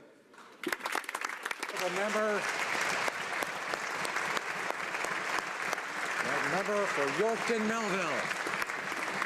Mr. Speaker, today I issued a news release calling on the Liberal government to support my private member's bill, Cassie and Molly's Law, as part of the government's broader strategy to address gender-based violence. In Canada, there are no provisions in the criminal code to protect pregnant women, a gap in the law that is leaving Canadian women vulnerable. My bill is specific and targeted, adding new charges for crimes against a pregnant woman that harm or end her pregnancy. Canadians want this bill. In a poll I commissioned from Nano Research, 70% were supportive of Cassie and Molly's Law, with support among women even higher at 75%. I want to be clear. This legislation does not in any way change or impact the law or limit or undermine abortion in Canada. The leading constitutional law firm Supreme Advocacy confirms this in their thorough report on Cassie and Molly's Law that every member in this House has a copy of. Please join me in supporting common sense legislation that denounces violence, stands up for victims, and protects pregnant women. The member for Kingston and the Islands. Thank you very much, Mr. Speaker. This year in my riding of Kingston and the Islands, Queen's University celebrated their 175th anniversary. This important milestone demonstrates Queen's University's initiative and its excellence in education. This past weekend, Queen's celebrated homecoming. The 3 days of Homecoming 2016 saw a record-setting 100 classes and groups participate in the celebration and mark the completion of their successful initiative campaign. No homecoming would be complete, Mr. Speaker, without a football game, and the Queen's Gaels were able to welcome alumni and students to their first homecoming game in the revitalized Richardson Stadium and wow the crowd with a 55-5 victory. To all those that returned to Kingston this past weekend, welcome home. To return to Kingston this past weekend, welcome home. Thank you, Mr. Speaker. Honourable Member for Saint-Hyacinthe-Bagotte. Mr. Speaker, I rise in the House today to draw attention to the International Day for the Eradication of Poverty. In Canada, a wealthy country, 1 person out of 10 lives in poverty. Despite this House's unanimous desire to take action, poverty rates in Canada are as high as ever. There is no justification for this type of inaction. It's time to show leadership. The NDP has long had a clear plan to help the most vulnerable, families of the middle class, and seniors who are struggling to make ends meet. That's why I'm tabling Bill C-245 for the reduction of poverty. It calls for the creation of a federal plan to eliminate poverty to ensure that no one is left by the wayside. So, dear colleagues, I ask you all to read this bill and to support it in second reading. Thank you. Rivière des Mille Îles. The Honourable Member for Rivière des Mille Îles. Thank you, Mr. Speaker. Today is a Small Business Week, and I'm very happy to have a family from Saint-Eustache here in the House and to congratulate them for their intergenerational entrepreneurial endeavors. For 75 years, they've been running the Constantin Sugar Shack, which is recognized in the region for its regional maple products. The family has always worked tirelessly to support their business, which is now in its fourth generation. When I was a child, I particularly loved maple sugar, and I'm happy to see that this Constantin Sugar Shack is still the specialist in this dessert, and it has been since 1947. Jeannette, I tip my hat to you for your devotion. You're an inspirational woman, and you're an inspiration to every Canadian. Finally, I'd like to thank the Constantin family for their devotion. They have showed us all that after 75 years and 4 generations, there's still passion for this industry. For York Simcoe. Would you hold a birthday party for a 7-year-old boy, but not allow him to come? Would you stage a lavish 50th wedding anniversary party, but not tell the honoured couple? Of course not, but that is exactly what this Liberal government is doing. Next year, Canada will celebrate the 150th anniversary of Confederation, but the Liberals have decided that Confederation and Canadian history are not welcome at the party. The only themes the Liberals will allow to be supported are youth, the environment, diversity, and Aboriginal reconciliation. Confederation is not a theme of the 150th anniversary of Confederation. This absurd situation is just the latest salvo in the Liberal war on history. Instead of being ashamed of our history, we should celebrate the events that have built the best country in the world. Honor the contributions of the fathers of Confederation, like MacDonald, Cartier, Brown, and McGee. Confederation was an act of unification of provinces, of languages, and of people around a single idea, the country of Canada. Let's end the Liberal war on history, and next year celebrate the 150th anniversary of Confederation. Member for Sackville, Preston, Chesapeake. Monsieur le Président, je prends parole. Mr. Speaker, I rise today to express my support and the support of my constituents from Sackville, Preston, Chesapeake for the rescue efforts that are underway following serious flooding in Cape Breton. As you know, these communities are facing unimaginable circumstances. They require a lot of support, and I want to congratulate the families and all the individuals who are making efforts there. Also, as a native from Cape Breton, I'm extremely proud of the people of Cape Breton and how they came to support each other, and they always do. They never leave anybody behind in tough situations, and I'm proud to be a native of Cape Breton. And I'd like to thank our Minister, of course, of Public Safety for him being present on the ground, talking with individuals and helping and talking about our government. I want to thank, of course, the Member of Parliament from Sydney, Victoria, and the Member of Parliament, Cape Breton, Canso, and also the Premier of Nova Scotia for being on the ground and talking and sharing and showing how Nova Scotia will support all Cape Bretoners.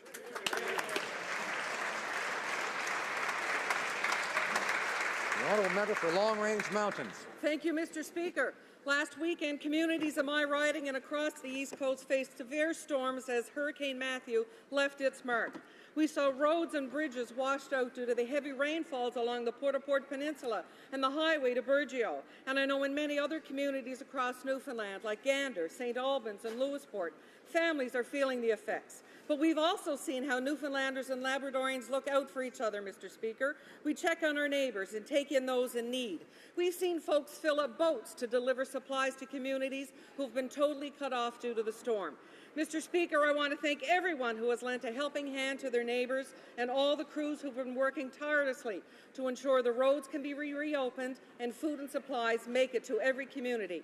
Thank you also to the provincial and municipal colleagues for their great work organising the response and on the ground. And lastly, Mr. Speaker, I want constituents to know that through the federal government's disaster financial assistance program, their government of Canada will be there to help our province and all Atlantic provinces rebuild. The honourable member for Calgary Rocky Ridge. Speaker, 2 weeks ago, the Finance Minister took another stab at addressing housing affordability and related mortgage insurance risk to Canadian taxpayers. Again, the Finance Minister is imposing a one-size-fits-all response on Canadian consumers and the mortgage industry while missing the target. I'm concerned for young families who will bear the brunt of the Liberal carbon tax and may now have a harder time achieving their dream of home ownership. I'm also concerned about the effect of the Minister's announcements on competition in the mortgage business, and I'm disappointed that this important policy change was imposed on consumers and the mortgage industry with no consultation or notice. Mr. Speaker, the Finance Minister is the one who has an out-of-control borrowing problem. TD Bank now estimates the deficit's going to be another $5 billion more than budgeted. He thinks that low interest rates are dangerous for Canadian consumers, but a perfect justification for an out-of-control deficit. Nobody needs a lecture from this Finance Minister on the risks of excessive debt. Honourable member for St. John's South Mount Pearl. Thank you, Mr. Speaker. As many in this House know, Newfoundland and Labrador is a fine province renowned for its bilingual jurists. Just thought I'd point that out, Mr. Speaker. Unfortunately, it's also renowned for its weather, and ours was recently hit hard by heavy rains and high winds. My riding was spared, but communities like St. Albans, Morrisville, and Burgeo weren't so lucky. Heavy flooding damaged homes and infrastructure, flash flooding destroyed highways and cut access to communities. And just this morning, the member from Costa Bay Central Notre Dame is helping out some people with their flooded basement. First responders are working around the clock. Homes and businesses like the Claude Sound Motel in Charlottetown, Newfoundland opened up their doors to passers-by. And musicians like Jennifer Mitchell and her father Gary played traditional music on the side of the road to keep people's spirits up. Monsieur le Président, Mr. Speaker, our thoughts are with our neighbours in Nova Scotia, particularly our friends in Cape Breton, who were hit very hard by the storm. Our thoughts and prayers are with everyone who is affected by these events. For Cape Breton Canso. Mr. Speaker, last Monday, the province of Nova Scotia was hammered by the remnants of Hurricane Matthew. Parts of Cape Breton Island received over 240 millimeters of rain in an 8-hour period and was driven by 120 kilometers an hour winds. The result was widespread flooding, washouts, road closures, and extensive power outages. My colleague and I from Sydney, Victoria, welcomed the Minister of Public Safety on Friday past to tour some of the hardest hit sites. We were joined by Provincial Minister of Transportation Jeff McClellan and area MLAs to see the loss and destruction firsthand. To speak with the people whose lives have been devastated by this event was moving, to say the least. We applaud the hundreds of first responders, the armies of families, friends, and neighbors who helped out. Know that your actions are noble and appreciated. Together, we can share the burden and the work in rebuilding our communities. Premier Stephen McNeil has pledged to make assistance quick, efficient, and unencumbered. The people of Nova Scotia must know that this government will be there as a willing partner to help our people through this terrible ordeal. The honourable member for St. Albert, Edmonton. Mr. Speaker, after proposing to shut out Atlantic Canada from the Supreme Court for the first time ever, it's good to see that the Liberals have reversed their position, listened to Conservatives, and appointed an Atlantic Canada. Mr. Speaker, while today's Supreme Court appointment fills an important court vacancy, there remain dozens of vacancies across Canada. As a result of the Minister of Justice's inaction, serious criminal cases are being thrown out of court, including most recently a first-degree murder case in Alberta. For months, the minister has been talking about filling judicial vacancies, all the while leaving 60 seats vacant. Mr. Speaker, before the next serious criminal case is thrown out of court, it's time for the minister to fill these vacancies and do so immediately. The honourable member for Edmonton Centre. Today I rise in this House with a heavy heart. Last week, Albertans and Canadians lost one of our most devoted public servants. The Honourable Jim Prentice served with honour and conviction as a member of this House, as a member of the Federal Cabinet, and as Premier of Alberta. As a Cabinet Minister, Mr. Prentice was instrumental in establishing the Truth and Reconciliation Commission. As an MP, he showed great courage and compassion by standing as a supporter of marriage equality when it was not easy to do so. He learned French, and he required his Hill staff to speak French as well. Premier, he was a tireless advocate for the environment and the economy. On behalf of my Alberta caucus colleagues and of all the caucus colleagues from coast to coast to coast, we send our thoughts and prayers to Jim's devoted wife, Karen, and their family. Thank you for sharing your husband, father, and grandfather with us. Jim will be sorely missed.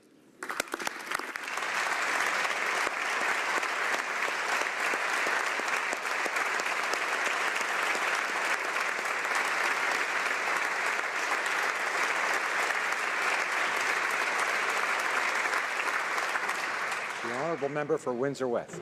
Mr. Speaker, it is with heavy heart that I stand in this chamber today to express on behalf of all New Democrats our deep sorrow after learning of the tragic loss of our former colleague and friend, Jim Prentice. Jim was an exemplary member of Parliament. He was thorough and highly competent in his preparation, measured and articulate in debate, and his true strength was working with all members of this House. I had the opportunity to experience firsthand his professionalism. We all know in this House his sincerity and conviction were beyond reproach. He carried himself with a dignity and honour that all honourable members would do well to emulate. I want to offer our deep condolences to Jim's family and friends, particularly his wife Karen and daughters Christina, Cassia and Kate. We thank you for sharing him with us. Canada is a better place for his service with us.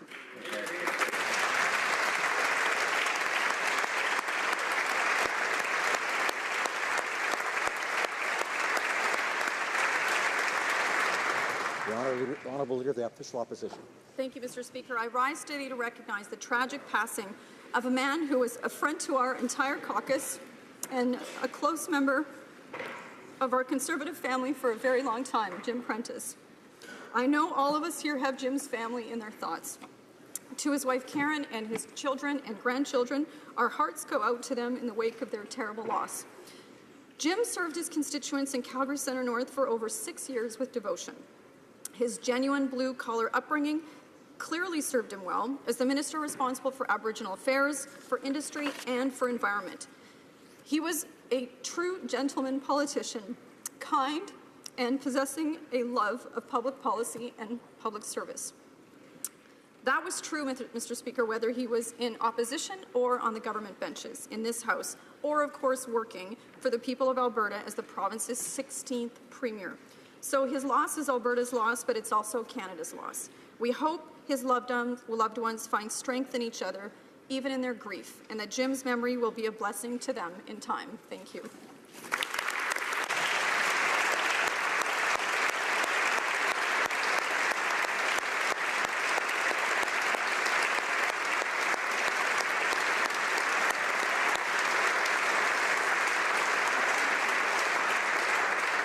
Member for Humber River Black Creek. Mr. Speaker, earlier today, the global spiritual leader of the Ahmadiyya Muslim community arrived in Ottawa for a formal visit to Parliament Hill.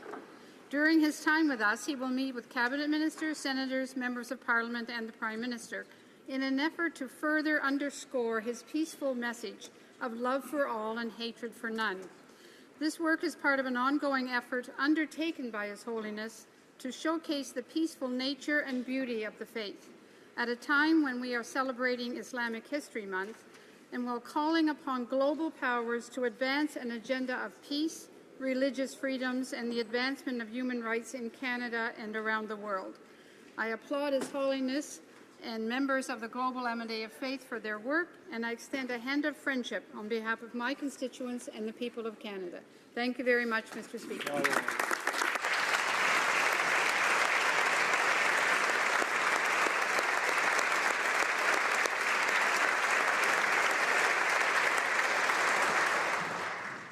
There have been discussions among representatives of all parties in the House, and I understand there is agreement We now rise and observe a moment of silence in honor of a man who was a friend to many of us, who we fondly remembered, and by the way, who was an outstanding hockey player as well, the Honourable Jim Prentice.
Thank you. Merci beaucoup.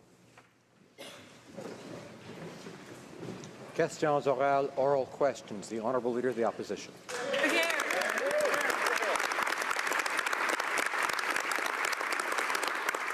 Mr. Speaker, the Prime Minister was elected on a promise to only borrow $10 billion.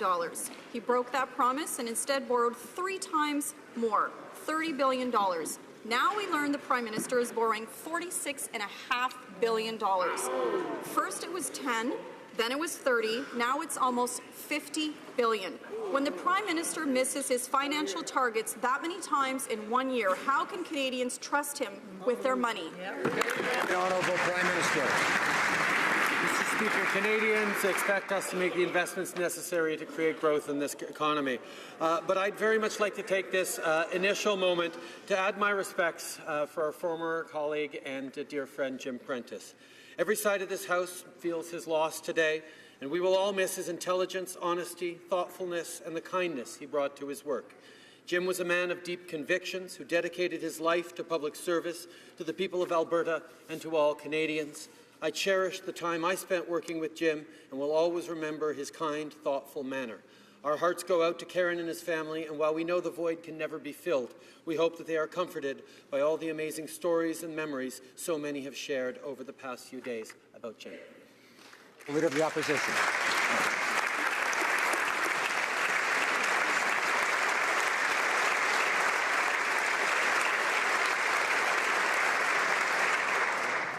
Well, I appreciate the Prime Minister's sentiments, but back to my question, Mr. Speaker, and he defended his uncontrolled spending by telling us that it will create jobs and grow the economy. But the evidence is clear, it's not.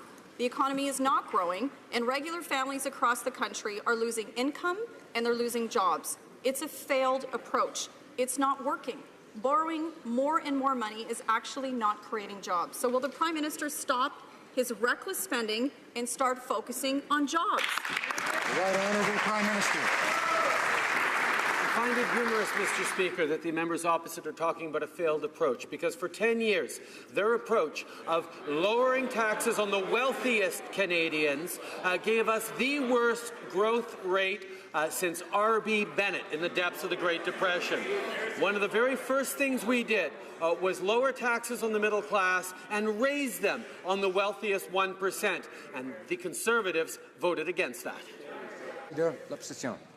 Mr. Speaker, Canadians know that when they borrow money, it has to be paid back. But the Prime Minister's plan is to pay it back with higher taxes. The Prime Minister has already hiked taxes on small businesses. He's cancelled tax credit for regular families for things like music lessons and hockey practice. Coming next is a payroll tax hike and a national carbon fuel tax hike. And the Prime Minister is now considering a tax on watching Netflix. Mr. Speaker, I know he's a Liberal, but is there a single tax that he doesn't like? Right Honourable Prime Minister. see, Mr. Speaker, we chose to, instead of sending child benefits to millionaire families like the Conservatives wanted to do, we chose to give a more generous, tax-free benefit every month that lands in the 9 out of 10 Canadian families who need it bank accounts. This is the kind of thing that helps the people who need it by doing less for the people who don't. The Conservatives never quite understood that, and that's possibly why they're in opposition today. The honourable member for Lac-Saint-Jean. Mr. Speaker, it's interesting to hear that the government gave money to 9 families out of 10. It's better not to take that money. This morning, I was with the colleagues and we announced a strategic approach to work on the softwood lumber issue. The government isn't taking action, but for us this is a very important issue. Could the government announce what it's going to do to save 400,000 jobs so that we keep those here to help people that work in this industry? The Right Honourable Prime Minister. The member has just shown that he doesn't understand that we actually provided help to those that need it, because if you give money to those that are in the highest tax brackets, they don't need the money. You don't give checks to millionaires like they did, but rather to give bigger checks to the 9 out of 10 Canadian families that need it most. They are continuing to not understand. We need to share wealth with everyone. The honourable member. My question dealt with the 400,000 workers in the forestry industry. I don't know if they're millionaires or not, but they are very concerned about the future of their jobs. In 2006, we managed to come up with an agreement, and then we had 10 years of stability. Now the government needs to take action. Will they act to save these jobs? The Right Honourable Prime Minister. We are certainly concerned about the future of all these jobs, and this is why we are working so hard to solve the softwood lumber issue. We know, though, that under the former government there was a broken relationship with the United States, and we are working to repair that, to rekindle investment and prosperity to help our communities and regions across the country. A year ago, Liberals promised an immediate commitment for home care, but 363 days later, Canadians have seen absolutely nothing, not a cent. The government seems to be using this old commitment to distract from the fact that they're adopting Stephen Harper's cuts to the health care escalator. Right. Now, promises aren't negotiating chips, Mr. Speaker. They're promises. Why has this government abandoned true negotiations with the provinces? And why has the Prime Minister adopted the Stephen Harper approach to health care? Right, Honourable Prime Minister. Actually, the Stephen Harper approach to health care consisted of writing a check and then not checking to see whether it was actually spent on health care. Canadians expect that new money invested by the federal government into health care be actually spent on health care. On top of that, we've made commitments to work with the provinces to invest in home care, because Canadians know that what we need is a system that cares for the sick and cares for the elderly, and demonstrate the kinds of collaboration within provinces and with the federal government that didn't happen for far too long.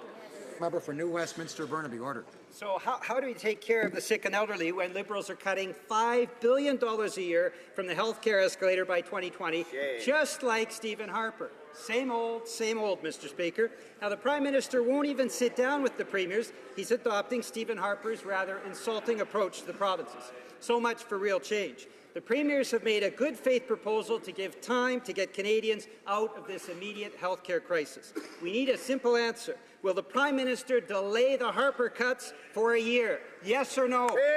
Honourable Prime Minister. Actually, Mr. Speaker, we're looking forward to investing $21.5 billion in healthcare over the next 5 years of new money, and the only expectation we have is the expectation the Canadians have, that that money be actually spent on healthcare. That's what the previous government missed out on when it was investing in healthcare. We know that healthcare money must flow to healthcare. That's what Canadians expect. That's what the provinces expect as well. The honourable member for Saint-Hyacinthe-Bagot. Mr. Speaker, during the election campaign, the Liberals promised immediate help for home care.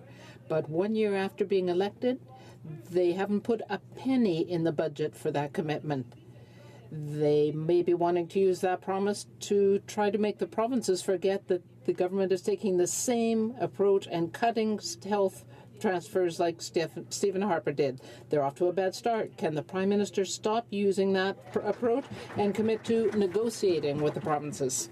I would like to remind the honourable member that the federal government is not responsible for spending on health care. We have to work with the provinces, and I'm very pleased to sit down with the provinces to discuss how we will work together to meet the needs of Canadians while, of course, complying with jurisdictional responsibilities. The honourable member. It's the responsibility of the federal government to contribute at least 50% of the health budget. During the last campaign, the Prime Minister promised cooperative leadership for funding in health, but they're refusing to sit down with the provinces to discuss it. And that means this isn't real change. It's the Stephen Harper approach all over again. The Prime Minister needs to listen to the provinces. Can he show good faith and delay the cuts that were planned? The Honourable Prime Minister. Well, the Ministers of Health have a job to do. They need to talk about the issues, and this is what is happening today. The federal and provincial health ministers are discussing the health care funding to help Canadians. There was a lack of leadership for 10 years before the election, and the Canadian people voted for change, and this is what we are bringing about. The honourable member for Louis Saint Laurent.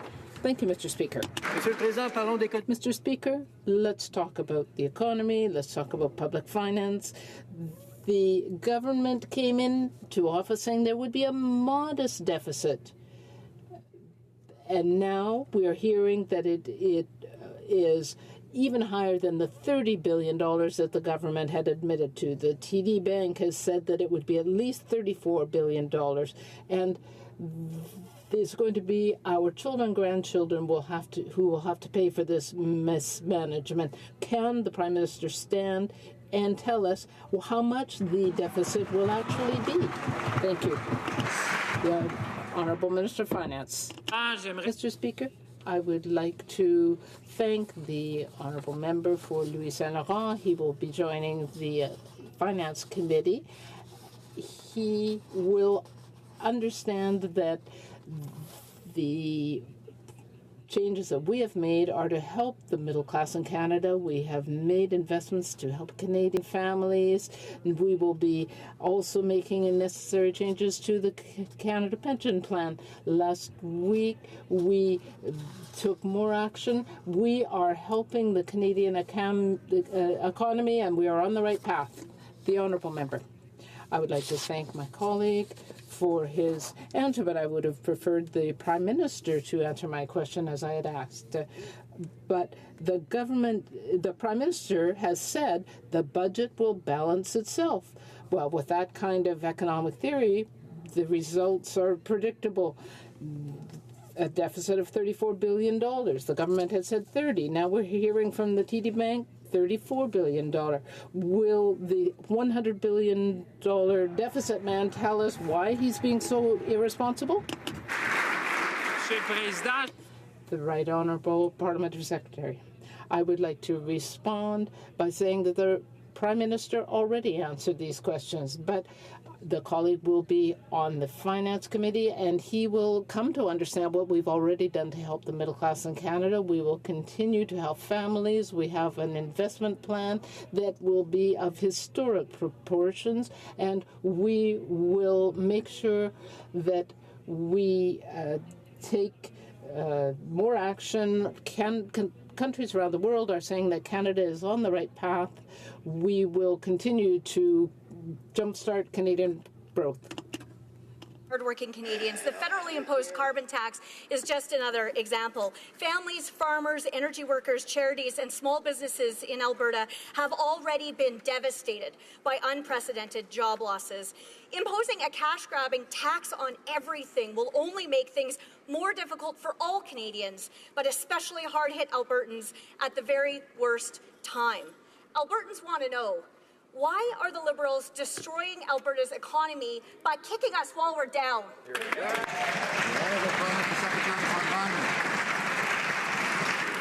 Mr. Speaker, unlike the Conservatives, we're focused on supporting the middle-class Canadians and their families at every stage of their lives.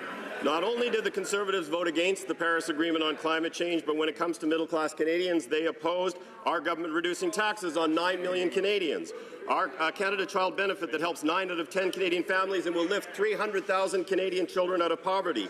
Enhancements to student loans, which will help 250,000 Canadians.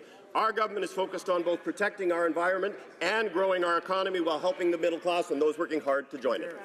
Member for Lakeland.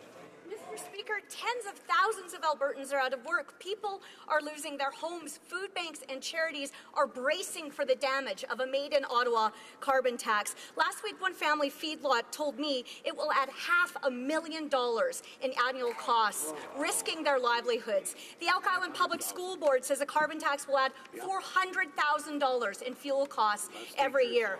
Why are the Liberals taking more away and making everything more expensive when people are already struggling to make ends meet? Parliamentary Secretary. Mr. Speaker, 80% of Canadians already live in a province where there is an effective price on carbon pollution, but more action is needed, and it's important to have a price on carbon pollution across the country. We've listened to provinces and territories, including the government of Alberta. Every province and territory has the flexibility to decide how they implement a price on carbon pollution, either a direct price or through a cap-and-trade system. Provinces and territories can use the revenues as they see fit, including reducing taxes if that's what they so choose to do. The honourable member for Carleton.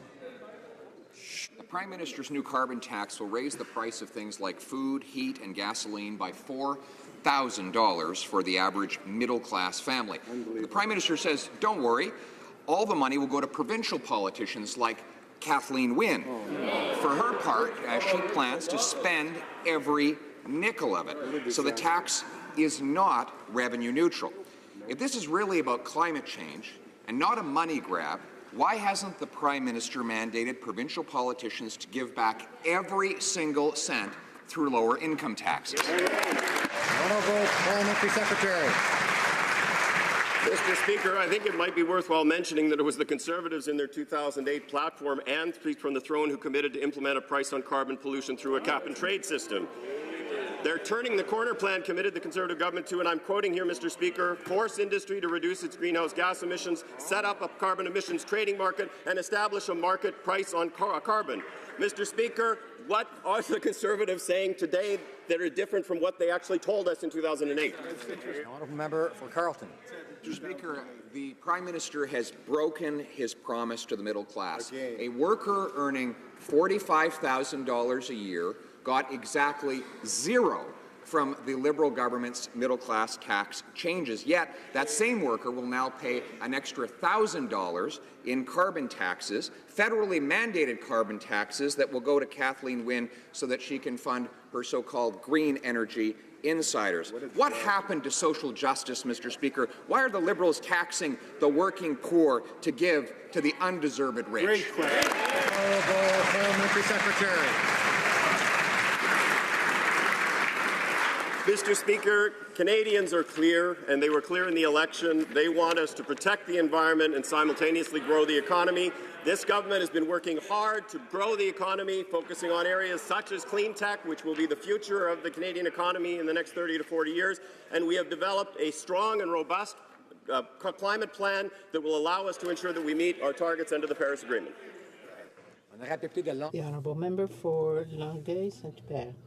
Mr. Speaker, the things are starting to heat up in the portfolio of the Minister of Heritage. A month ago, I reminded her that she still needed to make appointments at the CRTC, at the CBC.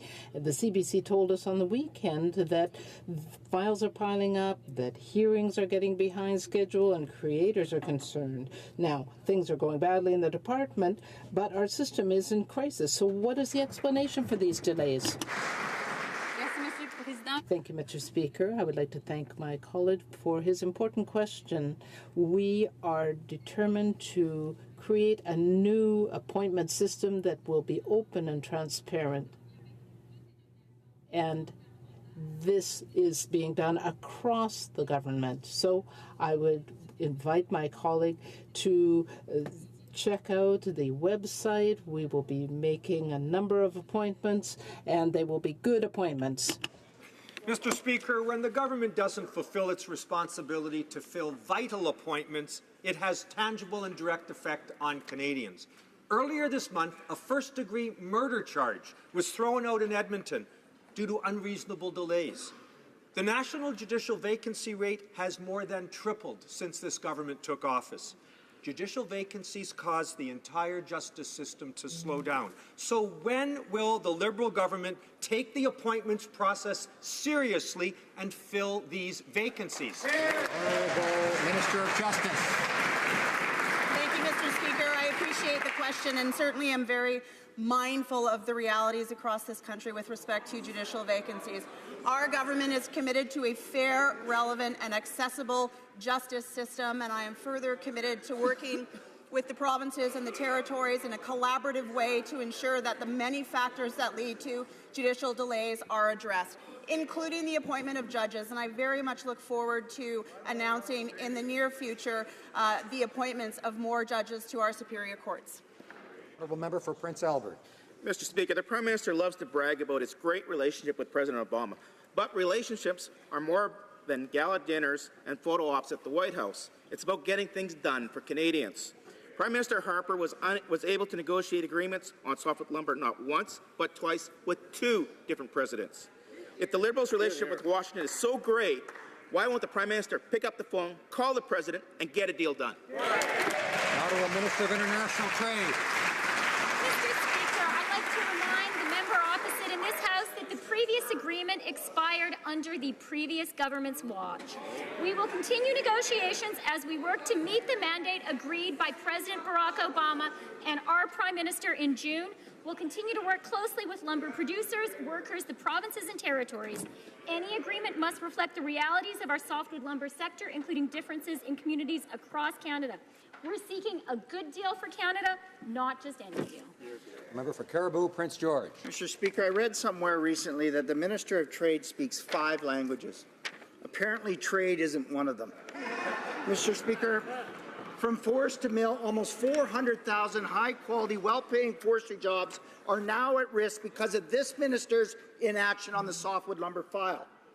In one of my communities alone, 2 mills are at risk. That's 400 jobs and a quarter of the municipal tax base. How does a Minister of Trade expect people to continue to work and live in the communities they call home when there's no jobs to put food on the table for their families? Minister.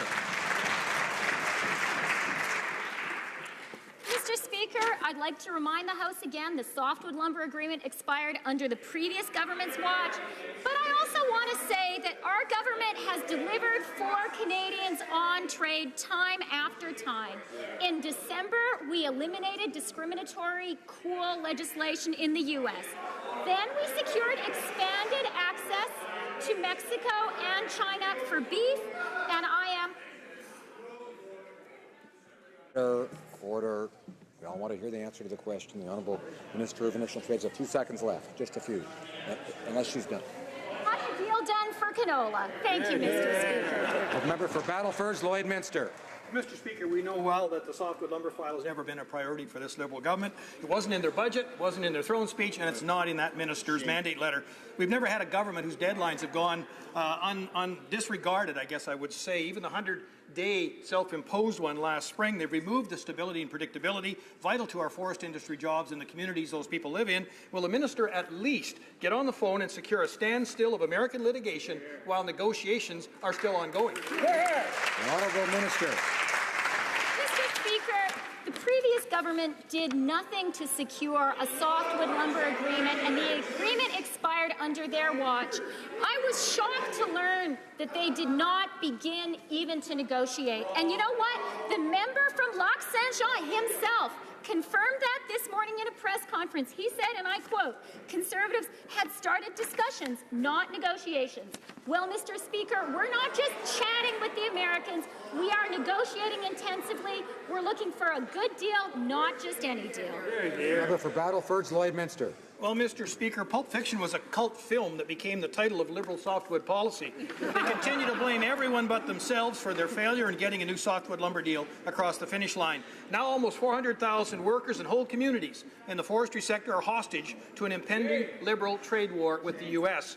When will the Trade Minister stop treating these jobs as an afterthought and solve this dispute before livelihoods become Liberal collateral damage? The Minister. Mr. Speaker, we are working extremely hard on getting a great deal for Canada. But I want to quote some other people who see how hard we're working. I'm going to start with the member for Caribou Prince George. He told the committee this summer, and I quote, I can appreciate that there's been a considerable amount of work done to this point by both Global Affairs and the Minister. Christy Clark said something very similar, and I quote, I've got to give her credit. She's worked day and night to try and resolve this. It's been her central focus for the last several months, and I'm still working hard. The honourable member for Windsor West. Mr. Speaker, in 2007, after NDP pressure, the Conservative government blocked the foreign takeover of Canadian satellite maker MDA. The sale was rejected to stop U.S. control of sensitive technology and information. But now the company has shifted to the U.S., control right there under the Liberals' noses without them making a difference right now. And just last week, the minister was actually musing about further weakening Canada's foreign takeover laws. Will the minister investigate to ensure Canadian laws are being enforced, and will he close loopholes that threaten Canadian companies and investment by Canadians? The Minister of Innovation. Mr. Speaker, I'd like to thank the member opposite for the question. Our government, first and foremost, is very committed to the space sector. So when he talks about MDA, this is an organization that I visited, and we've made investments with respect to that organization as well.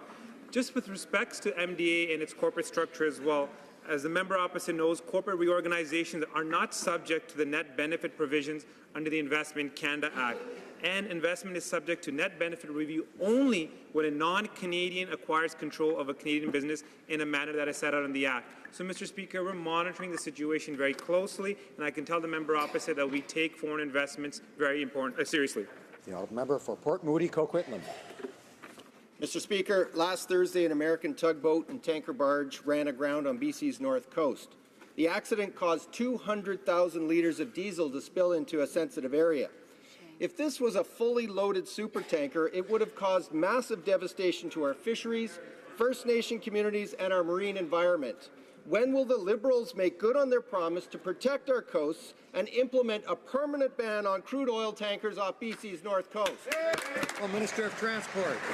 Mr. Speaker, improving marine safety is a very high priority for this government. That is why I am working with my colleague from Fisheries and Ocean and the Coast Guard to improve marine safety for this country, as well as working on a moratorium, and we'll have things to say shortly. In the meantime, I should let him know that the Pacific Pilotage Authority has revoked the exemption for piloting for the company in question. The TSB is on location.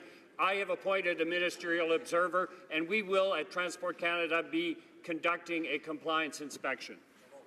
De Montréal. Merci, Monsieur le Président.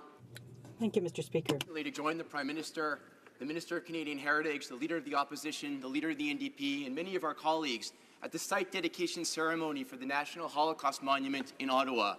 Est-ce que la ministre peut nous informer? Can the minister inform us of the progress of this bill and the importance of building a monument like this is for the government? I'd like to thank the member for Mont-Royal for this important question. I'm proud of our government's commitment to the National Holocaust Monument. And sobering reminder to all Canadians of the tragedy of the Holocaust. It will honor those 6 million Jews and millions of others, including Roma, homosexuals, and disabled people who lost their lives. Must we never forget the horrors of the Holocaust and continue to fight the hatred and disregard of humankind. The honourable member for Thornhill. Mr. Speaker, Canada is about to vote at the UN for members of the sardonically named Human Rights Council.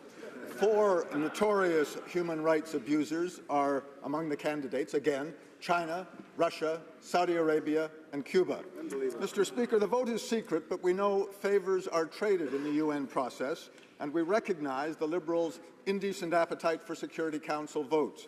Will the Liberals tell Canadians and the world how Canada will vote on these 4 human rights abusers?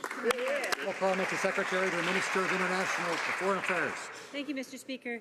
Canada would like to tell the world that we absolutely intend to lead the resolution on the situation of human rights in Iran at the UN General Assembly's 71st session. We believe that engagement allows us to more effectively hold Iran to account, and I know that's one of their concerns. Engagement is a harder path than the Conservative government ever chose to take. Isolation is not the way to go.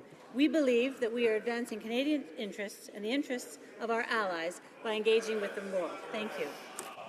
The honourable member for Thornhill. No answer. Well, Mr. Speaker, Canadians have learned that the Mayor of Montreal travelled to Iran to meet with the Mayor of Tehran, a key player in that country's terrorist sponsoring and human rights abusing regime.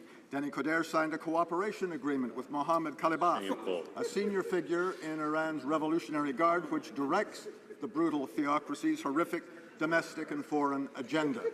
Mr. Speaker, was the minister aware of his former Liberal colleague's ill-advised misadventure, or is this part of the Liberal government's misguided quest to normalise relations? Hear, hear. Parliamentary Secretary. Well, first of all, Mayor Coderre is the best person to answer as to his own travel. Speaking on behalf of the Minister of Foreign Affairs and our government, we are committed to a step-by-step re-engagement with Iran.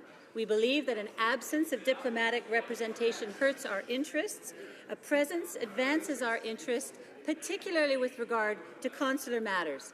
We know that engagement is a tougher path, but it's a necessary one to deal effectively with Middle East security issues and to hold Iran to account on human rights. Selkirk, Interlake, Eastman. Well, engagement is appeasement, Mr. Speaker. Last week, the Foreign Affairs Minister put his hypocrisy on display to the entire world. He took to Twitter to call on the international community to uphold its responsibility to protect civilians from the mass atrocities of ISIS. Canada was a leader in doing precisely that. Our CF-18s took out nearly 400 fighting positions in Iraq and Syria. If the minister truly believes in the responsibility to protect civilians, why did he pull out our CF-18s? Does he naively believe that his tweets are more effective than Canada's fighter jets? The Minister of National Defence. Mr. Speaker, I'm actually very proud of the work that our Canadian Armed Forces has done overseas. As you know, that the Iraqi security forces launched their operation on Mosul.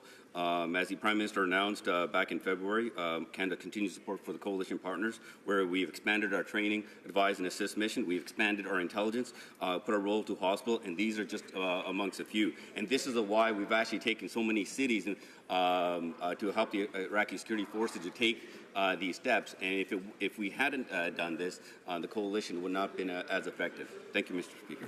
The Honourable Member for Charlebourg, Haute-Saint-Charles.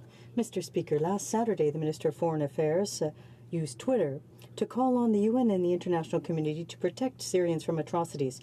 But what's the government doing to protect Syrians? Absolutely nothing. What's worse, by bringing our F-18s back, which were used to strike ISIL in the region, they have put civilian lives in danger. If the Liberals believed in what they said, they would send the F-18s back to fight ISIL. What has the government done, Mr. Speaker, to protect Syrians?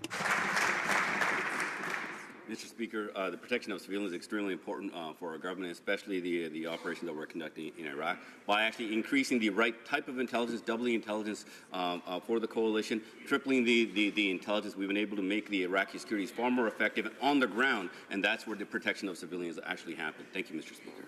The Honourable Member for Jonquière.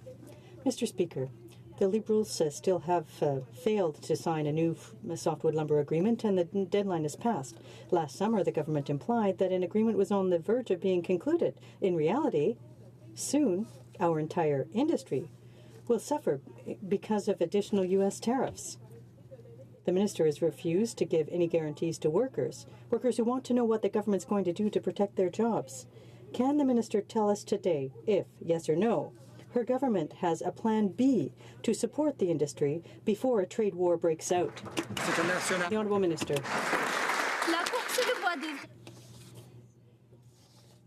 The expiry occurred under the previous government. We continue to work closely with the producers, workers, the provinces and territories, and we will continue to work with them. Canada is prepared for all possibilities, has a plan B, and our government will vigorously defend the interests of workers and producers in this country. We are looking for a good agreement for Canada, not just any agreement. Thank you, Mr. Speaker. I hope that includes loan guarantees for the softwood lumber industry. Canadians were promised transparency, yet this trade minister is still being evasive about the ongoing negotiations of CETA. Wallonia's vote against CETA highlights the many ongoing concerns, including threats to local sovereignty from investor-state provisions. Now, this Prime Minister is questioning the relevance of Europe, when in fact many Canadians share similar concerns about this trade deal. The minister is so focused on the concerns of Europeans, but when will she focus on Canadians' concerns and fix this deal once and for all? Honourable Minister. Mr. Speaker, CETA is one of my top priorities, and I continue to be engaged actively with Canadian partners and with our European partners constantly on this issue.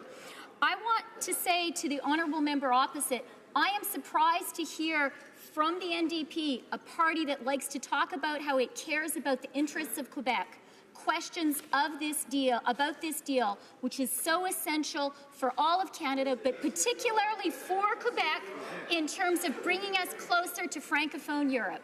Thank you very much, Mr. Speaker. The honourable member for St. Albert, Edmonton. Order. Speaker, serious criminal cases have been thrown out of court as a result of the failure of the Minister of Justice to fill judicial vacancies. Now in Alberta, a case involving the most serious offence was thrown out of court, a first-degree murder case. Mr. Speaker, how many more cases is the Minister of Justice prepared to see thrown out of court before she does her job and starts appointing judges? Now the Minister of Justice. Thank you, Mr. Speaker, and I appreciate being able to stand up and speak to the work that our government is doing with respect to ensuring a fair, relevant and accessible criminal justice system. We are working extremely hard. I am working with my counterparts in the provinces and territories to address the relevant factors that lead to delays, including the appointment of judges. I was very fortunate to have appointed 15 judges back in June, and I'm looking forward to making an announcement very soon with respect to additional Superior Court judges. Member for Kamloops, Thompson, Caribou. Thank you, Mr. Speaker. The Liberal government should be ashamed of their approach to First Nations transparency. 300 band members from the Samson Cree Nation are now calling for a forensic audit into how their chief and council spent federal funds. They know that there was money that was supposed to be going into programs such as suicide and gang violence prevention, but they see very little change on the ground. When will the government respond to their plea for a forensic audit and also start to enforce the First Nations Transparency Act? The Minister of Indigenous and Northern Affairs. Thank you, Mr. Speaker, and I thank the member for the question. Accountability and transparency are key tenets for all First Nations as well as for this government, and it's ensuring the delivery of the historic investments in Indigenous and Northern communities through Budget 2016. We are engaging with First Nations on the way forward in transparency and accountability, and as the member well knows, any member of any First Nation can ask our government to provide the audited financial statements at any time, and I welcome that request. Honourable member for Kamloops, Thompson, Caribou. Mr. Speaker, the story continues. Band members in Alexander and Onion Lakes First Nations are calling for financial transparency. In Alexander, an investigation identified $2.1 million in unexplained payments. In Onion Lake, they haven't even provided basic information. With the First Nations Transparency Act, band members, for the first time ever, have access to basic information that all Canadians deserve. When will they enforce the Financial Transparency Act? When? Honourable Minister. As the member well knows, Mr. Speaker, that top-down solutions don't work, and in the Kelowna court, the call for a First Nations Auditor General was immediately torn up by the previous government. We are taking very seriously any allegations of misuse of public funds, and when necessary, we do conduct forensic audits to ensure that the funds were used properly. The audit was commissioned by Alexander First Nation, and therefore we cannot comment on it, but we were reviewing the situation in order to determine whether or not a forensic audit will be required. Member for Sault Ste. Marie. Mr. Speaker, I was very pleased to host meetings this past week with the Minister of Innovation, Science and Economic Development and local stakeholders in my riding of Sault Ste. Marie.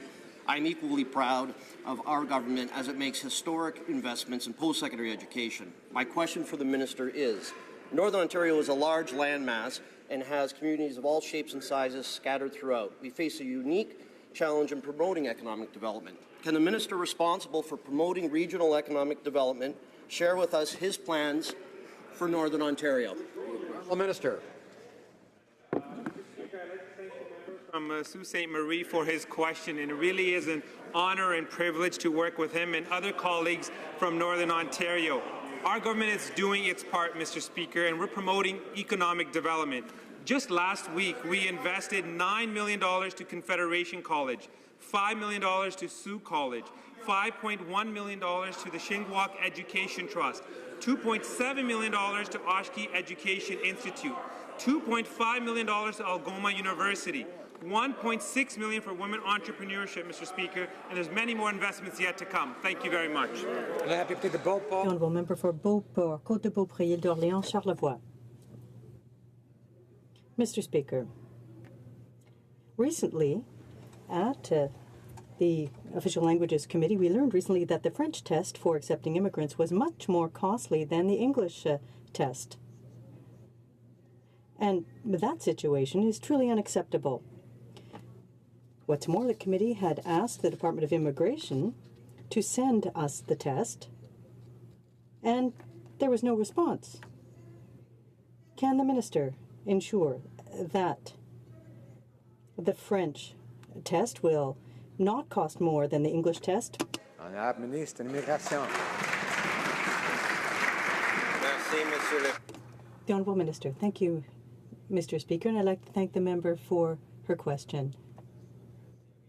We take very seriously the challenges faced by Francophones outside Quebec. We have announced a program with specific advantages. We are likely going to add points for Francophones outside Quebec to help them. So in many ways, we are helping them, and in terms of that specific question, with the cost of the test, we are looking into it. The Honourable Member for Laurier-Sainte-Marie.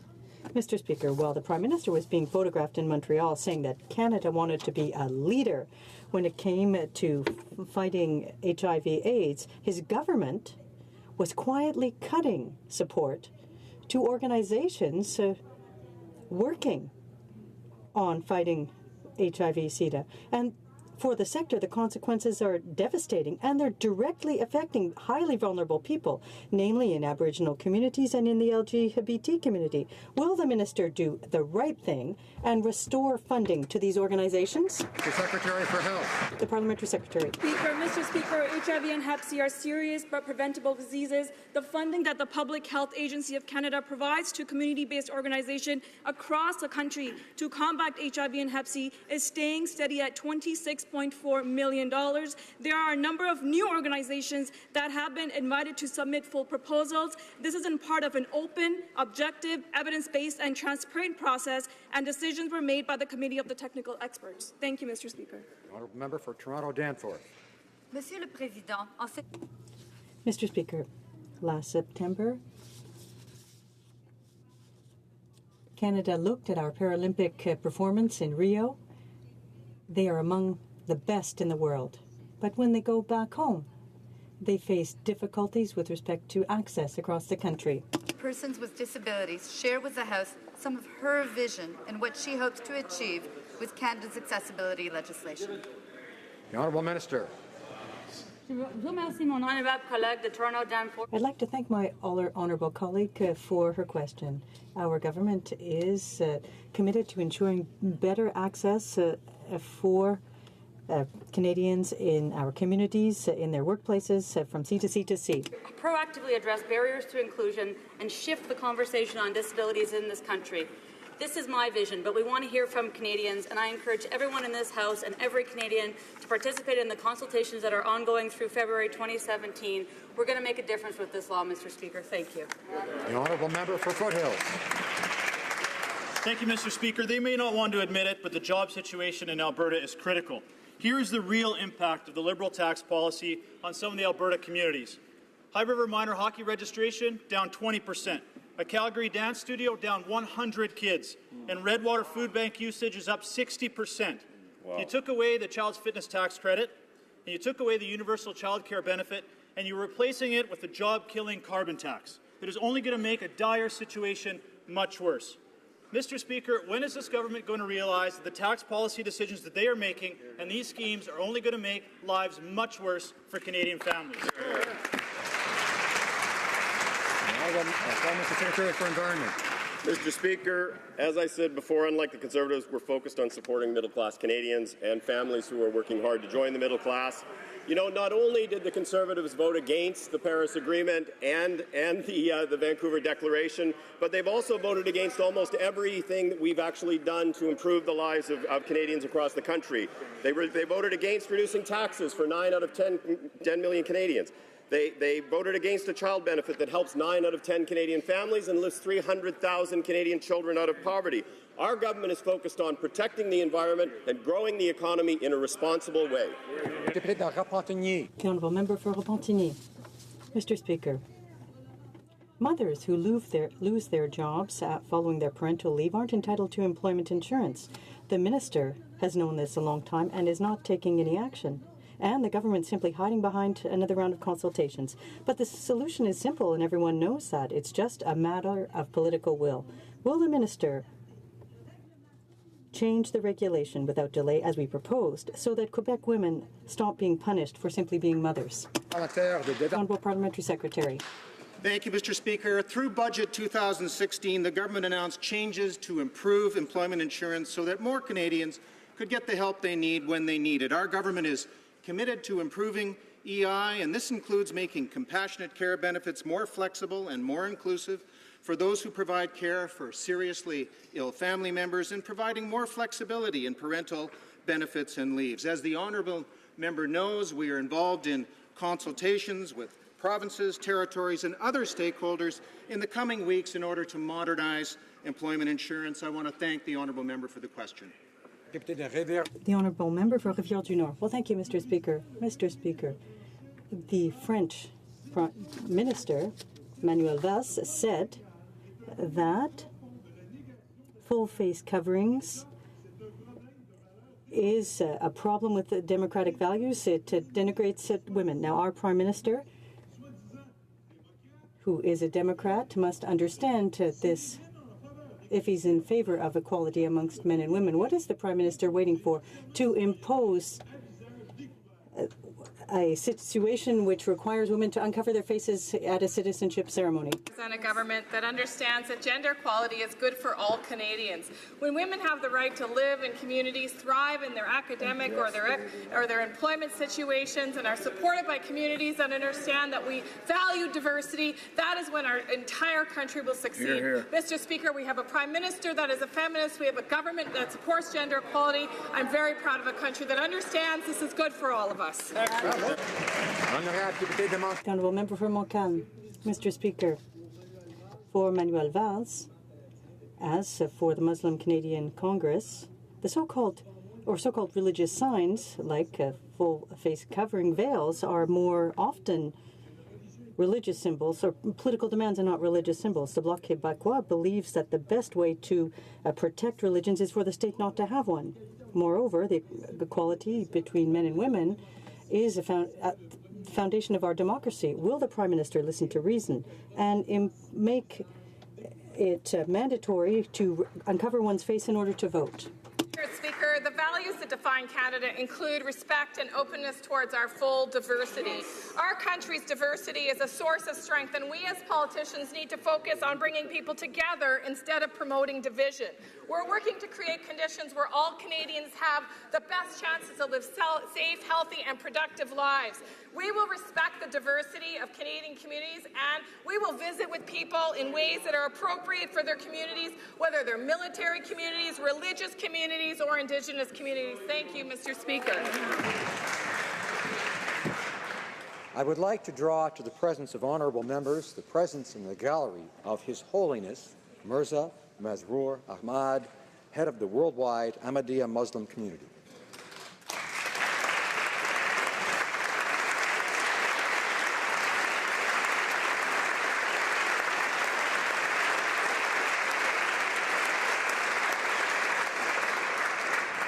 This will conclude question period for today.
Order. I encourage members to take their discussions into the lobbies. Order. Tabling of documents. The Honourable Parliamentary Secretary to the Minister of Public Services and Procurement. Mr. Speaker, pursuant to Standing Order 109 of the House of Commons, I have the honour to present in both official languages the government response to the second report of the Standing Committee on Official Languages entitled Study of the Translation Bureau. Thank you, Mr. Dépôt de projet de loi émanant du gouvernement. Introduction of government bills, statements by ministers, reports from interparliamentary delegations, presenting reports from committees. The Honourable Member for Montreal. Thank you, Mr. Speaker. Mr. Speaker, I have the honour of presenting in both official languages the fifth report of the Standing Committee on Justice and Human Rights concerning Bill C-242, an act to amend the criminal code inflicting torture. While we very much thank the sponsor for his very hard work, we recommend not to proceed further with the bill. Thank you, Mr. Speaker. For Battle River Crowfoot. Thank you very much, Mr. Speaker, and I have the honour to present in both official languages the following report of the Standing Committee on Public Accounts. The 16th report, entitled Report 4, Drug Benefits, Veteran Affairs Canada, of the Spring 2016 reports of the Auditor General of Canada.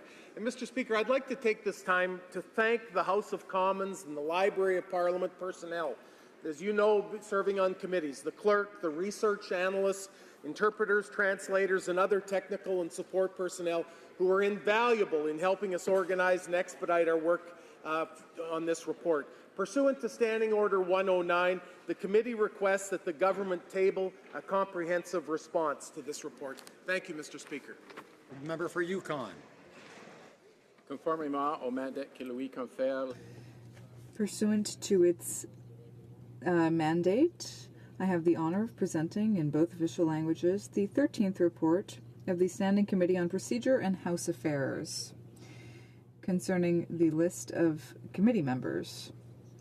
If the House gives its consent, I intend to move the adoption of a third report later today. Projet de loi, émanant des députés. Introduction of private members' bills. Madame Posey, appuyée. Ms. Posey, seconded by Mr. Thériault, requests permission to table a bill entitled An Act to Amend the Employment Insurance Act, Qualifying Period. This motion is deemed to have been adopted. The Honourable Member for Repentigny. Thank you, Mr. Speaker. If they lose their jobs, new mothers who have used their parental leave won't have enough hours accumulated when they come back to work to be eligible for EI.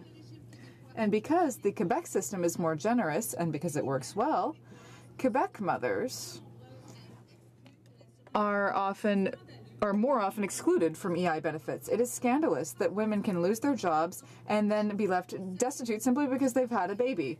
This is indirect discrimination toward women, and the government has the obligation to act and intervene.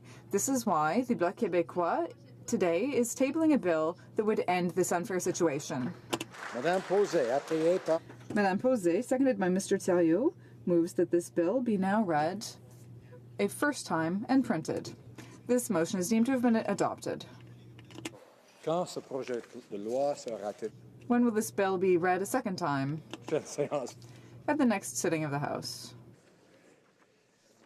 Première lecture de projet de loi d'inter... First reading of Senate public bills. The Honourable Member for Leeds, Grenville, Thousand Islands, and Rideau Lakes. Mr. Speaker, there's been discussions among the parties, and if you were to seek it, I think you would find that there's consent to adopt the following motion. Que à la conclusion de débat...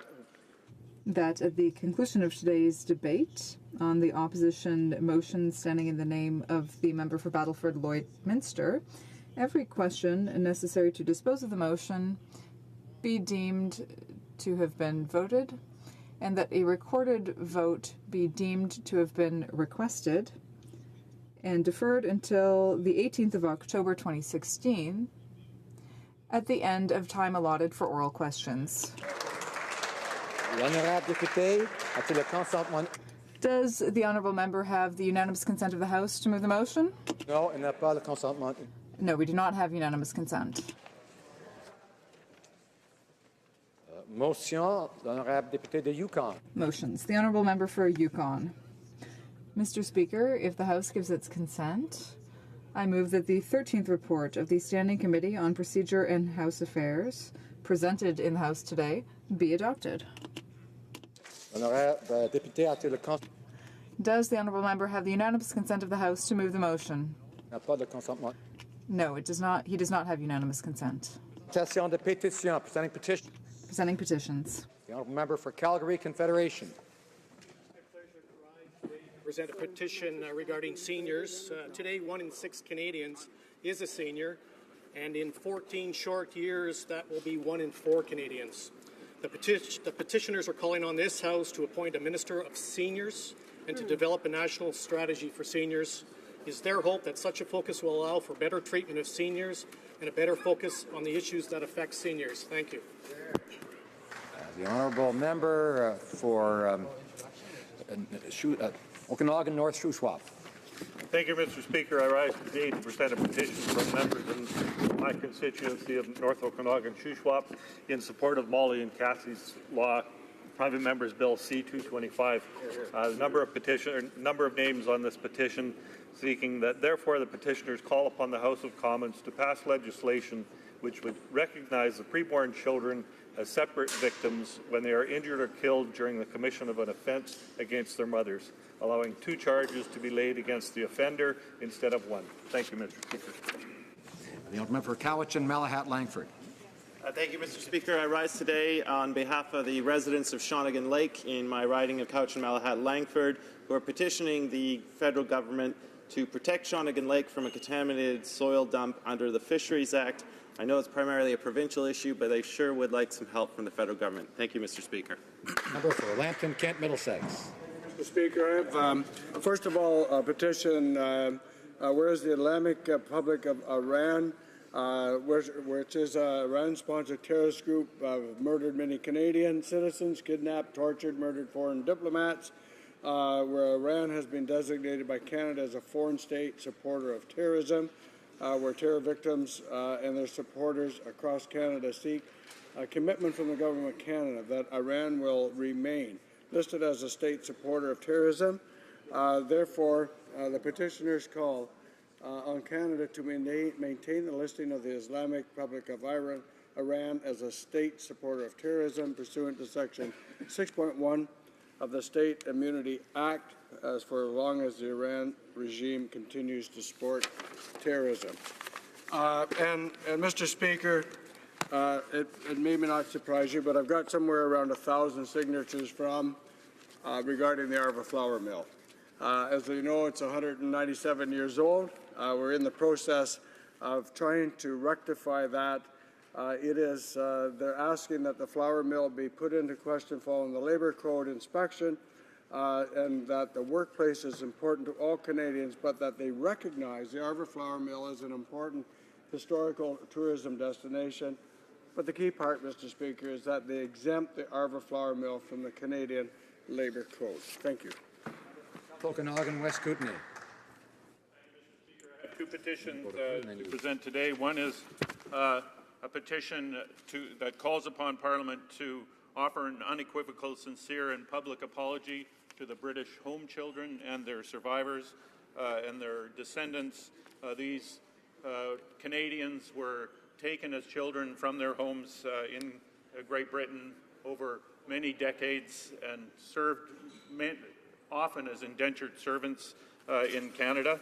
And secondly, another petition that asks Parliament to adopt a carbon policy that applies a fee to greenhouse gas emissions at their source and urges all nations around the world to adopt a similar carbon policy. Yorkton, Melville. Mr. Speaker, I'm pleased to present petitions in support of protecting pregnant women's rights to safely carry their children to term. In one of many personal letters I received along with these petitions, Alicia Johns says, "Hello, I'm 29 years old and I've given birth to 4 beautiful boys. 2 of them were premature, 1 over 7 weeks and 1 10 weeks premature. Both are doing amazingly well.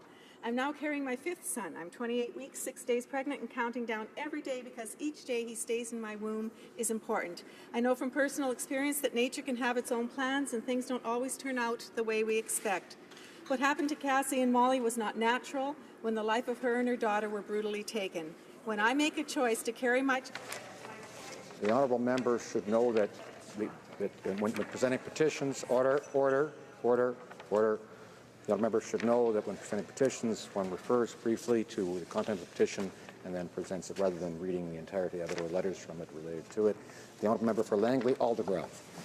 Thank you, Mr. Speaker. I'm honoured to present a petition from my constituents. It says that Families for Justice is a group of Canadians who have had a loved one killed by an impaired driver. They believe that Canada's driving laws, impaired driving laws, are much too lenient, and they want the crime called what it is, vehicular homicide.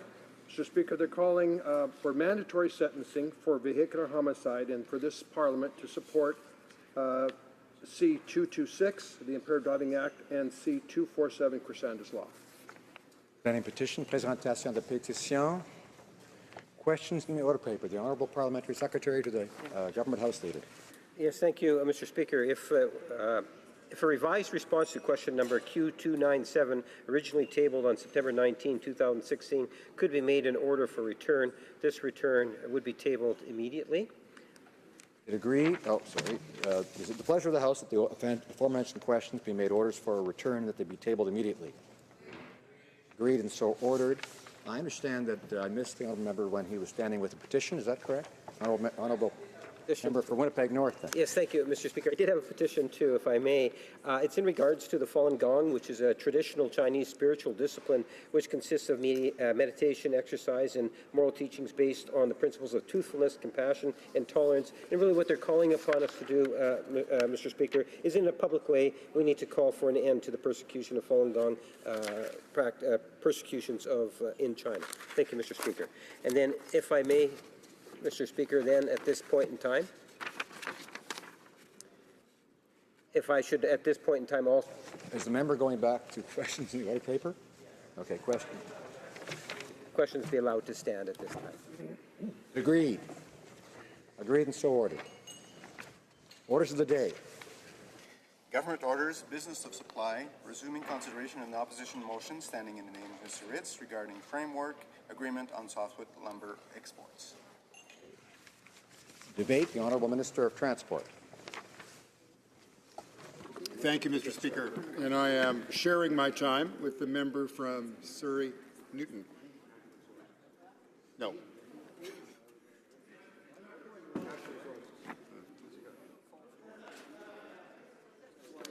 And thank you to the Honourable Member for Battleford's Lloydminster for this important motion. I know the member understands, as does our government, the importance of forestry to the people of his riding and to our country. The forest industry employs more than 200,000 Canadians and contributes $22 billion a year to our GDP.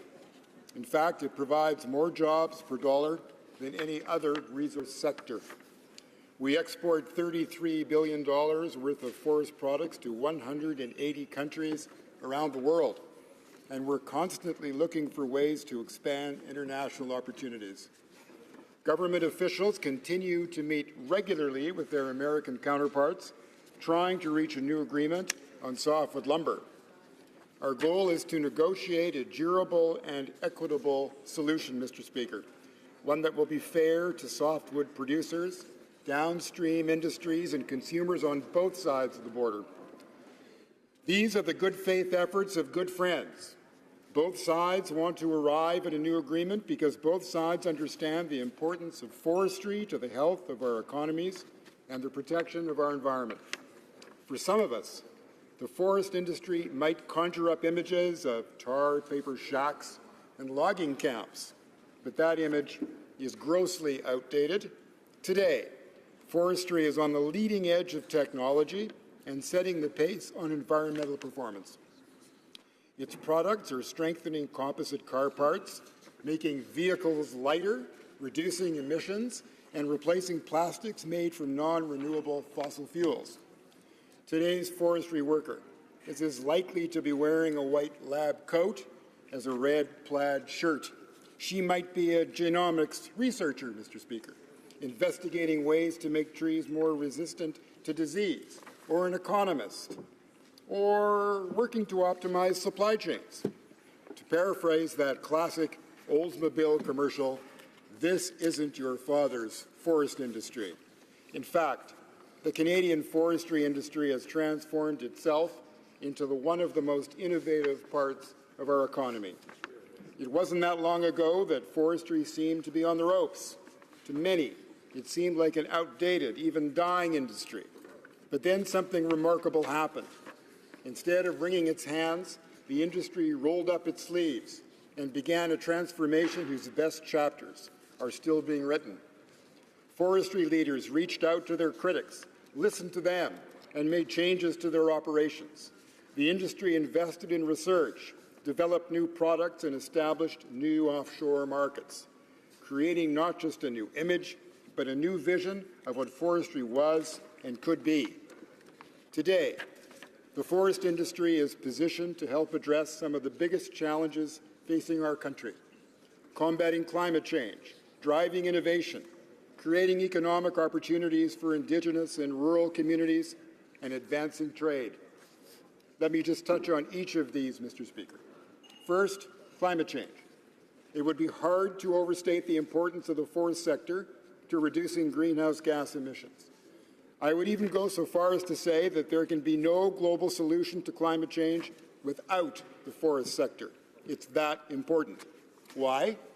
Because forestry is unique. It actually takes carbon out of the air.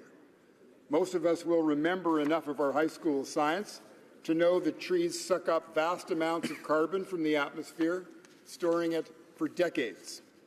But forestry's contribution goes far beyond that.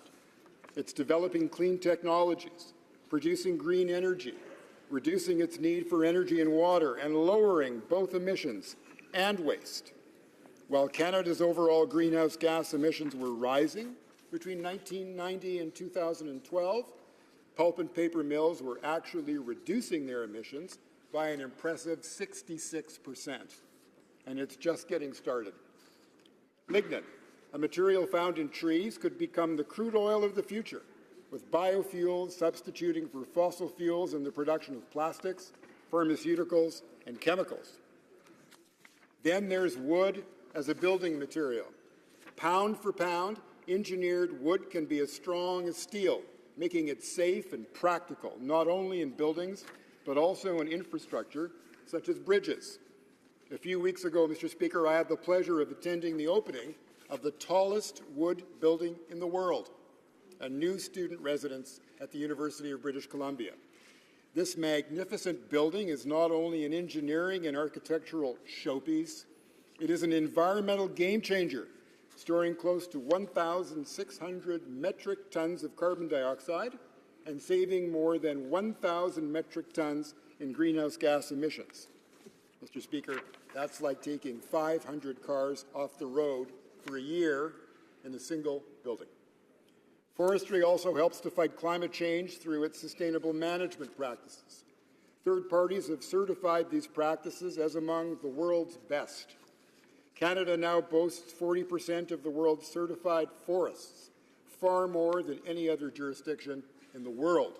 And that matters because our customers can be confident that wood products bought from Canada were harvested through sustainable practices. Any tree harvested on Crown lands in Canada must be replaced, and permanent removal of forests for agriculture or municipal development, for example, is declining. The result? Actual deforestation is less than 0.02% a year. Quite simply, when the world wants to learn about sustainable forestry and best practices, it looks to Canada. So the forest sector has a central role to play in combating climate change. Second, it's helping to drive innovation. For decades, the forest industry has been developing and investing in new products and new ways of operating. Look at the rise of clean tech and bioenergy, a renewable energy source derived from things like wood, wood waste, and straw. In July, I traveled to Port-Cartier, Quebec, to announce $44.5 million for the first commercial-scale facility to convert forest residues into a form of renewable fuel oil. This project is a shining example of governments working together to support the industry and advance Canada's bioeconomy. An increasing number of remote and Indigenous communities are now using bioenergy to end their dependence on high-emission diesel generators for their electricity.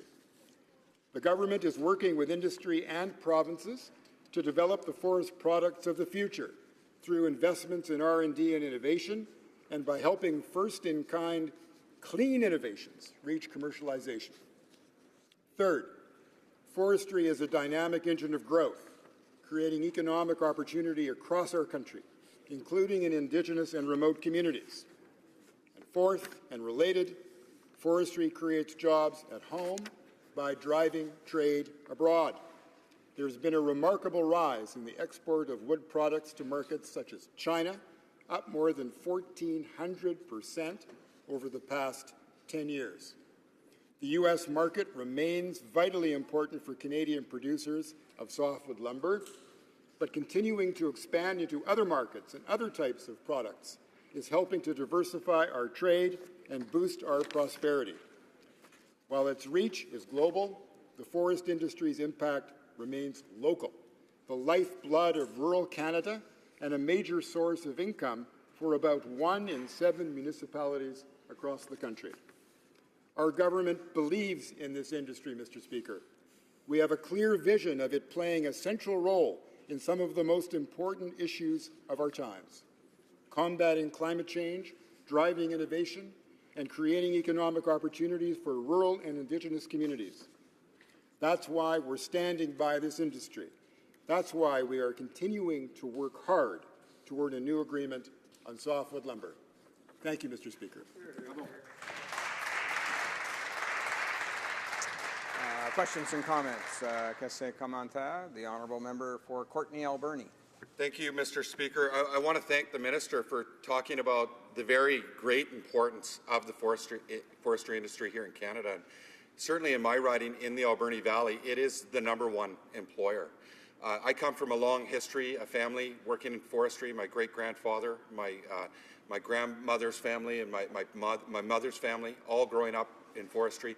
Forestry is really the most important employer in Alberni Valley, and we've lost a lot of jobs in forestry. So we know how important getting this deal done is. The NDP is urging the Liberal government to secure a new agreement that respects Canada's regional differences and protects Canadian forestry jobs, and tens of thousands of high-quality jobs are at risk, especially that in British Columbia. We want to also ensure that we protect our producers. So we want to ensure that there is going to be no tax retroactivity in this agreement. Can the Minister assure producers in British Columbia that that will actually be something that they're going to make sure is going to be protected? The Honourable Minister of Natural Resources. Thank you, Mr. Speaker, and I thank the member for his commentary and his question, and also to tell him that I share the importance of this industry to our country. There are regional differences, but again, in a country like Canada, you have to expect that there would be. The most important point that we can make is that the Minister of International Trade shares our anxiety about the importance of this deal, the fact that we're not yet at the point where we can say that we've arrived at one, but I know that she is working diligently, not only with her counterpart in the United States, but also to stay in very close touch with the forestry sector right across Canada. And I also know that she has a very good understanding of what those requirements are from each region, and she takes that intelligence and she takes that passion when she meets with her counterpart in the United States, which I know is ongoing. Questions and comments. Question commentaire. The honourable member for Caribou, Prince George. Thank you, Mr. Speaker. And I thank the honourable minister across the way for his in-depth knowledge in the forestry industry and the value that it adds to the Canadian economy. I like our honourable colleague just previously mentioned. I know what it's like to get up at 2 a.m., Mr. Speaker, to go and drive 200 kilometres to a logging block, to start a cold skidder, to run a chainsaw. Our family, their livelihoods have depended on the forestry industry, much the same as many of the families in my riding at Caribou, Prince George. Now, we have a community within our riding that, because of the uncertainty that they're facing with no softwood lumber agreement, that 2 mills are at risk, 400 jobs, a quarter of the municipal tax base. I asked the honourable minister, through you, Mr. Speaker, what message I should be giving to those 400 families, the mayors and the municipalities that are going to lose that municipal tax base, and those jobs are going to lose or be lost from those communities. Honourable Minister of Natural Resources. Speaker, the message would be that the Government of Canada understands the importance of jobs in the forestry sector in British Columbia, and that the Minister of International Trade is working diligently in negotiations with the United States to come up with a deal that will be in the interests on both sides of the border. We understand the reality of trade negotiations. If you're going to come up with an agreement, there have to be 2 signatories to it. I know that she has been working diligently to establish trusting relationships with her counterparts in the United States. She's fully aware of the importance of the sector for all regions of our country, and she's working diligently to come up with an arrangement that's satisfactory to us and our counterparts south of the border. Questions and comments? Question commentaire. The honourable member for Battle River Crowfoot. Thank you, Mr. Speaker. And we know how important this softwood lumber issue is for Canada. These disagreements and ongoing, they've been ongoing for 30 years with the United States. In 2002, we thought we had an agreement that would last some time. The former Liberal government, it broke down. 2006, finally, we were able to get a softwood lumber agreement. 96% of our lumber here in Canada is exported to the United States. And so that's why this is so imperative that we get a deal. But yet, when the new Liberal government comes in, there's no mention in a mandate. There's no discussions of any significance that are taking place. I guess I'll just give the minister another chance. I mean, we've had natural resources, gas and oil, which are in trouble, softwood lumber, which seems there's been nothing happen here in the last year, and our economy, although with all the spending they're doing, it's not growing. Nothing seems to be working for them, Mr. Speaker. The Honourable Minister of Natural Resources. Mr. Speaker, the government understands that fully 20% of the GDP of our country is generated in the natural resource sector, including in the forestry sector. We understand that there are very important jobs for the middle class that are generated by investments in the forestry sector. I have spent much time, Mr. Speaker, since I have had the pleasure of being the minister responsible for forestry, getting to understand much better than I did before I assumed the office of the passion with which the sector is working on sustainable development practices. As a matter of fact, I know that it is developing a reputation internationally as a world leader in sustainable development. So I think that the elements are in place for the sector to thrive. The deal is important. The minister is working hard. Resuming debate, the honourable member for Surrey Newton. Thank you, Mr. Speaker. Today, I rise as a member of the International Trade Committee and a proud British Columbian Member of Parliament from Surrey Newton to address the opposition motion. I'm making a point to mention my province in my speech because after reading this motion, Mr. Speaker, it's clear that the honourable member and his party has no clue what British Columbians reliant on the softwood industry are saying about the ongoing negotiation with the United States. I'm well aware the importance of forestry to Canadian economy both today and throughout our history as a country. Blessed with some of the most dense and rich forests on earth, Canada moved seamlessly from the fur trade to logging as our dominant industry in the first half of 19th century. And today, forestry and more specifically softwood lumber stands as a significant part of the economic backbone of the British Columbia economy. Mr. Speaker, the numbers do not lie. The forestry sector contributes $12 billion to BC GDP and generates approximately $2.5 billion in taxes, revenues, and other fees. BC exported more than $5.9 billion worth of softwood lumber globally in 2015. In BC, there are approximately 145,000 people that are either directly or indirectly employed as a result of this sector. And these are very good paying jobs. The average skilled employee earns about $75,000 annually. Whether as a logger or a mill worker or a forest management analyst, these jobs serve as lifeblood of communities across British Columbia. Mr. Speaker, this motion makes mention of a framework, and I can confidently report that these facts and these numbers, these jobs, and the families that rely on them represent a framework that this government is using as its foundation for negotiating a softwood lumber agreement.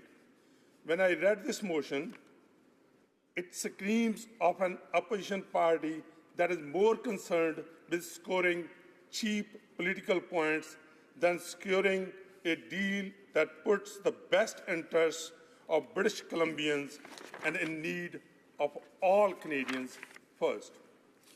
Mr. Speaker, the wording of this motion is not only inflammatory, but I would argue also intentionally misleading when it comes to the government's actions on this file. And it seems that I'm not alone in this belief. As an example, here is a quote from the Premier of British Columbia, Honourable Christy Clark, speaking about the efforts of Minister of International Trade, and I quote, "I have got to give her credit. She has worked day and night to try and resolve this.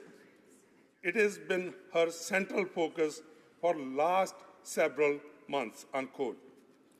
And I'm very proud to speak about the collective effort that this government has taken to support the minister's tireless efforts. Negotiations are happening with full involvement of the Government of BC, BC-based industry representatives, and First Nation community leadership and its members. The Minister is frequent and close contact with the Premier as well as the BC Minister of Forest, Lands and Natural Resources, Steve Thomas. Over the past year, Global Affairs Canada officials have travelled across BC to hold 27 meetings with a wide range of industry representatives, including the British Columbia Lumber Trade Council, BC Coast Forest Products Association, Interior Lumber Manufacturers Association, the Independent Wood Processor Association of BC, the Private Forest Landowners Association, and Truck Loggers Association, to name a few. Consultations have also included extensive outreach and involvement with the representatives of the BC First Nations, Forestry Council, the Union of BC Indian Chiefs, the BC Assembly of First Nations, and the BC First Nations Forestry Council, as well as Carrier-Scani Tribal Council. Mr. Speaker, I can understand how the honourable member and his party across the way are so confused by this level of engagement and collaboration. This is because he served in a government that never made consultation a part of the way they governed. For example, I remember how during 2011 election campaign, member and his government promised farmers that they would be able to vote on any planned changes to the Canadian Wheat Board. However, after winning a majority, that promise was broken, with member from Battlefords and Lord Minister stating that only vote necessary on the proposed legislation updates was the one that happened in the election. Mr. Speaker, this Liberal government has a far different attitude, as I just described, the stakeholder outreach that shapes our negotiations for a renewed softwood lumber agreement. And it is through these extensive consultations that our government has heard one simple message consistently repeated over and over, and here it is for the members from across the way. Do not make a deal that sells our sector and our country down the river. In fact, we have heard resolve from the stakeholders that the federal government should move to litigation if necessary. because taking a deal at any cost is not an option for the hundreds of thousands of Canadians whose livelihood depends on a fair, sustainable deal being signed. Mr. Speaker, the member's motion speaks about the threat to livelihood of Canadian workers and communities, and yet the same motion is asking for end of what is referred to as delaying. Well, what they call delaying, we refer to as negotiating and fighting for the best interests of Canada. Mr. Speaker, Canadians can rest assured that this government is taking a strong and decisive position in our negotiations with the US. And with the support of stakeholders, the minister and the team are pushing hard for a deal that is not about a quick political announcement for a media headline, but rather one that will look out for the interests of softwood lumber industry for many decades to come. Mr. Speaker, there is no way I can support this motion which calls for Canada to just throw up our hands and give in the name of signing a deal at any cost. This government is going to take whatever necessary to properly defend this country's interests. To conclude, I want to say this. It is a good thing that those members across the way who are so ready to roll over are no longer the ones that are negotiating the agreement, because the stakes are too high not to fight and fight hard in the name of Canada. Mr. Speaker, thank you for giving me an opportunity to address the House. Questions and comments? Question commentaire. The honourable member for Caribou, Prince George. Mr. Speaker, I find the honourable colleague from Surrey Newton's comments almost laughable.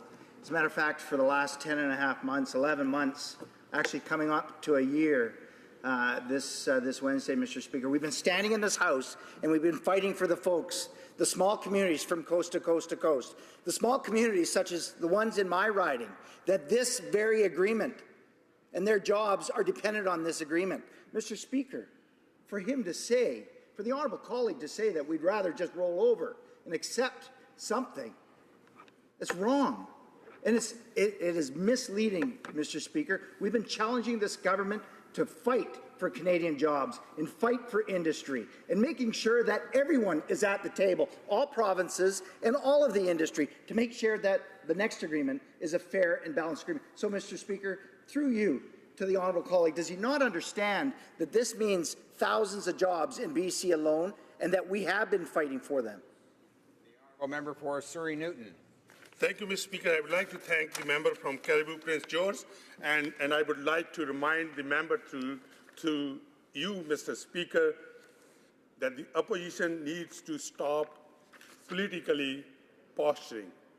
My colleagues in the committee from the opposition have in fact appreciated the complexity of this file and have recognized the efforts that have been made by our government. Today's motion is politically motivated, and I can tell Mr. Speaker, through you to this member, honourable member, that our government is concerned about every British Columbian and all those 145,000 jobs that are dependent on this, including the workers from Caribou, Prince George. Questions and comments. The honourable member for Courtenay, Alberni. Mr. Speaker, I want to thank the honourable member from across the way for speaking with great passion about the importance of the forestry industry in British Columbia.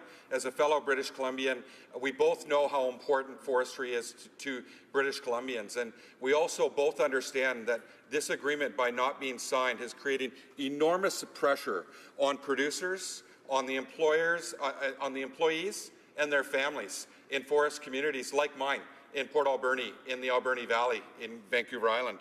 I want to make sure that the member understands the sense of urgency to get this deal done, that the producers are under so much pressure to ensure that we have a good agreement, and that there's also going to be no tax retroactivity imposed on the producer. So I want to make sure that we hear from the honourable member to talk about the tax retroactivity to ensure there's not going to be any, and that they're going to stand up for producers, and that they're going to have some certainty as they go through this difficult period of volatility, of uncertainty. So if the member could actually speak to that, that would be greatly appreciated by the people on Vancouver Island, and certainly all of those in the forest sector on Vancouver Island.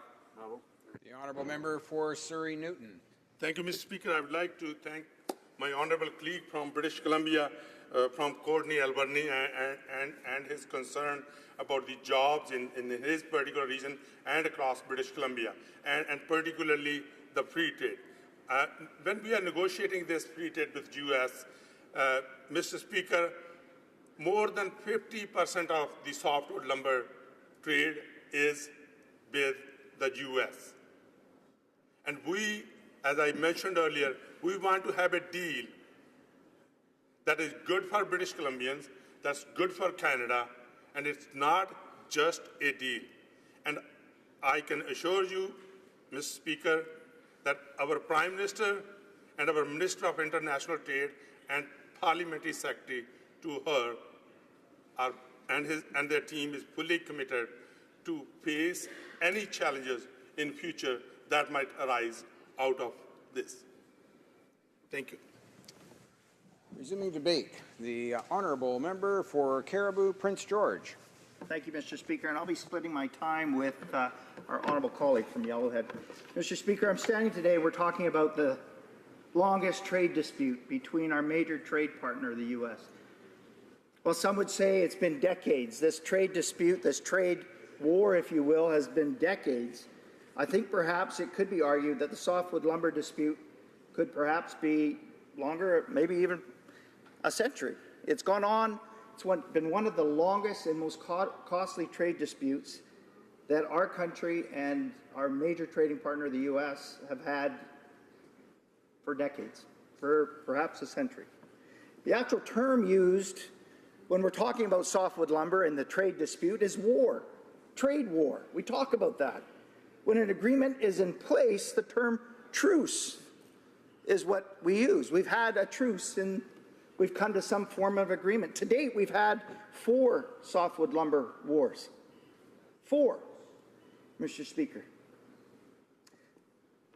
I want to bring this back to my riding in Caribou, Prince George. I want to talk about a community just north of Prince George. There's a little town in northern British Columbia called Mackenzie. Now, this is a town that has weathered many storms and should have gone under many times. In 2007, the town's 6 mills shut down, one by one. 1,500 of the 5,000 jobs that were available in the town were lost. Mackenzie is over 100 kilometers from the next nearest major center. Since the devastating job losses in 2007, new forestry operations have once again began to pop up. And while the job numbers have not returned to pre-2007 numbers, forestry investment has slowly come in over the years thanks to private investment and a secured softwood lumber agreement that our government, the previous government, secured in 2006. Mr. Speaker, I use the town of Mackenzie as an example because when an industry is faced with uncertainty, jobs leave. This leaves residents with nowhere to turn. When jobs go, so do schools, small businesses, and critical infrastructure. Over the course of the last 11 months, we've seen a lot of inaction on this file, Mr. Speaker. I'd go as far as saying the Liberal government has completely and utterly left forestry families in the dust. Now, Mr. Speaker, the Minister of Trade has come to this House time and again to say that reaching a new deal was a priority for this Liberal government right from the get-go. How much of a priority are the thousands of families who depend on the forestry industry to put food on their table when, in the 219 promises in the Liberals' campaign platform, not one mention of softwood lumber? There wasn't one mention of softwood lumber, not in their platform, but not in the Minister of Trade's mandate letter either, nor in the speech from the throne. As a matter of fact, one of the very first speeches that the Prime Minister gave he said that Canada will become known more for its resourcefulness than its natural resources under his reign. I believe, Mr. Speaker, the first time that softwood lumber was even mentioned in this Parliament was from this side of the House. The minister has time and again regurgitated talking points and offered simple platitudes, much the same as what we've seen earlier today. In March, she trumpeted a real breakthrough in the softwood talks, that they had the Americans at the table. In an interview, she actually said, she went as far as to reference Canada like the girl next door, that we haven't gotten noticed. But that's not the case anymore, no. With the President and the Prime Minister's new relationship, wow, things are great. Things are going to be amazing. As a matter of fact, I think she said that the President was giddy. She actually said the President was giddy over this new relationship. So giddy, in fact, that his handlers never seen the President so happy, ever, before. BFFs, I think, was the term that was used. We've heard that over and over again. Romance. And because of this, it was already delivering concrete results. They had a big meeting. They invited everybody to Washington. That included a glamorous state dinner. I think we heard lots about that. Red carpets, lots of selfies, a glamorous state dinner. Now what we know to be true is that the only table that they had the Americans at was the dinner table. That was it. Mr. Speaker, when I was in aviation, I was tasked with a new project. I always started with an outline of what I wanted to achieve, what our goal was. This started out with a broad proposal.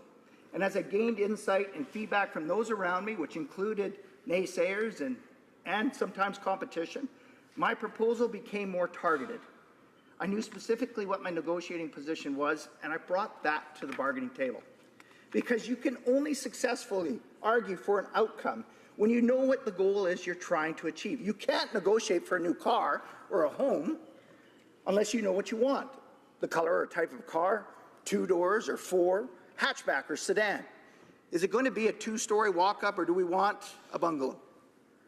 Mr. Speaker, the Liberals had no idea what they wanted this new deal to look like. They didn't consult broadly, as much as what they're trying to say, that they've had 50 meetings and coast to coast, all these consultations. The truth of the matter is, they arrogantly figured that they knew best. Nobody was going to be able to tell them what this next new softwood lumber was going to look like. In reality, you now have an industry and provinces that are in flux without consensus, which is why in August we called for an emergency meeting of the International Trade Committee. And I tabled a motion calling on the government to immediately convene a meeting with all provinces and industry representatives. You'll remember that. They keep using the same line that I commended the great work that they're doing. But the next line that they're not using is that I said, this is so important. We need to get the provinces and the industry around a table to try and build consensus, to try and save the negotiations. But this was shot down, Mr. Speaker. It was shot down by the member from Quebec that said this was a complete waste of time and money. Doing everything you can to protect Canadian jobs is not a waste of time, and it's not a waste of money. Being a leader means making difficult decisions, Mr. Speaker. The previous Conservative government knew this. And in 2006, Stephen Harper made the softwood lumber agreement negotiations his #1 priority because jobs were on the line. And in 3 months, a deal was done. The livelihood of our rural communities was saved. Mr. Speaker, if the Liberal government was actually serious about trade, they would have worked more expeditiously to solve this issue. They would have taken up our offers of assistance, our suggestions. They would have ensured that Canadian lumber industry was able to continue to support the hundreds of thousands of middle-class families who depend on this vital sector for their livelihood by securing an agreement. A failure to renegotiate one of the most important trade agreements between Canada and the United States is simply inexcusable. Unfortunately, but not so surprising after what we've witnessed over the last year, that the Liberal government has once again failed to stand up for the hardworking Canadians employed in the natural resource sector. We know that softwood lumber agreement expired in its entirety last week. The grace period expired last Wednesday. That the Liberals have been resigned to litigation rather than negotiation for some time. They told us so in August. I also want to offer a quote from the BC Minister of Forests, Steve Thompson. Any fight will be very expensive and complex. We know it's challenging, but a managed trade agreement is preferable to litigation. It's costly for producers, it's costly for government, and also harms U.S. consumers. Mr. Speaker, everyone seems to understand that jobs are on the line, except the Minister of Trade. All she had to offer was this: it's a tough deal to negotiate. It's fiendishly complex. What's tough is finding ways to put food on the table when the towns are literally built on the backs of forestry jobs. Without a new softwood lumber agreement in place, Mr. Speaker, Canadian forestry operations are faced with prospect of costly U.S. duties on lumber that will force producers to shut down. Mr. Speaker, almost 400,000 well-paying, high-quality jobs are now at risk. Small mom-and-pop operations who cannot afford to wait out the litigation will be facing much uncertainty in the coming days. I've said this before. In one of my communities, 400 jobs are at stake, a quarter of the tax base. That may seem a small number when you compare it to places like Vancouver, where the economy is propped up by other avenues such as tourism, film, and TV. Rural communities don't have that same luxury, Mr. Speaker. We're dependent on our natural resource industry to fuel our secondary industries such as real estate, and our secondary, such as real estate, retail, food services, even tourism. I'm not sure the minister from Toronto or the parliamentary secretary from Montreal would fully understand this. Mr. Speaker, I invite the minister and the parliamentary secretary to come to my riding because they would hear it loud and clear from my constituents that are facing uncertain times. All we've gotten today is platitudes, simple regurgitated platitudes, and a minister who's content to have left one of the most important trade files between Canada and the United States on the back burner, and through her mismanagement, she has plunged Canada into softwood lumber trade war number 5. Thank you. Questions and comments? Question commentaire. L'honorable Secretary.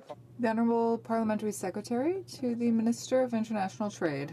For his comments, it's easier to get a trade deal done when you've got WTO and NAFTA rulings that were undertaken by the previous Liberal governments over a period of years before you get into office and set the stage for it.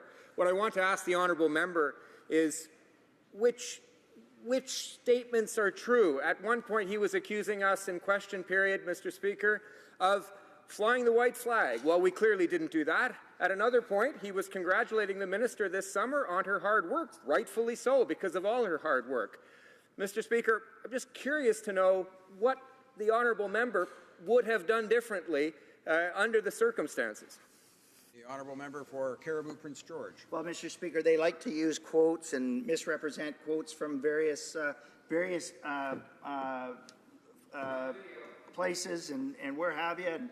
But, Mr. Speaker, the reality is the quote that they're talking about, they're referring to, right after that, I did immediately say, look, there was not one mention in the mandate letter, not one mention in the speech from the throne. That's why we're calling on this committee to immediately convene an emergency roundtable of industry in the province. What would we have done differently? Well, Mr. Speaker, in 3 months, we managed to get a softwood lumber agreement on the table. 3 months, Mr. Speaker. Talk is cheap.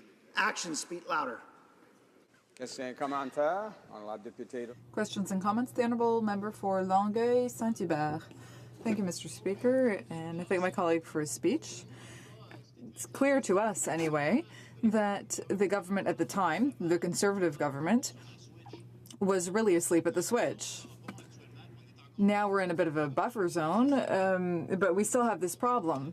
So now, of course, we're happy that this motion is on the table today. It's clear that we need to tell the government to get its act together and help Canadian workers. But now, I'm sure you're against this idea, but what about having a loan program? What about having a loan program to support forestry industries? Because the whole problem there is that there are American taxes, so I'd like to hear your opinion on that. Well, Mr. Speaker, with all due respect to our honourable colleague, jobs are on the line, Mr. Speaker. The reality is that. Jobs are on the line. Our government not only negotiated a softwood lumber agreement in 2006 and 2012 with this very same BFF, the Prime Minister, our new Prime Minister, we negotiated a 2-year grace period, an extension, Mr. Speaker. And our discussions and our negotiations got us to the point where the next government, whoever that was, we're in a great position to be able to finalize that softwood lumber agreement, Mr. Speaker. And I think, again, Mr. Speaker, and I apologize if I missed part 2 of his question, but Mr. Speaker, I don't think that adding incentives or grants to forestry industry are going to help, because then the U.S. is actually going to use that against us as that we're subsidizing industry. I think what we need to be doing is making sure that we are, again, getting that best deal forward and negotiating rather than litigating. Question commentaire. The honourable member. Questions and comments? Well, thank you, Mr. Speaker. I want to thank the member for Caribou Prince George for making such a compelling, powerful argument in favor of getting a deal with the United States on softwood lumber. The last time we had this kind of chaos within the forestry industry in Canada was, you guessed it, under the former Liberal government of Paul Martin and Jean Chrétien. And it was chaotic. It was a war in the woods, as it was called. And it took a Conservative government to resolve that. More recently, we have a Liberal government that claims that they had a framework agreement outlined with the United States. Nothing was delivered. I would ask my colleague from Caribou Prince George to perhaps spell out what he has seen from this Liberal government to respond to this promise that they made, that there would be a clear framework to get this resolved within 90 days of the meeting between President Obama and Prime Minister Harper last March. Member for Caribou Prince George. Well, as a matter of fact, Mr. Speaker, this government minister has stood in this House and saying that we've got a real breakthrough. She's trumpeted that because of this new relationship that we are going to get a deal done. As a matter of fact, I believe they said that the 100 days, it was 100 days that they gave themselves a 10-day cushion. So it was 100 days that they said that they were going to have some framework in place, yet we didn't see anything. And another one was that the president himself stood and said it was a no-brainer that they were going to get the deal done. Now, they've also used language such as irritant when they're talking about this industry that so many of our friends and our families are dependent on to put food on their table. Mr. Speaker, all we've seen is fluff from this government, no action, not at all. I see the Chief Opposition Whip on a point of order. Thank you very much, Mr. Speaker. We're going to give this another try. There have been discussions among the parties, and if you were to seek it, I think you'd find that there's consent to adopt the following motion. Que à la conclusion de... That at the conclusion of today's debate on the opposition motion standing in the name of the member for Battleford Lloydminster, all questions necessary to dispose of the motion be deemed to have been voted, and that a vote be deferred until Tuesday, October 18th, 2016, at the end of the time allotted for oral questions. The whip d'opposition. Does the opposition whip have unanimous consent to move this motion? Yes. The House has heard the announcement of the motion, and is it the pleasure of the House to adopt this motion? Adopted. Very pleased the débat. The honourable member for Yellowhead.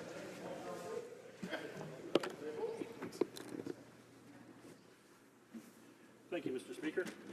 I'm pleased to stand and share this time with the honourable member for Prince George and Chaco. Mr. Speaker, thousands of Canadian forestry jobs depend on a strong agreement that protects Canadians' access to the U.S. market for our softwood lumber. The $65 billion a year forest product industry represents about 2% of Canada's gross domestic product and is one of the country's largest employers. The forest sector provides good-paying jobs to over 230 cities and towns across Canada.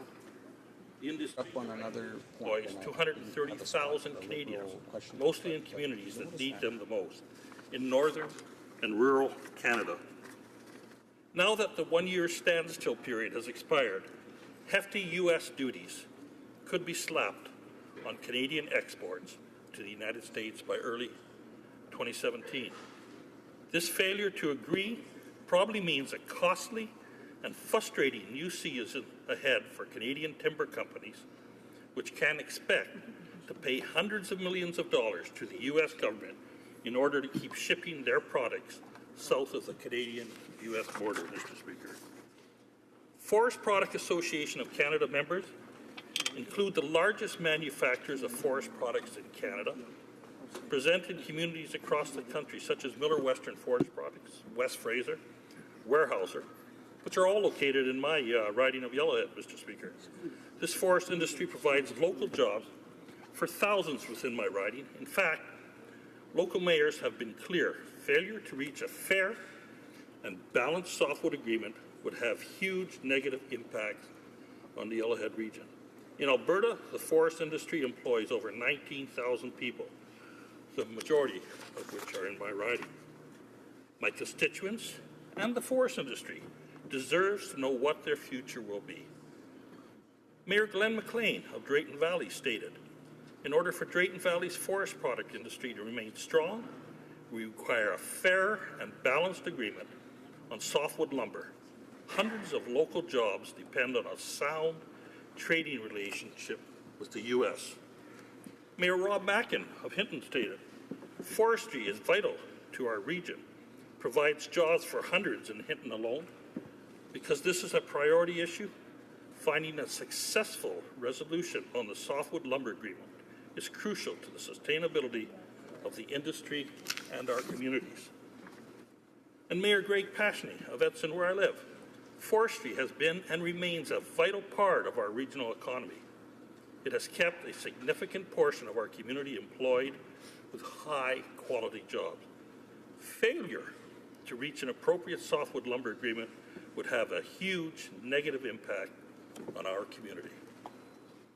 In 2014, 66% of Canadian softwood exports were shipped to the U.S. Today, 96% of all softwood lumber imports into the United States are from Canada. Today, Canada holds about 20% of the U.S. market. The 2006 softwood lumber agreement capped the Canadian share at 34%. We never reached that number, Mr. Speaker. The Prime Minister and the Minister of International Trade promised 400,000 Canadian forestry workers a framework agreement on softwood lumber exports with the Obama administration by mid-June of 2016. Hasn't happened. With the government's failure to meet the June deadline and October 12th deadline of the last trade agreement, it is imperative that this Liberal government take all necessary steps to prevent a trade war that will threaten the livelihood of Canadian workers and communities. This will be war number 5, Mr. Speaker. This year, the Liberal members of the House of Commons International Trade Committee voted against our Conservative motion to have the Minister of International Trade convene a round table to determine a national agenda for softwood lumber negotiations. Negotiating a new softwood lumber agreement has never been a priority for this government. It was not included in the minister's mandate letter or in the speech from the throne. And now, after a year in office, they have failed to get it done. This government has now missed the deadline for a new softwood lumber agreement. Whether it is failing to find a solution to the softwood lumber dispute or creating more uncertainty for pipeline development, Liberal policies are stifling the private sector investment that creates jobs for hard-working Canadian families. Mr. Speaker, the softwood lumber agreement expired on October 12th. The Liberal government has failed to create jobs and to grow the economy, and have now failed forestry workers and their families. As recently as June, U.S. timber interests were demanding that Canada agree to limit softwood lumber shipments such that the Canadian share of the U.S. lumber consumption is capped at 25%. That's down almost 10% from where it was. This is lower than Canada's 2015 market share of 30% and well below the 34% level reached before the two countries signed their last agreement in 2006. Richard Garneau, the U.S. trade representative, said in a recent interview that Canada has traditionally accounted for about 1/3 of the U.S. lumber market. But we're hearing rumors through our sources that the U.S. wants to gradually reduce this to 22%. The temporary accord negotiated by former Prime Minister Stephen Harper bridged this disagreement by agreeing that duties would be imposed on U.S.-bound softwood lumber when prices fell below a certain level and set a mechanism for managing disputes. The industry no longer has this predictability and stability. previous Conservative government provided with the 2006 softwood agreement and extension. Now open for another war. The U.S. Lumber Coalition has indicated they are exploring their options to launch trade action against Canadian lumber, which cost the Canadian industry over $5 billion during the last dispute. And I must mention, 15,000 jobs in British Columbia alone. That is why the Conservative opposition created a softwood lumber task force today to hold this Liberal government accountable for solving the softwood lumber trade dispute with the United States. Mr. Speaker, the Canadian forest workers deserve stability and predictability from their government. After promising a deal by 100 days after the Prime Minister's trip to Washington in February, the Liberals were unwilling to put in the hard work to actually deliver on their promise. Saying that it was a tough deal to negotiate is a poor excuse to offer to the families who will lose their livelihoods. Instead of bringing Canadian industry together to develop a common position in these negotiations, the Liberals have pitted one region against another. I'm proud to be a member of the Conservative Softwood Lumber Task Force. I will continue to reach out to forest companies, workers, and municipal leaders in an area where forestry is the primary economic driver, and will reach out to other stakeholders from coast to coast to coast to solicit their recommendations for a solution. An agreement should stabilize the forest sector in every region of Canada, and that is why we launched the task force in order to petition those affected for their recommendations. Mr. Speaker, the forestry sector generates approximately 370 direct and indirect jobs in Canada.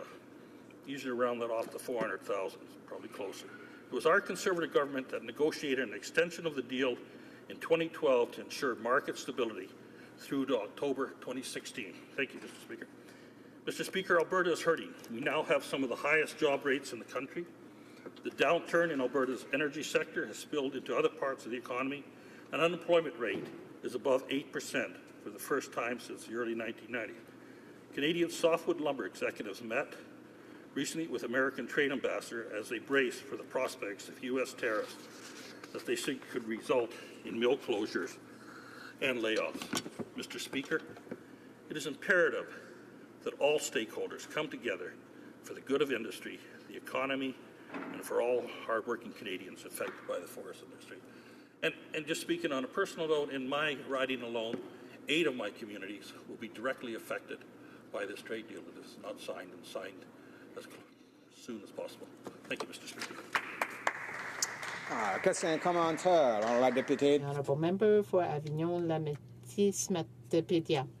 Thank you, Mr. Speaker. I'd like to thank our colleague for his remarks in general, but I'm a bit surprised by how critical he was of our government, how critical he was of my colleagues, the Parliamentary Secretary and the Minister. Now, our colleagues have been negotiating hard over the past few weeks and months. They've been committed and working hard with their counterparts on the U.S. side, with the industry representatives, to get another agreement. So my question for my colleague is, why did the Conservatives let the softwood lumber agreement expire without negotiating? Go ahead. Thank you, Mr. Speaker. The honourable member across well knows that the agreement expired during the past election. We had started in talks with the U.S. government, and it was left to the current government, which had over a year to solve the softwood lumber agreement. Unfortunately, any agreements that would have taken, or any talks that were taken during the election would have resulted in complaints from both sides, the Liberals and the NDP, if we had had talks during the election. That was impossible to do, Mr. Speaker. Comments? Question et commentaire. The Honourable Member, la députée de Salaberry. The Honourable Member for Salaberry-sur-Bois.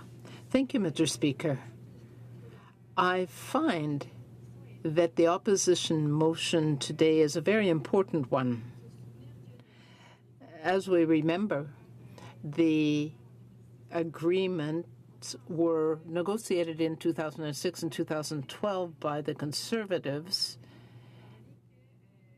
and dealt with pricing, but it cost $50 million from the forestry sector to be able to come to this agreement, and we needed to have a plan B. Now we're going to see more job losses through the current disputes. 4,000 jobs may be lost. So do the Conservatives think that we need to have a plan B to support our industry and employees? Mr. Speaker, the Conservative caucus believes that we must get the best deal, it must be a good deal, and it must be a fair deal for the Canadian forest industry, forest workers. There may be sub-parts to that, but that is up to the group that are negotiating with the U.S. government. Again, I repeat, it must be the best deal we can get, it must be a good deal, and it must be fair for all regions of Canada. Thank you.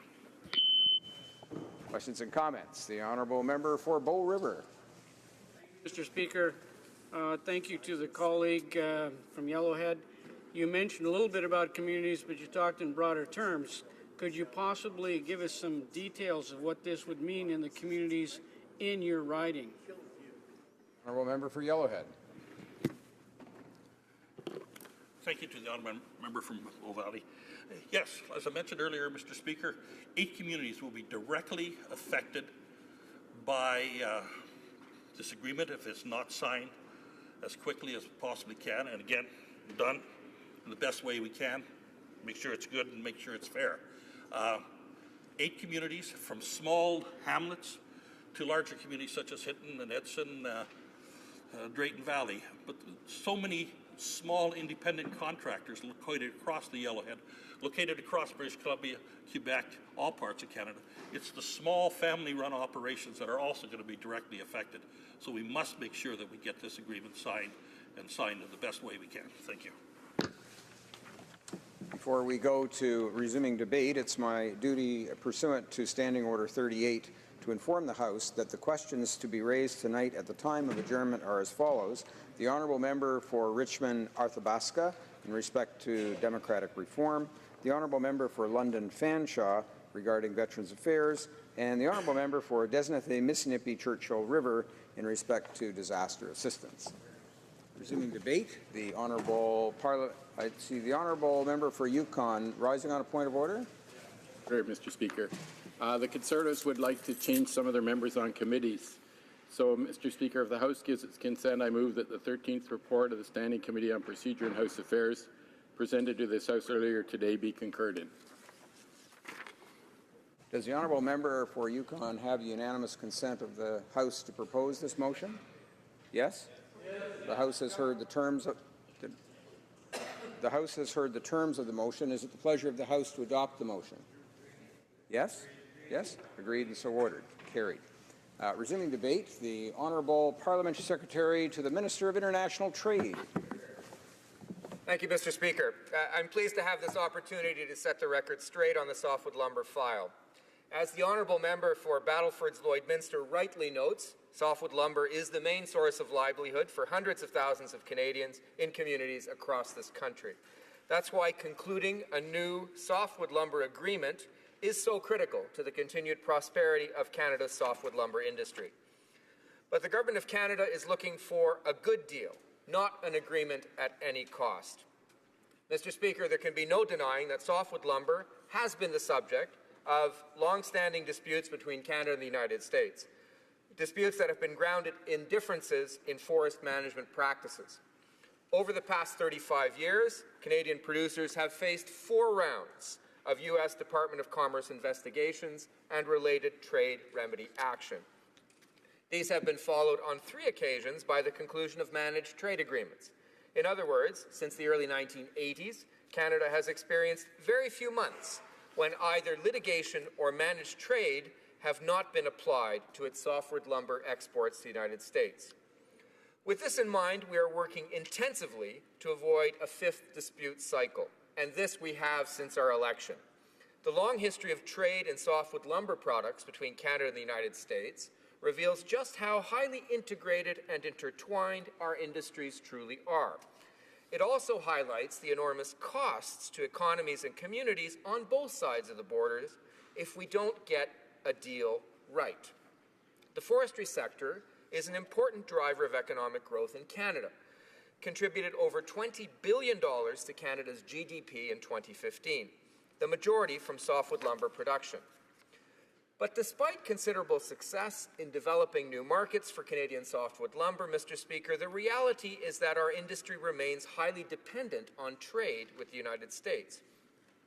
Canadian softwood lumber exports to the United States totaled $6 billion in 2015, representing 69% of total exports. Securing stable access to this market is therefore essential for the more than 200,000 Canadians in some 171 mostly rural municipalities that depend on this industry for their well-being. As I just noted, successive governments have sought to ensure access to the United States markets for our softwood lumber products through managed trade agreements. These agreements have enabled us to go beyond the differences with respect to forest management, softwood lumber pricing, and forestry programs that are the subject of the current dispute. The impacts without a trade agreement have been very clear, and during the last cycles between 2001 and 2006, the American industry took trade remedy action to fight Canadian softwood imports at that time.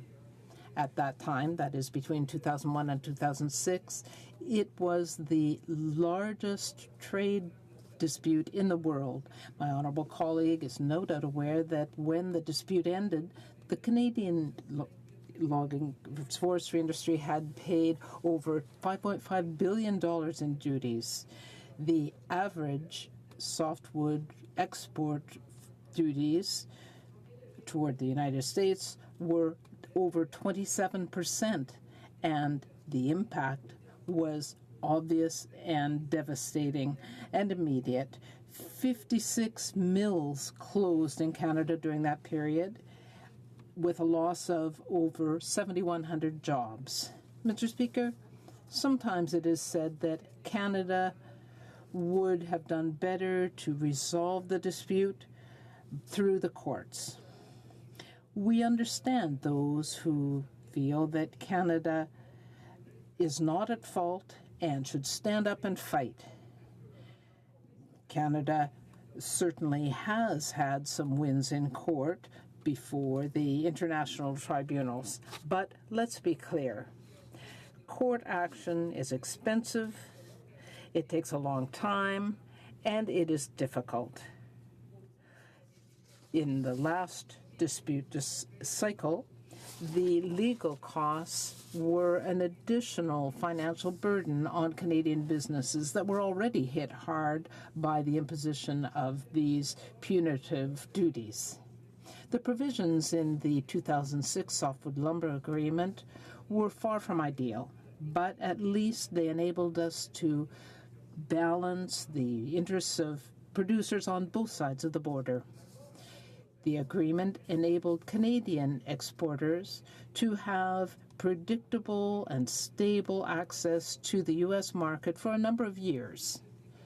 Although Canada's softwood lumber industry is always prepared to prolong the agreement and extend it, the United States has clearly indicated that it wants a new agreement.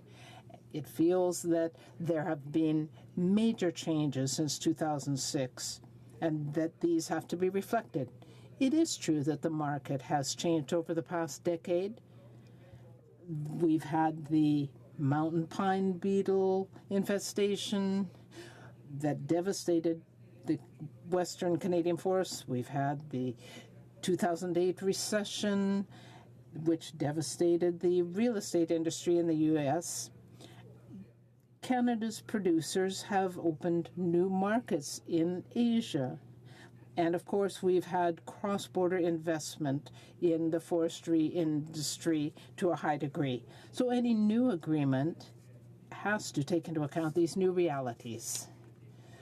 What I've been saying from the beginning of my remarks may give the impression that we are doomed to failure in this file, but that is certainly not the case, let me assure you. Our minister, when she became minister, inherited an agreement that was already expired. And I want to reassure the honourable member for Battleford Lloydminster that the government is working hard and has been doing so since the beginning of its mandate. The softwood lumber issue is being given the most priority. And the Prime Minister and President have spoken about it a number of times. They've met twice and discussed this issue. They said, when they made their joint announcement, that stability, consistency, and flexibility necessary to achieve the confidence of both industries was their priority for an agreement. On June 29th, the Prime Minister and the President, in their joint statement, set out the characteristics of a new softwood lumber agreement with 9 major points. And most of those points were those that had already been defined by Canadian representatives, including the need to provide for flexibility on the provisions that would exclude certain companies, the process for regional exclusion that would be effective and fair, and that also could be implemented in a timely way, commitments to use trade settlement dispute mechanisms, and provisions on other issues such as adequate arrangements for remanufacturers and a renewal of the commitment for joint development of new markets. The Minister of International Trade has also worked with her American counterpart, Mr. Froman, representing the U.S. Trade Department, to move forward on this issue. Over the past few months, the efforts of the Minister, Ambassador McNaughton, and federal officials have led to 65 meetings in person and many phone calls with the provinces and territories, industry representatives, unions, and Indigenous groups. In total, 16 rounds of negotiation. We're talking about negotiation here, have taken place between Canadian and American negotiators in the U.S. Trade Office. As well, there have been 2 roundtables with major representatives of the Canadian and American industries. The efforts made by our government have certainly borne fruit. At the hearings in April and then in June before the International Trade Committee, the industry representatives from major provincial exporters of softwood products congratulated the government for its determination in this file. The minister and federal officials have made unprecedented efforts to establish dialogue not only with the major exporters but also with small producers and remanufacturers and those who make products based on softwood wood. We have certainly worked hard as a government to establish nation-to-nation relationships with our Aboriginal people and have taken steps to consult Indigenous groups. In place through various mechanisms including face-to-face consultations, regular updates through dedicated consultative forums for government and industry, formal and informal bilateral meetings, and exchanges of correspondence with premiers and ministers across the country. What we've learned, Mr. Speaker, has informed and continues to inform our evolving strategy on softwood lumber. But our consultations have made abundantly clear just how diverse the softwood lumber industry is across Canada. As the honourable member from Battlefield Lloydminster undoubtedly knows, the Canadian softwood lumber industry is characterized by different interests and sensitivities between and within regions and industry segments. This does not make concluding a new softwood lumber agreement impossible, but it does mean that negotiating an agreement, a fair agreement, in the interests of Canadian producers, stakeholders, and interlocutors requires the balancing of priorities, conditions, and viewpoints that are often, frankly, at odds. On that note, Mr. Speaker, allow me to return to what I had said at the beginning. Our government wants a new deal, and we have been working hard since the beginning to make it happen. But we will not accept a deal at any cost, and a number of members opposite have indeed talked about a fair deal, an equitable deal. That's what we're going to get, Mr. Speaker. I echo the Minister of International Trade's commitment that the government will vigorously and tenaciously defend Canadian softwood lumber producers and their interests should trade action be launched by the United States. It hasn't happened yet, Mr. Speaker, but should it happen, we will defend ourselves. Mr. Speaker, with the expiry last week of the one-year standstill period, the softwood lumber file has clearly entered a new phase. U.S. industry is now in a legal position to petition the U.S. Department of Commerce for trade action against Canadian softwood lumber imports. While we are actively preparing for litigation, the Minister of International Trade has made it abundantly clear that negotiations can and will continue and will be our priority. Both the Minister and Ambassador Froman communicated as much in their recent joint statement on softwood lumber issued on October 12th. In it, they committed their respective governments to, and I quote, continue negotiations in an effort to achieve a durable and equitable solution for North American softwood lumber producers, downstream industries, and consumers. Mr. Speaker, the October 12th statement reflects the importance of the broader Canada-U.S. trading relationship to the prosperity of Canadians. For almost 20 years, there had been no state visit by a Canadian Prime Minister to Washington and no speech by a U.S. President in our Parliament. In just under a year, our government has changed this dynamic and given the Canada-U.S. relationship the attention that it demands and deserves.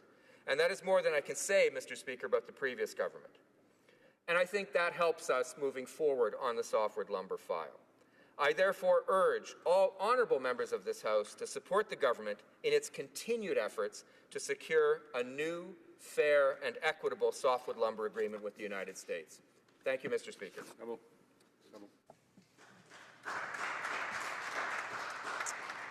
Questions and comments. The honourable member for Cowichan, Malahat, Langford. Thank you very much, Mr. Speaker. I would just like to start by offering some comments about the hard-working United Steelworkers in my riding of Cowichan, Malahat, Langford. My riding is home to 2 Western Forest Products mills, one in Cowichan Bay and one in Chemainus, and also many residents of my riding do work in several mills to the riding north of me, the member for Nanaimo, Ladysmith. So forestry traditionally has been a big part of my riding. It's a big part of Vancouver Island's history. And of course, many communities got their start precisely because of that industry. You know, I do want to express some sympathy to our trade negotiators, the political climate in the United States.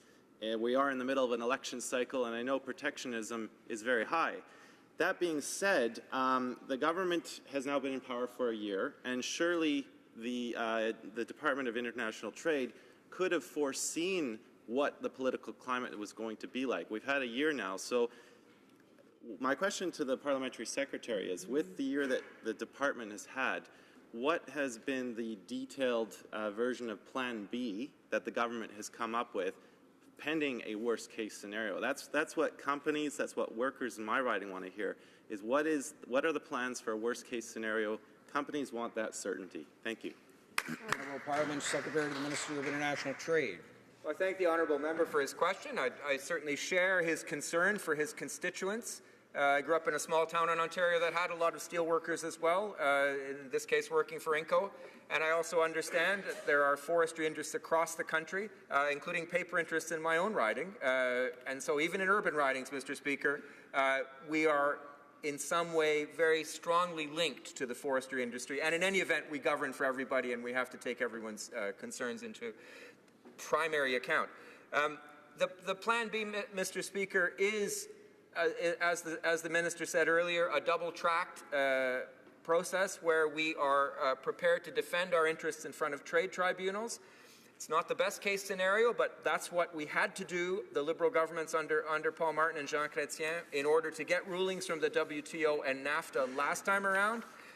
That's the plan this time, and we'll keep every single option open moving forward in order to help Canadian workers.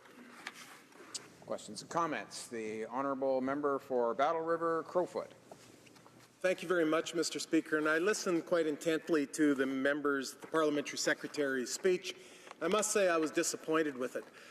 We're speaking of an industry that hundreds, if not thousands and thousands and thousands of jobs are dependent on. Tens of thousands of jobs, a massive industry. And yet he says, he tells Canadians that you shouldn't worry about it too much. Our Prime Minister was invited to a dinner with the President, and he was able to take his family down there to the President. And we had the President back here, and he spoke in Parliament, and we've never seen this before. Well, Mr. Speaker, let me tell you, if that is what Canadians are to take some solace in, given how the United States negotiates, if we're to take any type of solace in that, Mr. Speaker, we're in trouble. We saw in 2002 and 2003 with the Chrétien and Paul Martin government, they didn't get the job done. 27% tariffs put on Canadian softwood lumber. In 2006 we got it, but it's run out now. So please, to the parliamentary secretary, yes, we know you want a good deal. We want a good deal. But what can you give us as far as a timeline, or what can you give Canadians whose job, in spite of the economy going down and job losses in every other sector, what can you tell them today to give them some confidence? Parliament Secretary. Thank the honourable member for his question. I regret that he missed the gist of my speech, which is to say to Canadians that we are fighting on all levels, Mr. Speaker, to negotiate, but to prepare ourselves for litigation if necessary. Why, Mr. Speaker? Because we are fighting for their interests. And as numerous people on all sides of the House have pointed out, we need to have an agreement that is fair and equitable. There's no point accepting an agreement that will cost Canadians jobs, that will destroy our industries. Mr. Speaker, the fact of the matter is it takes two sides to negotiate. It's easy to criticize the government, but the fact is we have a negotiating partner. We have created the context in which we can negotiate, but there is still a gap, and the American negotiating position is still not where we want it, Mr. Speaker. It's not yet acceptable. Thank you. Questions and comments? The honourable member for Cumberland, Colchester. Thank you very much, Mr. Speaker. First of all, I just want to say that the softwood lumber industry in Atlantic Canada is extremely important to our economy, and as the parliamentary secretary said earlier, this is all about forest management practices. And I know that I know he and his colleagues are working very hard on this, but I've been through several of these, and they're all complicated. But over the last 20 years, the American industry has acknowledged that Atlantic Canadian provinces have forestry industry practices exactly like theirs, and because of that, they've provided an exclusion, a total exclusion for all of the Atlantic provinces on this softwood lumber tariff or agreement. We've just been not part of it. And in fact, the second last agreement has 3 signatures on it: the Canadian government, the U.S. government, and the Maritime Lumber Bureau. So considering how important this is to Atlantic Canada that we try to maintain this total exclusion, can the parliamentary secretary tell us, will an exclusion be part of the next agreement? The Honourable Parliamentary Secretary to the Minister of International Trade. I thank the honourable member for his work on this file over the years, and I thank the honourable member, my colleague, for his question. Indeed, as I said in my speech, we have had an unprecedented degree of consultation across the country. We understand the various regional nuances across the country, and they have formed an integral part of our negotiating strategy, such as is the case here. We're trying to renew, under best case scenario, that exclusion once again, Mr. Speaker. We've listened. We've been close to the industry, been close to workers. We have an idea of what our minimum position is, and that's hopefully where we will get, Mr. Speaker. Questions and comments. The honourable member for Renfrew, Nipissing, Pembroke. Thank you, Mr. Speaker. And would the member opposite tell the House what concrete steps the government is taking to have litigation suspended during the negotiation process? The honourable member, honourable parliamentary secretary, please. Mr. Speaker, the litigation, the process is in the hand. At this stage, it would be the first step would be in the hands of the American industry, and whether they would want an inquiry in the U.S. Department of Commerce. That has yet to happen, Mr. Speaker. We have a strategy if and when that does happen.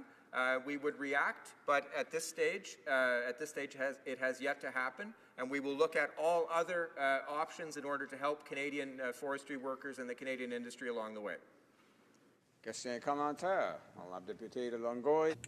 Questions and comments, the honourable member for Longueuil Saint-Hubert.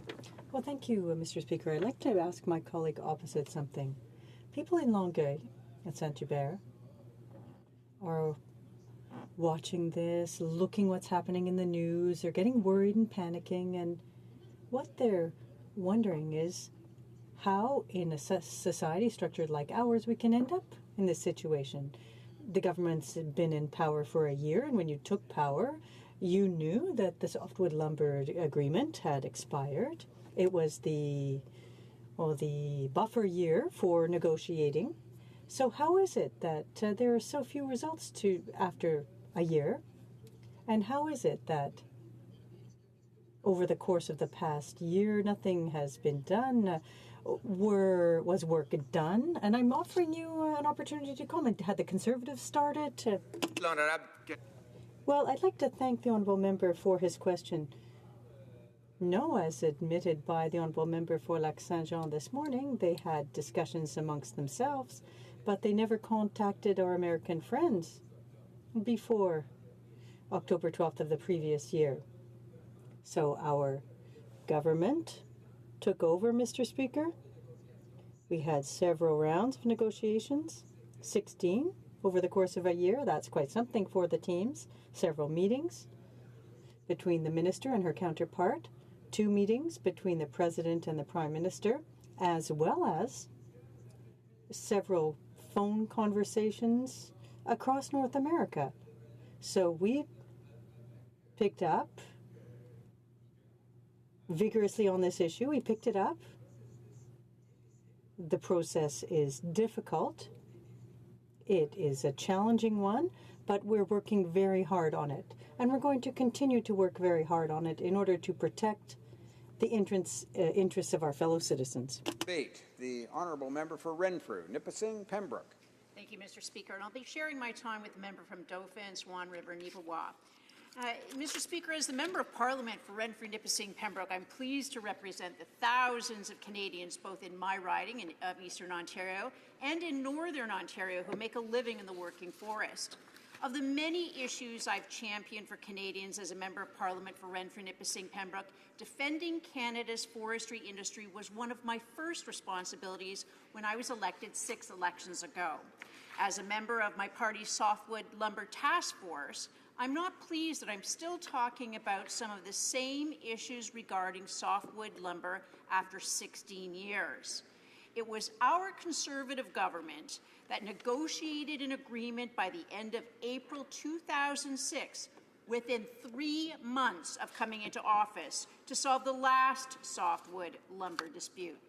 As a member of the government that signed the current agreement that expired on October 12, 2015, I recognize there were critics of that agreement, just as there were critics like myself of the previous government that had been negotiated by the old Chrétien administration. Our government recognized that signing a deal that would satisfy everyone would have resulted in no deal, which was unacceptable, just as no deal today is unacceptable. Too many Canadian jobs are at risk. The softwood lumber industry in my riding is characterized by small operations, many family-owned, and by people who depend on jobs from the working forest. When I was first elected, the old Chrétien government's softwood lumber policy was causing significant unemployment in my riding. Worried softwood lumber producers called my office on a regular basis with the hope that a resolution regarding the softwood lumber dispute was over. History is about to repeat itself if Canadians do not see action today. Forestry contributes $20 billion to Canada's GDP. The forestry sector generates approximately 370,000 direct and indirect jobs in Canada. Winter is coming. Families with their principal breadwinner employed in the forestry industry wonder how they're going to survive this winter as they wait for this administration to act. Since the last agreement was signed by our Conservative government, things have changed. The Liberal Party is making it a lot tougher to live in rural Canada and places like Eastern Ontario where these jobs exist. Between skyrocketing hydroelectricity rates, the plan to ban the burning of firewood for heat, and a carbon tax that will add 10 cents a litre on the only means of transportation for rural Canadians spells hard times. If times are tough to live when you have a job, imagine how tough it's going to be having no job with all these new Liberal taxes. In rural areas, jobs are hard to come by. Ben Holcomb and Sons Limited in Killaloe, Murray Brothers in Madawaska, McRae Lumber in Whitney, Heidemann and Sons in Eganville, Gulick Forest Product Limited, Randy Commanda Forestry at Pikwakanagan, Thomas J. Newman Limited, and Pastways in Palmer Rapids, and Bell Lumber in Renfrew are just a few of the businesses in my riding that will be affected by no new softwood lumber agreement. For Canada's forestry industry, for the people employed in that industry, and for the businesses that provide employment, who need certainty in their business if they're going to continue to invest in their businesses and create jobs, an agreement is critical. The 9-year agreement, which outlined tariffs and guidelines for the lumber trade between Canada and the U.S., has expired. The 1-year standstill period negotiated by our Conservative government when in power has now expired as well, with no free trade solution and no sign that an agreement is on the horizon. American producers allege the Canadian forestry industry is subsidized by the federal and provincial governments. In the U.S., prices are set by the market, a situation that the U.S. contends is unfair compared to the way Canada manages our forests. It believes Canadian lumber should be subject to a tariff to offset the so-called subsidy. In the past, the U.S. has introduced anti-dumping and countervailing duty investigations against Canadian softwood lumber. Canada has successfully defended itself against those actions. In Canada, 94% of the forest is on public lands. By law, all forests harvested on public lands must be regenerated. All harvested trees are regrown. At 161 million hectares, or 43%, Canada has the highest volume of independently assessed, certified, sustainably managed forests in the world. Canada's forest companies work with environmental groups like Ducks Unlimited, Pollution Probe, Nature Canada, and the Prime Minister's Principal Secretary's favorite, the World Wildlife Fund. The working forest benefits the Aboriginal community in my riding. About 70% of Aboriginal communities are located in forested areas. Forest companies are one of the largest employers of Aboriginal people. far more forest is damaged by fire and insects compared to the sustainable harvest that takes place in Canada. Canadian mills are cleaner and greener. What Canadians need is a lasting solution to ensure fair treatment of the Canadian lumber industry. For Ontario, trade with the United States is significant for the forestry industry. While up to 95% of Ontario's forestry products exports go to the United States, Ontario's share of the U.S. market equates to 3.34%. If you're a producer in Ontario, you're selling domestically or to the United States. Jobs have been disappearing at an alarming rate in rural Ontario. The need to keep jobs in the lumber industry to maintain our way of life is paramount. Forestry is big business in Ontario, exporting $3.6 billion worth of goods annually and employing over 43,000 people, many of whom work in Eastern Ontario. Wages and salaries add up to almost $2 billion in the Ontario economy. In the Ottawa Valley, the forest industry supports thousands of jobs. Primary wood manufacturing in my riding of Renfrew, Nipissing, Pembroke is over 10 times the provincial average. I can identify over 100 forest product companies that make their home in Renfrew County. The Canadian forest product industry is a major manufacturing sector, responsible for 12% of Canada's manufacturing GDP. What's also important in this debate over softwood lumber is how it's affecting our trading relationship with the United States. For value-added products, the United States market is #1 in Ontario. More than half of all forest products in Ontario are exported. Members will understand why we on this side of the House use the term crisis when we refer to the state of the Canadian softwood lumber industry. Those products have the largest export market in the United States. Exports from Ontario have increased by more than 100% since 1991. The United States construction industry is worth nearly $700 billion US every year. It'll continue to be the focus of Canadian wood products shipments. It's imperative that this government respect the special trading relationship we have had in the past and prioritize the need to resolve this trade dispute. The time is now to see if all the toadying up to the current U.S. president by the Prime Minister will make any difference. It's clear that whoever is the next president of the United States is bad news for Canadians. A new president means any negotiations go back to zero. It's clear a softwood lumber crisis must be avoided. We all knew the softwood lumber agreement was expiring last week. If this administration is paying the slightest attention, it will know the American lumber industry will push for punitive measures. Ontario lumber mills have continued to invest in their operations, and they're disappointed at the lack of government support for their industry. They need access to the U.S. market. They're looking for a more aggressive position by the Canadian and Ontario governments to ensure Ontario gets its fair share of employment. The time has come up to stand up for Canadian jobs. Hear, hear. Good job. Questions and comments? Question commentaire. The honourable member for Scarborough Agincourt. Thank you, Mr. Speaker, and I want to thank my friend for her contribution to the debate.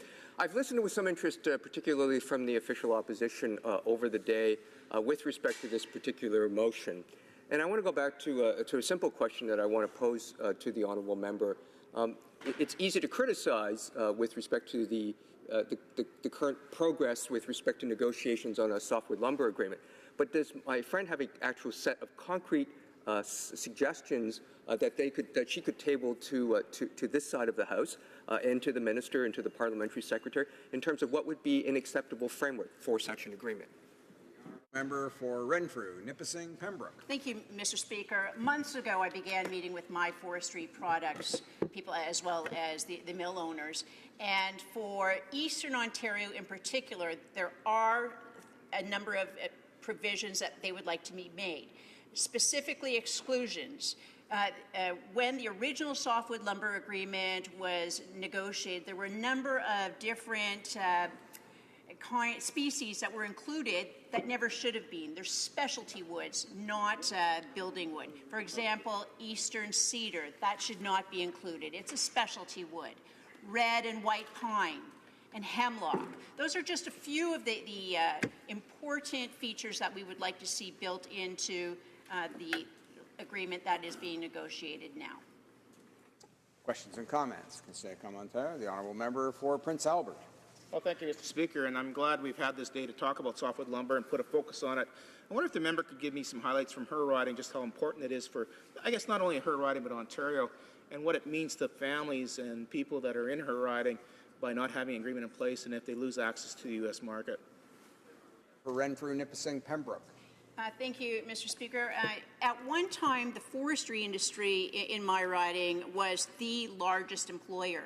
Now we're down to about 8,000 jobs in the riding. In fact, our whole area along the Ottawa River was originally settled around the lumber industry. There aren't any other jobs to go to in rural Eastern Ontario. This government has not put priority on expanding broadband internet to the rural areas, and in my riding there's a huge broadband and cell phone gap, so we can't get those high-tech jobs. Right now, with the increasing prices of electricity, and this is really tough on the lumber industry, the greatest and growing input cost is the cost of electricity. It's tough to get the product across the border into their markets, and with the looming carbon tax adding at least another 10%, it's going to be untenable. More people are going to be out of work, more people hungry, and more people dependent on other people. Questions and comments? Conseil commentaire. The honourable member for Salaberry-Sur-Roi. Thank you, Mr. Speaker. I'd like to ask my colleague if she agrees that during this conflict or potential trade war on softwood between Canada and the United States, if, in her opinion, the government must support industry, the forestry sector, a little bit better than what the Conservatives did when there was a $1 billion loss to the industry. Even if Canada did eventually win before the courts, industry paid the cost of that under the Conservatives. So should the Liberals have a plan B in these negotiations so that that doesn't happen again and so that we can protect the 300,000 Canadian workers in the sector?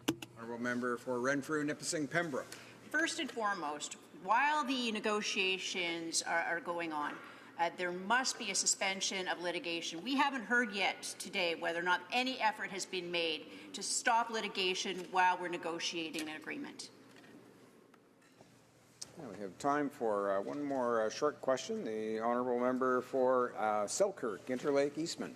Well, thank you, Mr. Speaker, and I want to thank my colleague for her great insight and presentation that she just made on this very important debate.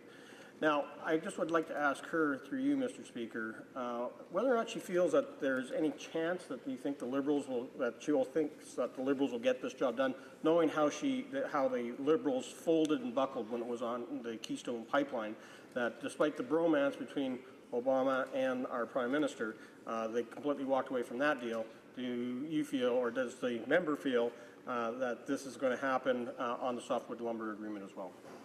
Time for a short response. Gentleman member for Renfrew, Nipissing, Pembroke. Quite frankly, Mr. Speaker, I don't see any intention on the part of this government to put forward the interests of the softwood lumber industry whatsoever. We've seen in Ontario where they keep on shrinking the footprint where we're allowed to lumber and increasing the input costs, electricity, and another tax. They don't want the softwood lumber industry to be prosperous. They want it to end. Resuming debate, the honourable member for Dauphin, Swan River, Neepawa. Thank you very much, Mr. Speaker, and I rise in this House today to speak in favour of the critical motion before us regarding the lack of action by this Liberal government to secure a softwood lumber agreement. Now, it's conventional wisdom that the constituency of Dauphin, Swan River, Neepawa is primarily an agricultural constituency, and to a large extent that's true. However, in the northern part of my constituency, I have significant forestry operations. There's Spruce Products, Louisiana Pacific, and again, Louisiana Pacific moved into the area some 25 years ago, creating 400 full-time jobs in an area where jobs were desperately required. So the forest industry in my constituency is extremely important, and it's very important, and the issue across the country is too important for the Liberals to sit across the way and do nothing and put the livelihood of so many Canadian families in my constituency and the rest of Canada in jeopardy.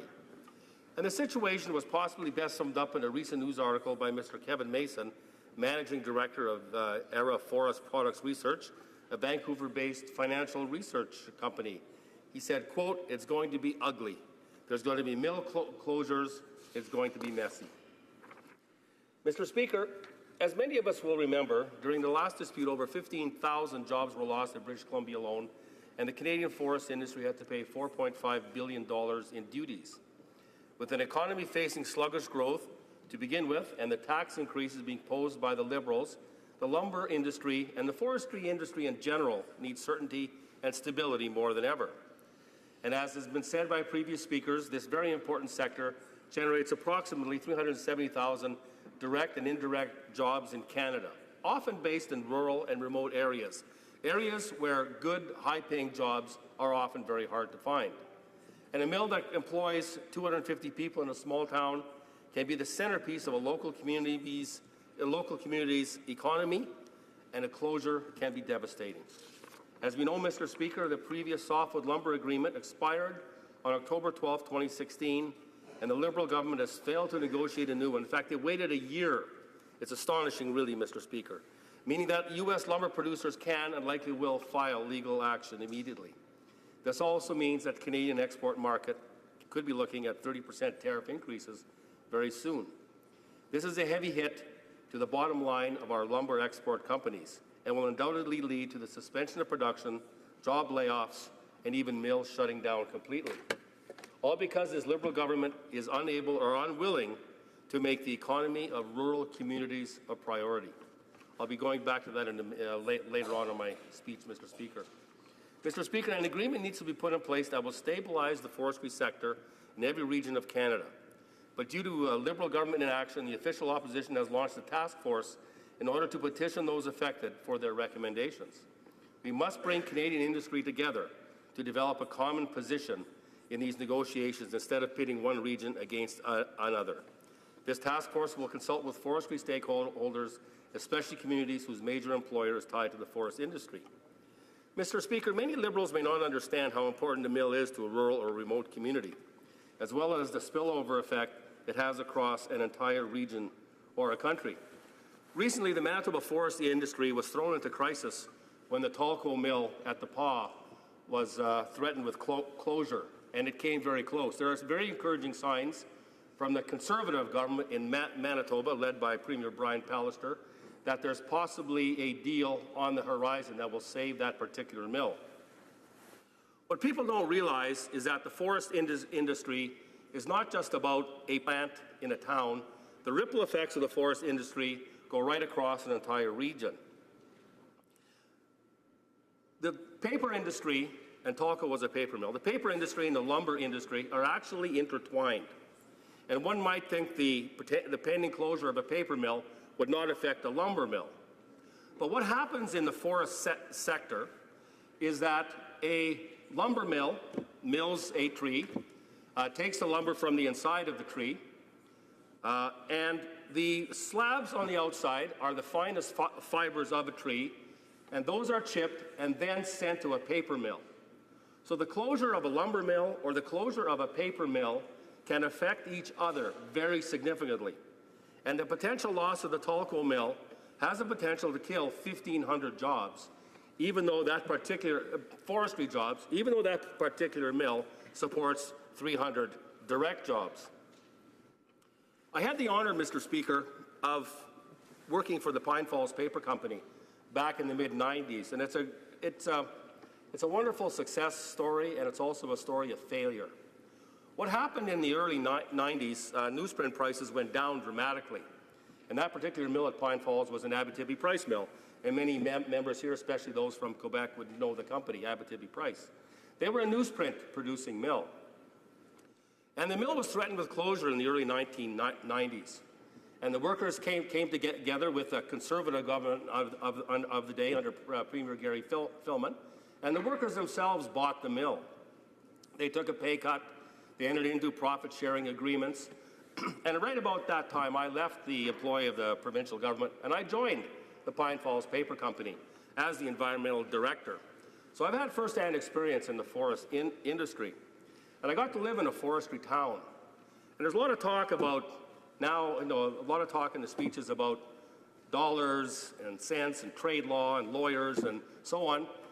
Well, what's forgotten is the human side of the forest industry. What I learned when I lived in Pine Falls is that the forest industry has a very definite culture. Those towns are different, they're special, and they're valuable. And because a major employer is in a town with in this particular case, we had 500 full-time jobs. There's ball teams, there's hockey teams, there's Rotary Club, the churches are full, and there's a thriving society based around that particular mill. Well, what happened as the 90s wore on, newsprint was being replaced by iPads and people reading newspapers on computers, and the demand for newsprint went down. So what had to happen, and it was inevitable, the mill was sold to a company called Tembec. What happened then was that Tembec decided to make the mill even more efficient. And Tembec instituted a process that some of you might be familiar with, thermomechanical pulping. A thermomechanical pulping mill goes hand in hand with a lumber mill. And Tembec had a plan to downsize the workforce at the paper mill and increase the workforce with the lumber mill. As I said earlier, Mr. Speaker, paper production and lumber production go hand in hand. And it looked like in the late 1990s that the Pine Falls paper mill and the associated lumber mill was going to have a very bright future. And then the U.S. action against our softwood exports hit very hard. And that the mill converted to thermomechanical pulping, but the lumber mill was not economically viable anymore. It actually wasn't even built. The plans were shelved, and ultimately what had to happen, that particular mill closed down. By about that time, I had left the mill, but I go back to that community from time to time. And it is a tragic sight, Mr. Speaker, to see an empty space the size of 2 football fields where a thriving paper mill used to be.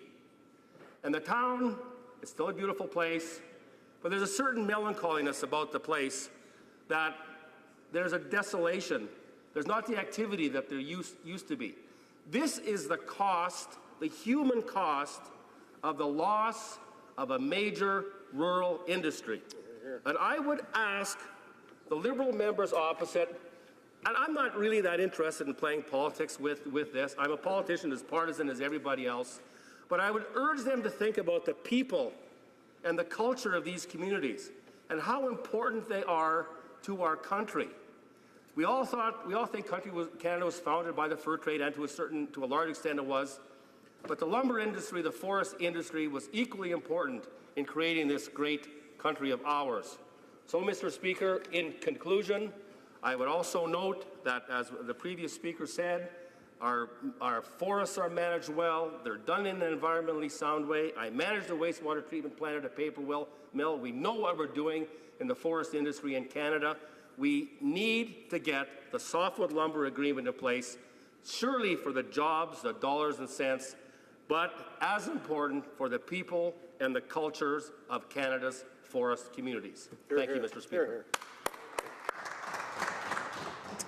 Questions and comments. The Honourable Parliamentary Secretary to the Government House Leader. Yes, thank you, Mr. Speaker. And I appreciate the comments from the member opposite. And, you know, we might have to disagree at times in terms of maybe approaches in dealing with it. I do genuinely believe that this government virtually from day one has been aware of the situation, has aggressively worked with the different stakeholders. But as opposed to focusing my attention on that, I want to pick up on another aspect of the member's speech. And that is because I believe whether you're talking about the province of Quebec, British Columbia, Ontario, or our home province in Manitoba, he's hit it right on in the sense of the importance of this particular industry to many of our rural communities and the way of life in our communities. And when I look at that, and he makes reference to it being kind of an apolitical type of discussion he'd like to see on this, may I just ask the member in terms of what he believes would be in the industry's best interest? Should we, given the national election that's happening south of the border, is it not in Canada's best interest to continue to pursue, not to sign a deal for the sake of having a deal, but we need to ensure that we've got a deal that's going to ensure as much as possible the future prosperity of many of the communities that we truly believe in. Honourable member for Dauphin, Swan River, Neepawa. Perhaps I got a bit carried away, so let's not carry this apolitical stuff too far. But I appreciate my honourable friend's comments.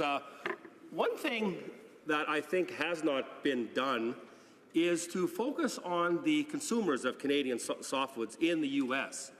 If the U.S. lumber producers get their way, the price of houses in the U.S. will go up. And I think that I would suspect that the construction industry in the U.S.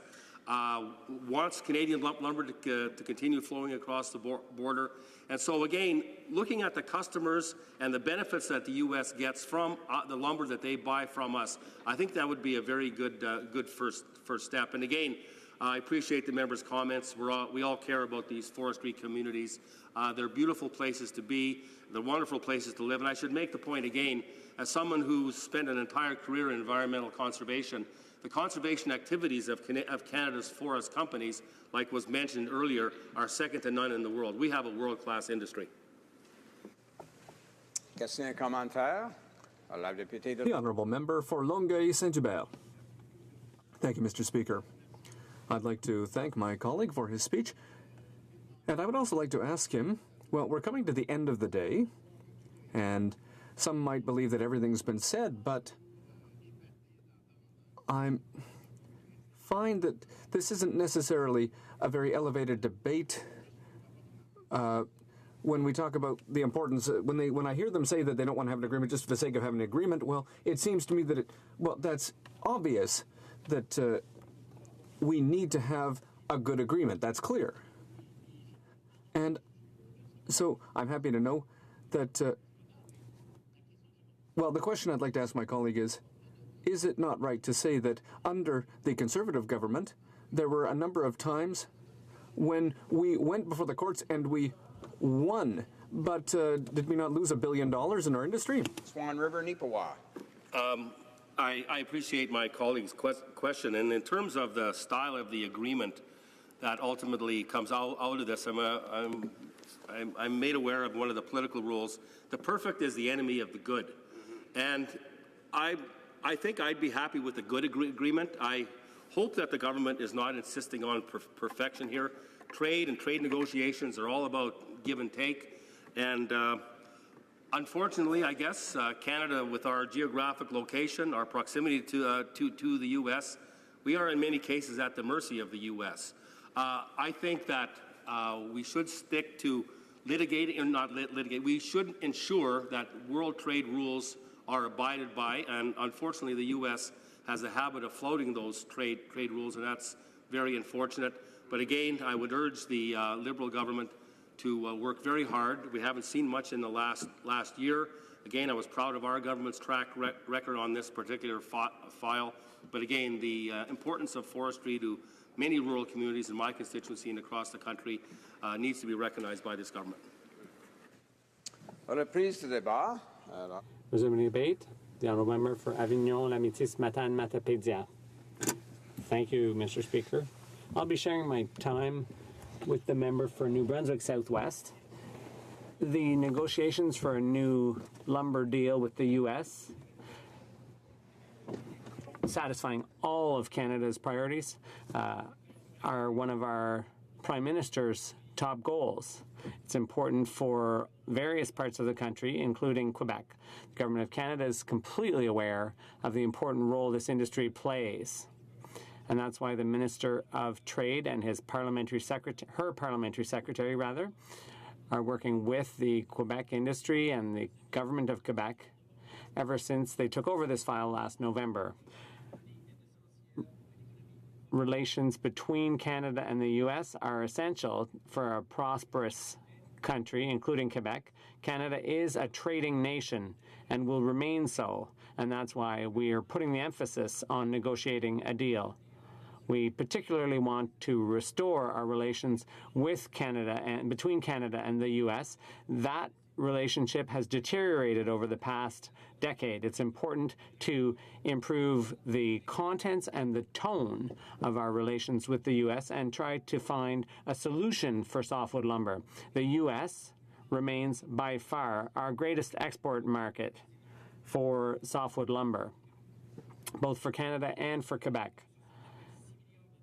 Lumber exports amount to $6 billion, or 69% of Canadian exports over the last fiscal year. Ultimately, Canada, together with Quebec and the other provinces and territories, firmly intends to find a lasting, fair solution that is advantageous for producers all over the country, as well as related industries and consumers. Our government fully understands the issues at stake for the forestry industry. Our government and the industry that supports over 85,000 jobs in Quebec, both direct and indirect jobs in rural areas. This industry is key to those regions. In 2015, the volume of softwood lumber exports from Quebec made up 20.6% of Canadian exports to the U.S., softwood lumber exports, for a value of around $1 billion. Mr. Speaker, our government understands that the issue of softwood lumber is important for the survival of an entire industry, an entire sector.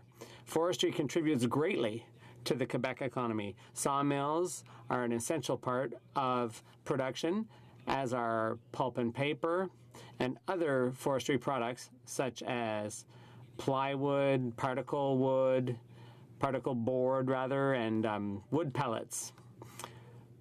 Businesses that work in rural areas like mine, La Métis Matane Matapédia, in recent years have developed innovative production methods, and those are the pride of many communities. And they need to keep the market open so that they can continue to prosper.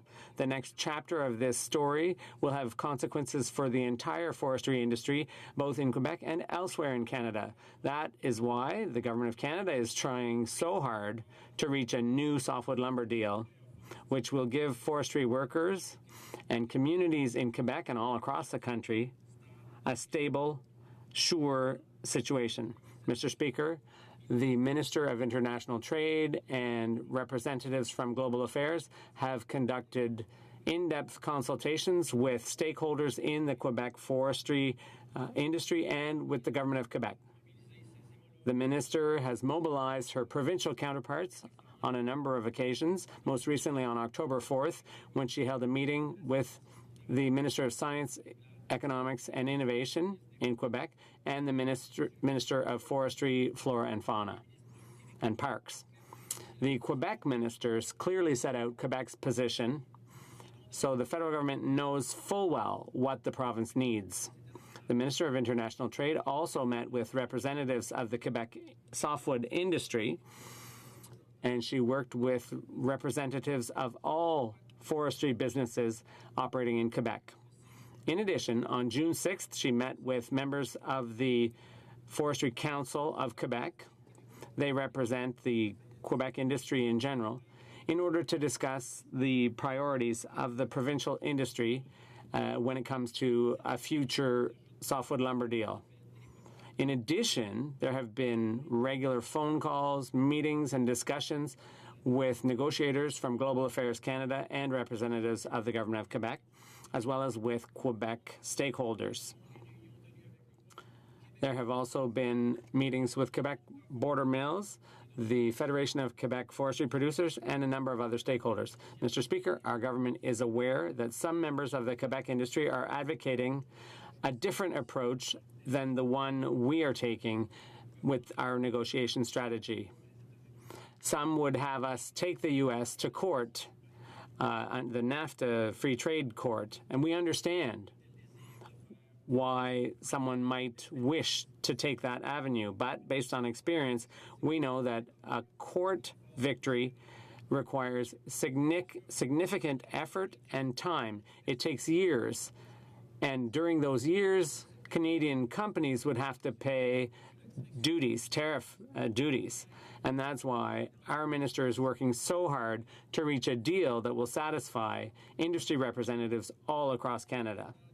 That said, Canada would like to get more than just any old deal at any cost. We want a beneficial deal. This government is prepared to do whatever it takes and intends to fully defend the interests of the Canadian industry if there should be further trade disputes. Given the numerous consultations that have been held with provinces and territories, in-depth consultations, including with Quebec, we are advocating and defending the provincial positions in our trade negotiations. The trade minister and her representatives know very well what the issues are for each region, including Quebec. Consultations will continue, close consultation, as this file evolves. The Quebec Management Council has congratulated us for the efforts we've been making to defend the Quebec forestry industry. The Quebec Forestry Council is also satisfied with what this government is doing. This government is working closely with Quebec and will continue the dialogue as things move forward, as we move forward on this file together. This government is particularly aware of the 2013 reforms made by the Quebec government. They changed the way the softwood lumber industry works in Quebec so that logs cut on public lands are treated similarly to wood cut on private lands. And we're aware that any future deal must include a mechanism that will recognize Quebec's changes to its forestry regime. The current government is also fully aware that some Quebec businesses were not included under the previous deal because they were not considered individually as being subsidized by the U.S. Trade Commission. And that is why our government is going to make sure that in all statements about softwood lumber, including the statement made in June, our Prime Minister and President Obama clearly said that companies would be excluded, provisions would not apply to certain regions if the underlying causes for the trade dispute were no longer present. These issues are a priority to the Government of Canada in our negotiations that are currently underway. The Government of Quebec and the Quebec industry have clearly set out their priorities for a new deal. This government, our government, was listening. The Prime Minister and the Trade Minister will continue to stress these major issues, and the Trade Minister will continue dialogue with the U.S. Rest assured that our government is defending and will continue to defend the interests of the Quebec industry as well as the Canadian industry, as well as the interests of all workers who actively contribute to the economic development of our regions in Quebec and in all of Canada. Thank you, Mr. Speaker. Questions and comments? The honourable member for Jonquière. Thank you, Mr. Speaker. I'd like to thank my colleague for his speech. I'm glad to hear him say how important regional issues are. In Quebec, we've worked very hard on our forestry regime, and it's important that the federal government should recognize those efforts. And as the day has played out, it appears that the federal government is now acknowledging the unique features of the Quebec industry. In my area, there are hundreds of jobs at stake. What I'm concerned about is our clout, our bargaining power. Whatever we might do, the Americans have made their minds up. In the spring, when our Prime Minister met with the U.S. President, Barack Obama, he even made a speech here in the House of Commons. So I'm wondering, what is the government going to do to make sure that we can exercise leadership and be strong? If we head straight into a trade war, if we go straight to the courts, does this government have a plan B? For example, loan guarantees. That's not a subsidy for the forestry industry, but it would help balance things out. It would show that we are prepared to do whatever it takes to protect our forestry industry. It's important. My colleague said so in his speech, so I'd like to know, my question is this. What does he think a government should do to show our strength, show our leadership, and send a clear signal to the negotiators of any future deal? The honourable member for Avignon, Lamitis, Matane, Matapédia. I'd like to thank my colleague for her question and her dedication to defending the interests of her region. That's very important, especially when it comes to forestry and workers in that industry.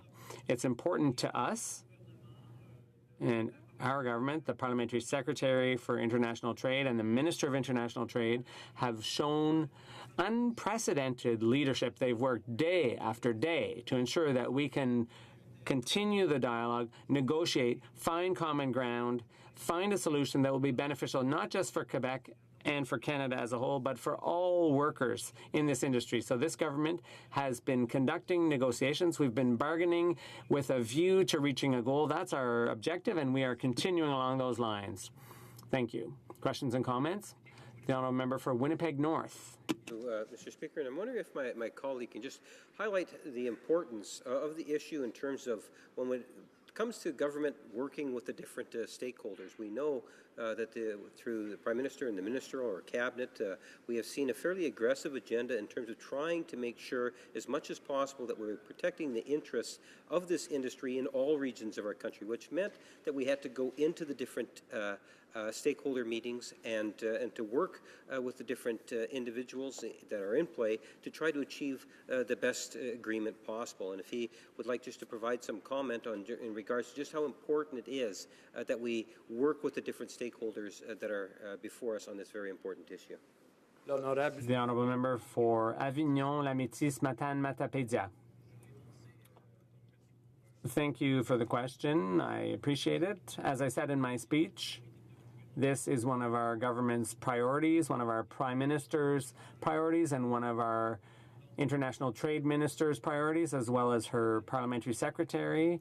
So we want to hold productive consultations with business, with workers, with other stakeholders. I met with people in my riding last week to get a better grip on the issues and what might be the best possible solutions. So businesses that have invested in innovation to improve their productivity,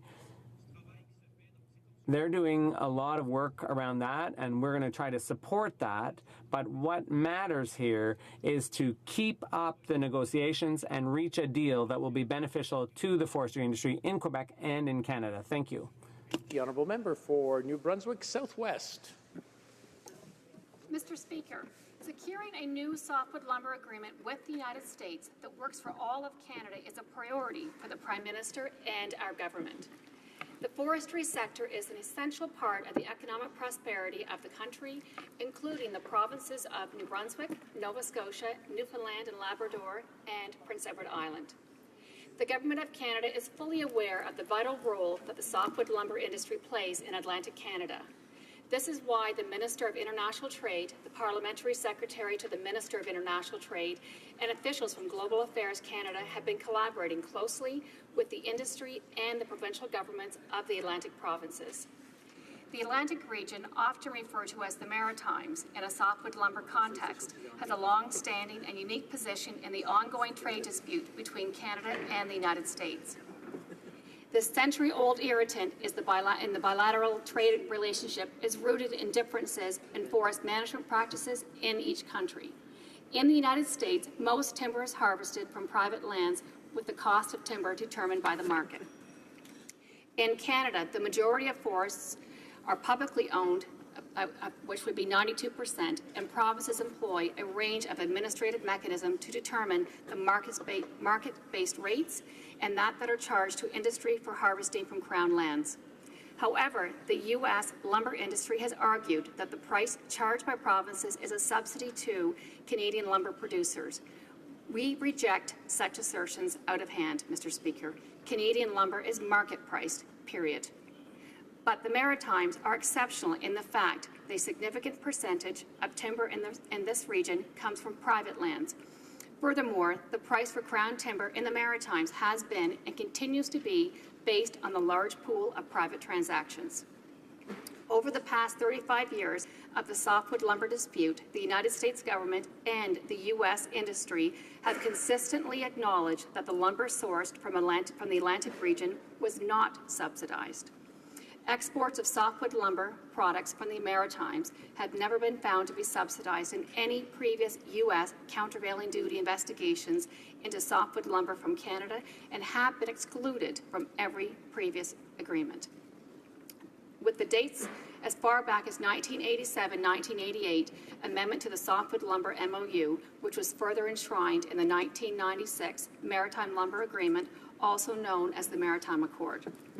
The most recent chapter in the long-standing history of being excluded from the softwood lumber dispute was the 2006 Softwood Lumber Agreement, under which softwood lumber products from the Maritimes, defined in the agreement as New Brunswick, Nova Scotia, Prince Edward Island, and Newfoundland and Labrador, were excluded from export measures. The Maritimes and the northeastern states have century-old interlinked economic relationships. Much like Canada's relationship with the United States, the Atlantic region's relationship with New England is vital to the economic prosperity of both sides of our borders. Forest products are key to our part in this economic partnership. This government has prioritized rebuilding Canada's important and strategic relationship with the United States, which has suffered over the last decade. Improving the tenor and tone of our bilateral engagement with the United States is critical to finding a solution to the softwood lumber issue. Ultimately, Canada, in collaboration with the 4 Atlantic provinces and all other provinces and territories, is focused on finding a durable and equitable solution, and one that benefits softwood lumber producers across Canada, as well as related industries and consumers. Mr. Speaker, this government understands the importance of the forestry sector and softwood lumber trade with the United States for the provinces of New Brunswick, Nova Scotia, Prince Edward Island, and Newfoundland and Labrador. The forestry sector supports over 19,000 direct and indirect jobs in communities in the Atlantic provinces. These are primarily in rural communities, and these jobs are vital to our regions. In 2015, the Atlantic provinces exported 8.7% of total Canadian softwood lumber to the United States by volume, valued at approximately $495 million. The Atlantic softwood lumber industry is a major contributor to the broader forestry sector. Mr. Speaker, this government recognizes that softwood lumber is more than dimensional lumber. It is about the success of an entire economic sector and of rural communities. That is why this government is working so hard to negotiate a successor softwood lumber agreement that will provide stability and certainty for forestry workers in Atlantic Canada and across our country. This government has worked closely with Atlantic Canada and will continue this dialogue as we move forward together. Mr. Speaker, the Minister of International Trade and the officials from Global Affairs Canada have consulted extensively with government officials from the 4 Atlantic provinces and with several industry stakeholders, including the Atlantic lumber producers. All have been unanimous in their discussions with the Minister of International Trade that they would support an agreement that works for all of Canada. However, they have been clear that given the historical record and the fact that maritime system remains effectively unchanged, the Maritimes should be excluded from future subsidy investigations and exempt from border measures under future softwood lumber agreement, as the region has traditionally been. Mr. Speaker, that is why this government ensured that the leader's statement on softwood lumber from the Prime Minister Trudeau and President Obama last June clearly stated that a key feature in any softwood lumber agreement would have provisions for regions or company exclusions. The governments of the Atlantic provinces and their industry have been clear about their interest in a new agreement, and this government has listened. The Prime Minister and the Minister of International Trade will continue to push for the consultation and the continuation of the maritime exclusion as we negotiate with the United States. Rest assured, this government will continue to defend the interests of Atlantic Canada's softwood lumber industry and the industry as a whole from coast to coast to coast. Thank you, Mr. Speaker. Questions and comments? The honourable member for Sherwood Park, Fort Saskatchewan. Thank you, Mr. Speaker. Well, I congratulate my colleague for her speech, but we've heard this narrative from the government side where they want to tell us, oh, that they've turned the corner on the relationship with the United States, that they've got a great relationship with the United States, and apparently the previous government didn't. None of that is really true. And if you look at the results, you would expect, if that were the case, that they would have been able to achieve results on this deal. But after 3 months when the Conservatives were in power, we achieved results. We got a deal done. They've had a year. They still haven't gotten a deal done. So I want to ask the member, if the relationship with the United States is such that the Prime Minister and others have said it is, then why can't they actually effectively advance Canada's interests in the context of this relationship? Why aren't we using supposedly that relationship to actually get results for the Canadians we're supposed to be representing? Honourable member for New Brunswick Southwest. Thank you, Mr. Speaker, and I thank my colleague for his question. I would say there's a number of issues there. Over the past 10 years, our industries have changed, our economies have changed, the competing products have also changed. So within that 10-year period, I would wonder what was being done to support the lumber industry as it was. We've heard from people before the International Trade Committee about the loss of market share during that 10-year period. It wasn't only due to the lack of negotiations, it was also due to the changing markets. Between 2005 and 2009, 70% of the softwood lumber exports to the U.S. plummeted from the Atlantic provinces to the U.S. There was a declining housing market. In addition to that, we hear from Duncan Davies. He is the executive director or the president of Interfor Corporation from British Columbia. He talked about the loss of market share to competing products. So within that 10-year period, the market changed. There was the introduction of competing products such as steel, composite, and cement in the housing industry. We also have to have agreements, 2016, 10 years later, that reflects the changing market not only in our side of the border, but also in the U.S. side of the border because they're looking to protect their own industry. So we have to find an agreement that works best for both sides of this border. Thank you. Questions and comments? The honourable member for, Fundy Royal. Thank you, Mr. Speaker. I'd like to thank my colleague for the work that she's doing with the Standing Committee on International Trade, and I understand that the committee traveled to Atlantic Canada this fall, and I'm wondering if the member could tell us of any feedback that she received from the industry in Atlantic Canada about trade and specifically the upcoming agreement. The honourable member for New Brunswick Southwest. I thank my honourable colleague from Fundy Royal. Yes, we heard before the Trade Committee from Gaston Patois. He is the chair of the Atlantic Lumber Producers. More than 50% of the timber that is exported is actually from private land, so that does make a difference. They do not want to see a change to that. They also talked about the significance of the new surveying methods that have been used in Atlantic Canada, and those surveying methods are actually keeping a track and collecting data on the stumpage rates in Atlantic Canada. So also we have evidence when if there is an opening of the agreement and the Maritimes are looked at being part of potentially for tariffs and non-tariff issues, that the evidence is there to suggest that we are well in compliance and we are not a subsidized industry. Thank you. Questions and comments? Nous avons le temps pour une question. We have time for one brief question. The honourable member for Jonquière. I thank my colleague for her speech. What worries me is jobs and the time taken for negotiations. But the more time is going by, the more jobs are at risk. So I'd like to know if my colleague and for the government is not worried that in January, February, and March the Americans will impose new duties. So I'd like to know from my colleague if the government has in mind any kind of support to help the workers or to educate people in the forestry sector. Thank you, Mr. Speaker, and I thank my colleague for her question. Certainly supporting any aspect of the softwood lumber industry is absolutely critical for this government. And I would say for everyone here in the House, I think we stand united that we do not want to see job losses, that we also want to see the industry supported. We also want to see the industry supported with adaptability.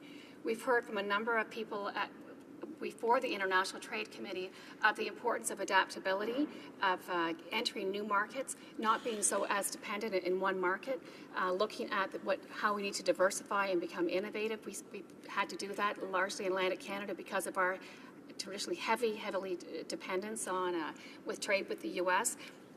But certainly it is a concern. Anytime there's jobs lost in any of our communities, but especially in rural communities, job losses are extremely significant because it's such a ripple effect. And we've seen from Atlantic Canada so many families that have moved from the east to the west to search for jobs and not come back.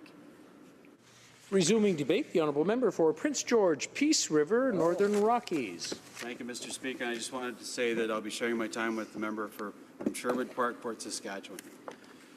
Thank you again, Mr. Speaker, for the time to speak tonight. And we've heard often from the other side just about agreements that haven't been signed in the past 10 years, etc. And I'd like to remind the government that it was our government, actually, in 2006, that shortly after being elected got the agreement done. It was a former lumber executive that came to the table and managed to get a deal done for Canadians. And since then, we've appreciated that work for the last 10 years, and we've certainly seen renewals of the agreement, and we've seen extensions of the agreement, all based on that original success back in 2006. So unlike what the government is trying to say is that this party, the opposition, when we were in government, we didn't get it done. We actually got a lot done when we were over the softwood lumber file, and kept communities like my communities in Fort St. John, Mackenzie, Fort Nelson, kept them working in the lumber industry. Certainly it's had its challenges just with the downturn in the U.S. and the housing markets. It hit, I think, all lumber producing provinces across this country. So I just would like to clarify for the record that our previous government, Conservatives, when we were in government, that we had a pretty good record when it came to softwood lumber and trade deals specifically. And I guess that's why it makes us concerned a little bit, because we've seen negotiations occur where real progress gets done. We've had the minister, the member from Abbotsford, we've seen him get how many trade deals signed while we were in government. We've seen how much work it takes to get those deals done. And when it's part of our mandate, it was part of our mandate to get these deals done too for the Canadian people, so our trade would be strong and our economies would be strong. But we don't see that. When we don't see it as part of a mandate letter to a minister, or we don't see it as part of a budget, it gets us concerned, because it's a significant file, a significant part of our community and economy in Canada. It's huge. We're talking about a loss potentially of 400,000 jobs. That's massive in terms of, and 400,000 sounds just like a big number, Mr. Speaker, but it's 400,000 individual people that provide a roof over their families' heads, meals on the tables, etc. These are real people we're talking about here, Mr. Speaker. But I guess I'll move on. We were led to believe that with this new relationship, it's been talked about many times with the Prime Minister and the President, and that's a good thing. I do think relationships with other leaders, especially our number one trading partner, the U.S., and just for Canadians out there in TV land, our number one trading partner is the U.S., and their number one trading partner is us. It's the largest trading agreement in the world, and we'd like to keep it that way, and lumber is a significant part of that trade agreement. But getting back to the high hopes that we had, because it was talked about, I have an article here that's CBC. It talked about March 12th of 2016, so that's of this year. Canada's International Trade Minister says Prime Minister Justin Trudeau, Prime Minister, official visit to Washington helped secure a real breakthrough in the contentious softwood lumber negotiations. And I'll quote, We have now managed to get the Americans to the table. We have managed to raise the attention to this issue at the very highest levels. And then the minister is mentioned her name, but I won't mention it here. And I guess the question that I have is, I know it's a delicate balance when you're quoting something, Mr. Speaker, but hey, we're dancing around it anyway. But there was an initial promise of high hopes that this new relationship now was going to be much better and the deal was going to get done. That was back in March 12th of this particular year. And we've all heard the quote, we've all heard, I'll read it off, I'll say that our Prime Minister and President Obama instructed the minister and her American counterpart, Michael Froman, to explore all options for solving the trade dispute and report back within 100 days. Well, Mr. Speaker, that's some time ago, that 100 days that went and left. It was that high hope, though, that led us, especially as a member from British Columbia, to believe that we knew the president was coming June 29th and late June. And that's the time typically when two leaders come together in a place like this place, significant agreements are signed in moments like that. Not just pictures taken, but real solid agreements done. And I'll read you what was said again from CBC. This is June 30th now. The Prime Minister and the President didn't say anything publicly about one of the toughest files in Canada-U.S. relations when they met in Ottawa Wednesday. Strange. This new relationship that we hope to benefit from in terms of a softwood lumber agreement. And our hopes really were dashed at that point, Mr. Speaker, because it was leading up to this crescendo that we would get this agreement signed. It was pointing to that. The 100 days would have fit. It would have made that criteria. It would have fit with what they were trying to do. But what did we get, Mr. Speaker? We actually have nothing now. And as of October, we don't even have a pause anymore, as what was negotiated previously by the previous government, our government. So now we're in a full trade war, a softwood trade war with the U.S., which is the last thing we want to see, especially going into an election in the U.S. So it's not going to get better, Mr. Speaker. Unfortunately, it's going to get worse before it gets better at this point. And it was such a missed opportunity.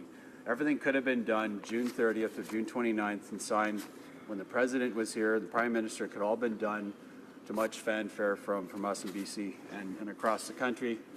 But alas, nothing. So it brings us to why we formed the Softwood Lumber Task Force. And we had a press conference this morning, Mr. Speaker.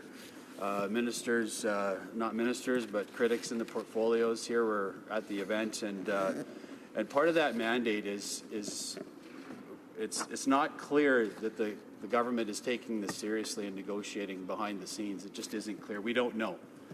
And so our Softwood Lumber Task Force, we do have a mandate.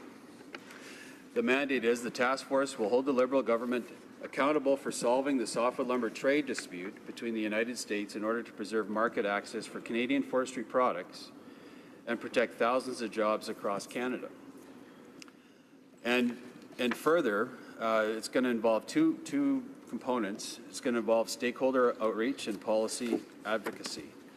So one of the things we've already met with, I know my colleague in Caribou Prince George, we've been meeting with concerned constituents of ours who work in mills and who also own mills that are very concerned. And it's the smaller players that are going to be dramatically affected by this. The bigger players, they seem to be hunkering down and getting ready for the storm, but it's the smaller players, well, what we would call smaller, but they're still companies that have 400-500 jobs per mill. That's 400 families, 400 to 500 families that are fed and housed all within the softwood lumber industry.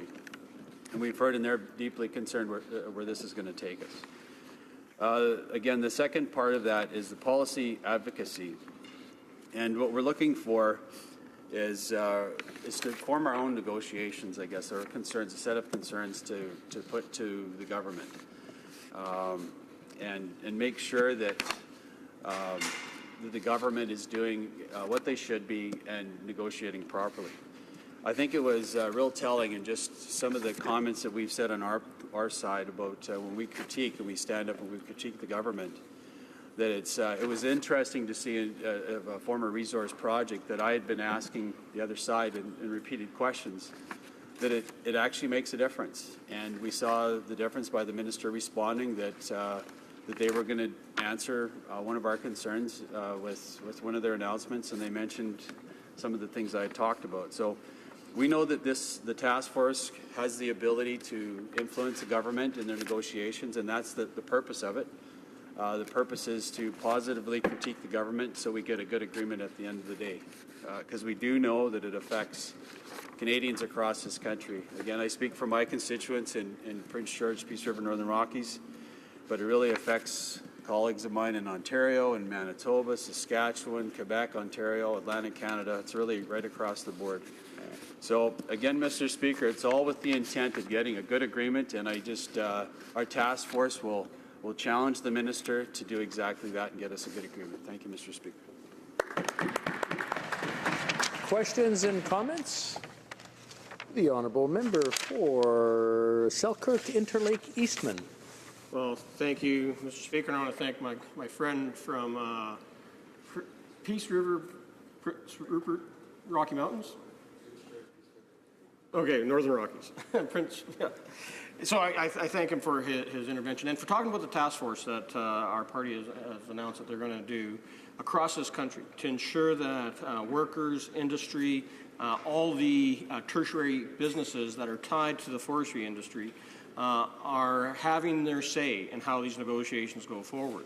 It is critical, Mr. Speaker, that Canadians have a say in how the softwood lumber debate takes place, how we inform the Minister of Trade in dealing with the Americans.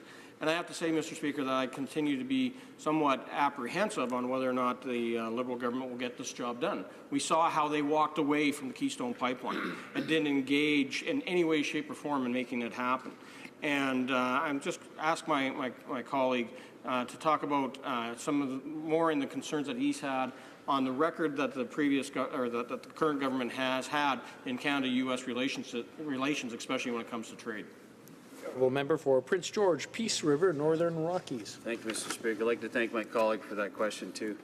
Yeah, it's we have some deep concerns about even agreements that are made and that were assumed, I guess, that they were going to proceed, and then only to have a government either overregulate or step in the middle of the process and get in the way of good natural resource projects. And the member brings up the tertiary industry, and even just I always bring up the Starbucks coffee shop down the street from the mill that everybody stops and get a coffee on the way to work.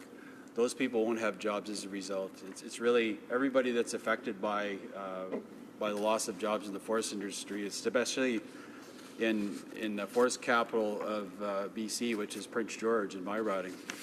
And the effects will be dramatic unless we get this deal solved. And again, going back to what my colleague asked me, the opportunity was there in June, and it was missed. It was a perfect opportunity to sign the agreement when, again, the President was in Ottawa in this House.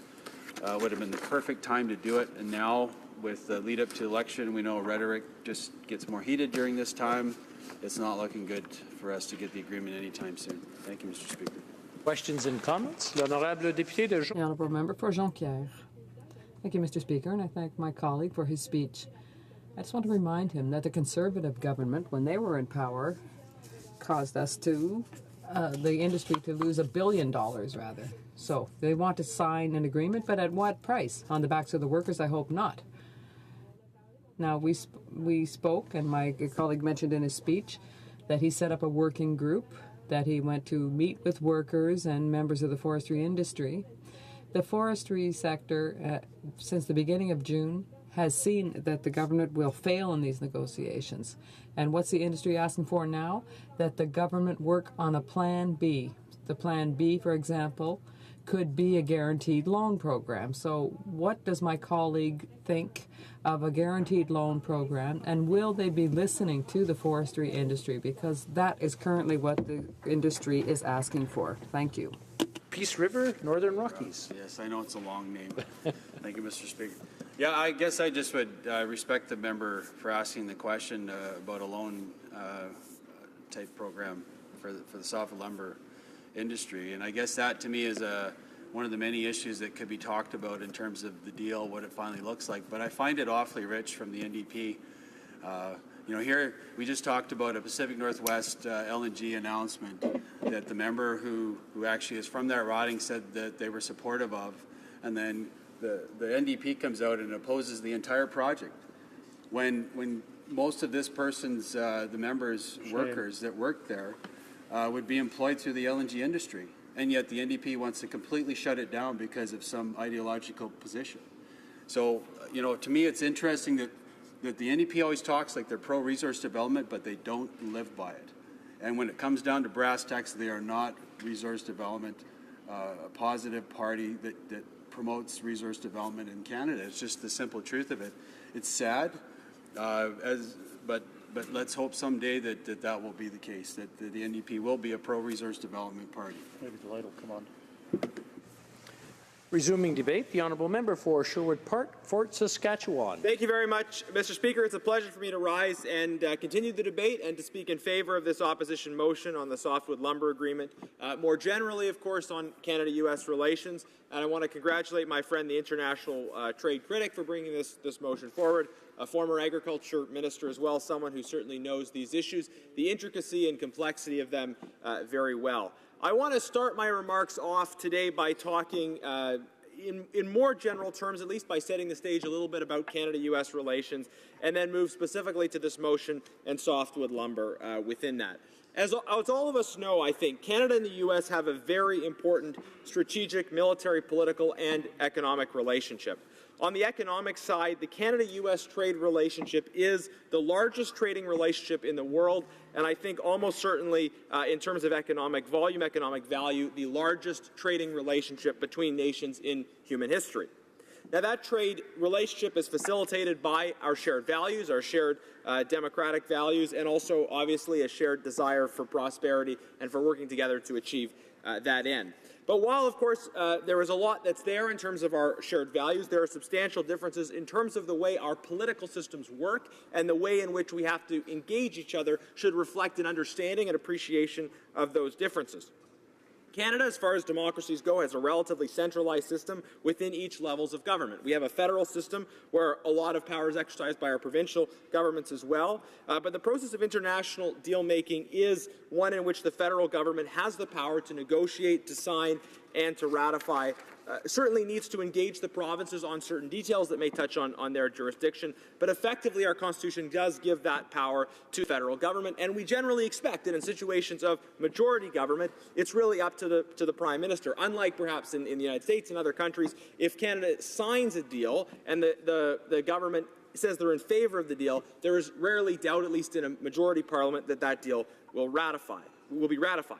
Now, sometimes when we in Canada look at the situation in the United States, I think we can make the mistake of assuming that their system works exactly the same way, that the president is the only decision maker involved. But of course, as we reflect on it, we know that the American system is very different, and therefore in order to protect and advance Canada's economic interests, we really have to be engaged at all levels. We have to be engaged in a much wider and deeper way with the United States, not just with the presidential administration. And I think we saw that under the previous government. We saw a real appreciation for the need for a depth of engagement that went across parties, but also across different individuals and bodies within that. We had Prime Minister and ministers who were engaged in those relationships. We also had someone, former MP Rob Merrifield, that was working as a legislative liaison, building relationships directly with legislators. And I think we saw in the kinds of negotiations, the kinds of success we were able to have, generally speaking, that this approach paid substantial dividends on an issue like, for instance, country of origin labeling, which was not quite finished but was basically at the finish line by the time of the last election. We achieved that success by working through legislator by legislator, vote by vote, to build a consensus, to build the support we needed to advance Canada's position. And that was an important part of the approach we take. In addition to talking to legislators, I think, especially in the context of the United States, you have to also be engaged in the public discussion.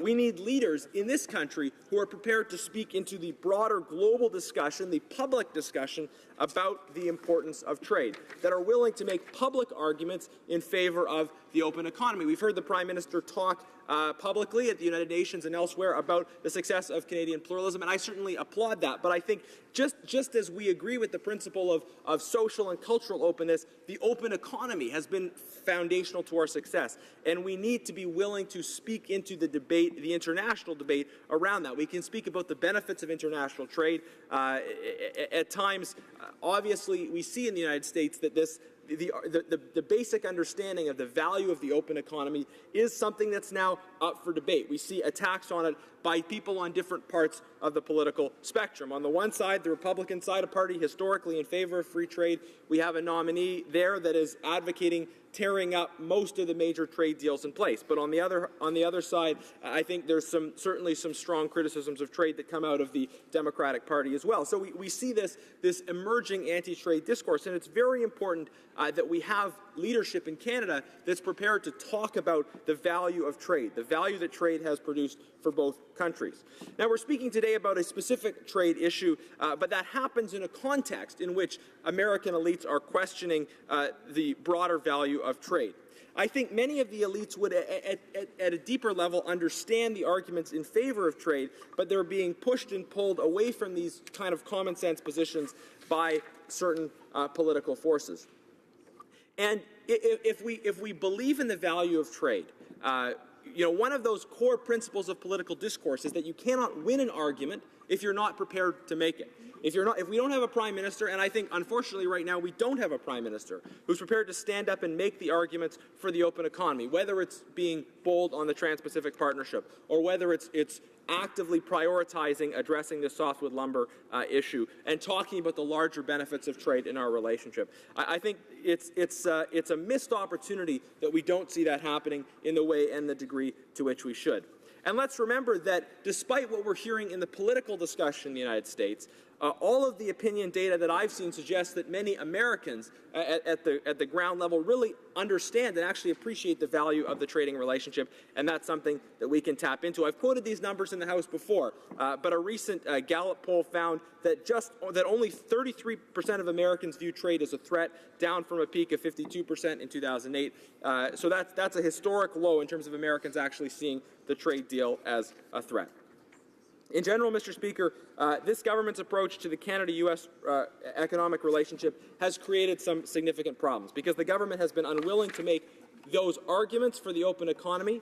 We know where we stand. We know where the NDP stands. The government kind of blows in the wind when it comes to trade, but they haven't been clear in terms of making these strong arguments. But especially on this issue, we hear a lot of talk. The Prime Minister in this place used the word bromance and dude-plomacy when he was talking about the relationship with the United States. And yet we don't see the use of that supposed relationship to actually advance Canada's national interest. We should be using whatever cachet we have there to advance the open economy, to advance Canada's interests. But all the evidence seems to suggest, unfortunately perhaps, that this bromance is a bit one-sided and that the dude-plomacy isn't actually happening. It's not actually moving the results forward. The Americans, in the midst of this relationship, have not been shy about pushing forward their interests. Of course, the President spoke in this place about suggesting that Canada spend more on its military, that we support the Trans-Pacific Partnerships, things, incidentally, that would probably be in Canada's interest as well. But in any event, the Americans haven't been shy about advancing their own interests. So it's important that we, as well, we take advantage of the opportunity to advance our own interests in this relationship. And that we're talking at a multidimensional level, that we're engaged with different levels, and that when the Prime Minister goes to Washington, he's bringing relevant ministers, the Natural Resource Minister, for example, not prioritizing the personal, the glitzy parts of it, but that we're actually working to achieve results. I think if we had an emphasis on results, we would be further ahead on the softwood lumber deal. Now, many of my colleagues have spoke specifically about the importance of the softwood lumber industry. Canada's largest export market for softwood lumber is the United States. 96% of all our softwood lumber imports of all softwood lumber imports into the United States come from Canada. So this is a relationship that's important to Canada. This is a relationship as well that's important to the United States. and it needs to be a focus. We need the government to try and, rather than focus on, again, the optics, the media spectacle parts of the relationship, to actually dig in deep and say it's not just about one person, it's not just about photos and about the public niceties. It's actually about how we advance Canada's national interest. If you look at the Liberal platform, the absence of mention of softwood lumber, the absence of mention of softwood lumber in the throne speech, in the mandate letter for the minister, and this is reflected in the way the government has acted. When we were in government, we had a Conservative government, 3 months, and we had a deal in place. And that was because always in international relations, our former Prime Minister emphasized Canada's national interest, Canadian values as well as Canadian interests. It wasn't about the spectacle part of it. It was only that to the extent that it actually made a difference for the lives, the well-being, the prosperity of ordinary women and men here in Canada. Because that's the first job of the government. It's not to promote its own individual brand. The first job of the government is to advance the interests of Canadians. And that's what we need to be doing in our relationship with the United States. We need to be going deep. We need to be engaging multiple people. We need to be focusing on substance. And it needs to be the kind of negotiations that, for the people at home, the Marthas and Henrys that are watching that discussion, are things happening that matter for them and make their life better. That's where we should be focusing. That's why this motion is important. Thank you. Questions and comments? The honourable member for Scarborough Agincourt. Thank you, Mr. Speaker, and I want to thank my friend from Sherwood Park, Fort Saskatchewan, for his debate, and particularly his thesis and discussion about the nature of the Canada-U.S. relationship. I thought, and I was following most of his argument as he was going through it, and agreeing actually with a significant part of your thesis until you did that turn at the end where you first were critical of the current Prime Minister's use of his relationship with President Obama, and then turned around and later said that the fact that we have this relationship, we can't get the deal done, is somehow a failing on the government's part. I do want to get back and ask a more serious question attached to my friend in terms of how we can actually deepen that relationship. We recognize how complex this particular file is. Can you actually give us some concrete solutions and things that you think need to be in this particular agreement? I just want to remind the honourable member, I'm sure he didn't mean me, the Speaker, telling him that. I'm sure he meant the honourable member for Sherwood Park, Fort Saskatchewan.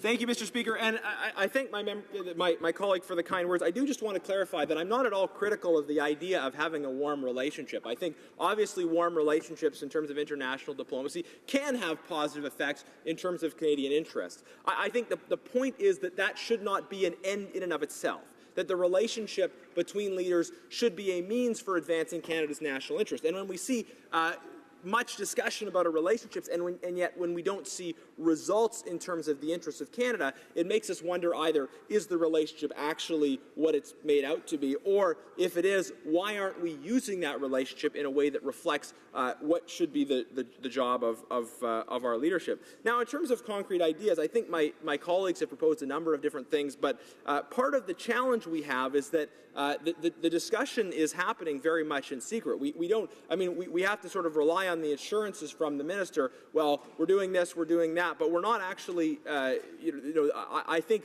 what we can say from the outside certainly is that this needs to be a priority, that the government should have been able to get a deal by now, looking at the results that we were able to achieve when we were in government. But it's important also to get an update, at least, in terms of where we're going with that, and then hopefully to see some movement forward. Thank you. Okay. Questions and comments? Questions et commentaires? Une question très vite. A very short question from the honourable member for Jonquière. Thank you, Mr. Speaker. This will be a comment. I don't think that paying $1 billion to the Americans from the forestry industry is having a good Canada-America relationship. So it's not necessarily a good agreement if we have to pay a lot of money to the Americans. The Canadian industry had to pay for that. All of the stakeholders in the industry are saying that instead of having a bad agreement, it's better to go before the independent tribunals and to win, because we know that 3 times they did win. So it's better to go before the tribunals, to have a bad agreement for our industry, which will see catastrophic job losses if this continues. I'm afraid the honourable member for Sherwood Park, Fort Saskatchewan, will have about 2 minutes to answer that question when we resume debate on this topic. It being 6:15, pursuant to order made earlier today, all questions necessary to dispose of the opposition motion are deemed put and a recorded division deemed requested and deferred until Tuesday, October 18th, 2016, at the expiry of the time provided for oral questions. Conformément à l'article 3. Pursuant to Standing Order 37 of the Standing Orders, the House will now proceed to study of Bill C-225 under private members' business. Orders of the day? Oh, excuse. Oh, yes. The Honourable Government House Leader, or Parliamentary Secretary of the Government House Leader. Thank you, Mr. Speaker. I'm sure if you were to canvass the will of the House, you would see it that we call it 6:30 at this time, so we can begin private members' hour. Is the will of the House? Yes. Very good. Okay, now. Orders of the day. Private members' business. Resuming debate on Bill C-225, Protection of Pregnant Women and Their Preborn Children Act, Casey and Molly's Law, in the name of Mrs. Wagenthal. Resuming debate, the honourable member for Sherwood Park, Fort Saskatchewan, with about 5 minutes. It seems to be the order of the day today. Yes. Thank you, Mr. Speaker. As tempted as I am to respond to my colleague on the issue of trade, that wouldn't do justice to the important subject in front of us. So I want to, again, congratulate my colleague for bringing forward this important piece of legislation, what we're calling Cassie and Molly's Law, Bill C-225. And for those just joining the debate or watching, it's very important, I think, to underline what this bill does and what this bill doesn't do. This bill would create a circumstance under which if a pregnant woman is attacked, is killed, or is assaulted, and her unborn child is harmed or killed in the process of that assault, then a separate offense would now exist under the criminal law, which would punish the person who committed the offense for the attack on the unborn child as well as the mother. And really, punishment isn't the core of it. It is really, the core of it is a recognition of the impact that this has on not just one, but on multiple people. That's what it does. That's what this bill does. What this bill does, it's very important to underline, is it only applies that offense in the case where another offense already exists. There is no possible way under this legislation, and it's very well written and clearly put, there is no possible way in which a person could be charged for an offense against an unborn, preborn child if there was not also an offense against the mother. And I know that any time in this place or elsewhere we have this discussion that involves preborn, unborn children, there is a whole other debate that stirs in some people's minds. But because this only applies in the case where there is an offense against the mother, there is no possible way in which this bill could be twisted or honestly, there's no way in which it could be reasonably inferred to in any way inform a kind of legal change on an issue like abortion. It just is very clear there in terms of the way this bill operates. And I don't think if we were just isolating the question of the bill as it actually exists, I don't think anyone here would disagree with the principle that when there is an offense against a mother and an unborn child, that there is an impact, that there are two beings involved. But the suggestion that we can't pass this bill by some members because it in somehow linguistically indirectly and seems to invoke another controversy, I find that response to it unfortunate.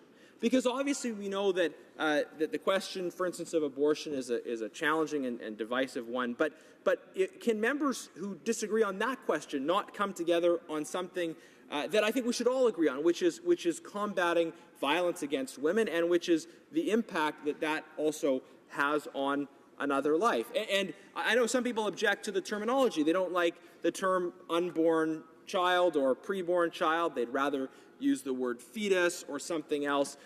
Well, my understanding is that fetus is just a Latin word for the same thing. So I try and avoid Latin ceteris paribus, but it really doesn't matter what terminology you use. I think the point here is that we have a piece of legislation which is just eminently sensible, which responds to a reality that if somebody loses a child because they're attacked, that they feel that loss in a particular way. And to suggest that they don't, to suggest that that is, for the person who is attacked, simply akin to another kind of assault, or to suggest that there isn't an added impact or added element calling out for some kind of justice there, I think it really ignores the lived experience and the testimony of people who have brought forward this issue and who have said, this is a priority for us. The bill is named after real people who have real experiences with this, and that have spoken to my colleague and have spoken to other members and have asked that we respond to it in this way, and have asked that hopefully we come together as a House across party and ideological lines. So I'd encourage my colleagues, if they're hearing different things about this bill from different places, to take the time to have a look at the legislation and decide for yourself. Thank you. Resuming debate, the Honourable Parliamentary Secretary to the Government House Leader. Thank you very much, Mr. Speaker. And I rise today to respond to, no doubt, what is an important private member's bill. And as other private members' bills come along, Mr. Speaker, I do acknowledge the efforts that members often put into their legislation, their proposed legislation, for a wide variety of reasons. Having said that, I have had the opportunity to go over this particular member's bill and have some serious concerns. Often I stand in this place and I will talk about the importance of the Charter of Rights. I've argued in the past, and I personally believe in Canada's Charter of Rights, and I would suggest to you that the Liberal Party in itself is a party of the Charter of Rights and freedoms. And when I'm going through what is being proposed, and I had the opportunity to listen to the member, I can't help but reflect on that particular issue. It's important that we recognize right from the beginning that the government does condemn all forms of violence against women, including against pregnant women, obviously. We recognize that the criminal law must strongly condemn and hold fully accountable those who perpetrate violence against others, particularly against those of more vulnerable to violence. Mr. Speaker, when I think of the current legislation that we have, I think it's important for us to emphasize a couple aspects that I think are very germane to this particular debate. If you take a look at subsection, for example, 223(2) and subsection 238 of the Criminal Code, you will find, Mr. Speaker, that it carries a maximum penalty of life imprisonment, which prohibit causing of death of a child who has not become a human being in an act of birth under certain circumstances. Another aspect, Mr. Speaker, is to recognize that the Criminal Code contains comprehensive assault and homicide offenses which apply to violent acts against pregnant women. Mr. Speaker, I think that it's really important to take a look at case law. I've had the opportunity serving in the Manitoba legislature for many years. One of the privileges I had was at the time serving as the justice critic. And looking at case law and what is actually being practiced through our courts is something in which is really important for all of us to take into consideration. And what you will find is that case law shows that abusing a pregnant woman in committing an offense is considered an aggravating factor for sentencing proposed and punished severely. Mr. Speaker, I think that's a very important aspect that we need to also take into consideration. As I've indicated, criminal law does take violence against women, including pregnant women, very seriously currently. The government believes that gender-based violence has no place in our society, and we are committed to developing and implementing a comprehensive federal strategy against gender-based violence. Canada's approach includes prevention, support for victims, and the criminal justice responses. Mr. Speaker, I am not one to shy away from what I believe are very important issues, and this chamber deals with a wide variety of issues that affect the lives of the constituents in which we represent.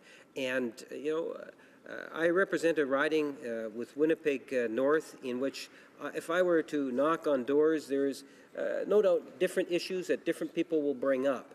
But one of the issues that I have found that people, no matter what their background is, that they really want to talk about is the issue of crime and safety as a whole.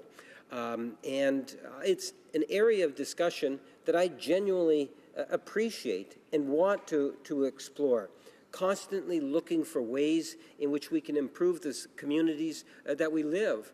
I have articulated in the past, whether it's at the door or inside this chamber or inside the Manitoba legislature, that individuals have a right to feel safe in the environments in which they live, the neighborhoods and the communities. And in some areas of Canada, in particular for me, my city, there's areas of concern. And I wanted to highlight a little bit of that, given what I've already said about the private members bill, because I do think that it is important for us, when we have the opportunity, to be able to incorporate into our discussions or into the dialogue what we believe are important issues for our constituents. And that's why when I look at Bill C-225, I somewhat understand why the member is bringing it forward. I would tend to disagree with the member and ultimately believe that there is laws that are currently in place that have clearly been demonstrated through our court system that have already taken it into consideration, some of the sensitivities that the member is attempting to bring forward within this legislation. And then I started it off by talking about the importance of the Charter, Mr. Speaker, and that is something in which I believe also needs to be highlighted.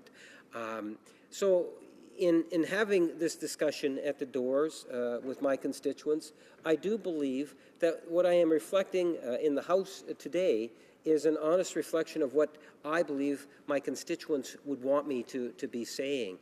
In addition to that, Mr. Speaker, I would ultimately argue that there are other aspects of the criminal law that could be looked at or could be considered. We have had a government in the past that has tended to take an approach of getting tough on issues, getting tough on the issue of crime. And sometimes I think that we need to recognize that what our constituents really want us to put more emphasis on is starting to get tough on some of those causes of crime. And this is something that I think we lose sight of at times. So, the member here has brought forward a piece of legislation which caters to a specific issue which raises a number of other concerns that members actually might have. But let me suggest to you, Mr. Speaker, that the best thing that we can do is look at ways in which we can prevent the type of abuse that is taking place against women, let alone pregnant women, Mr. Speaker. We recognize that it does take place. And I would suggest to you that one of the best ways in which we can prevent violence going into the future is to ensure that we have the types of programs that will actually have and make a difference. And that means, for example, I would suggest to you that we have to start working more with our different stakeholders, in particular our province, municipalities. And let me raise specifically the importance of our schools through education and the role that school divisions play in establishing the curricula, for example. If you want to really have an impact on combating domestic violence, as an example, we need to take into consideration the role that our teachers could be playing, that our social workers, whether they work for our municipalities or our provinces. And that's why, you know, when we have legislation of this nature, it does afford us to kind of just expand the debate to really encourage, in my case, you know, the government of the day, which we happen to be a part of, but all members to explore the ideas that will actually make a difference in preventing some of the abuse that we see taking place in our communities. And I would suggest, Mr. Speaker, that if we put a higher priority on that issue in itself, that we will better serve the constituents that we represent. Because at the end of the day,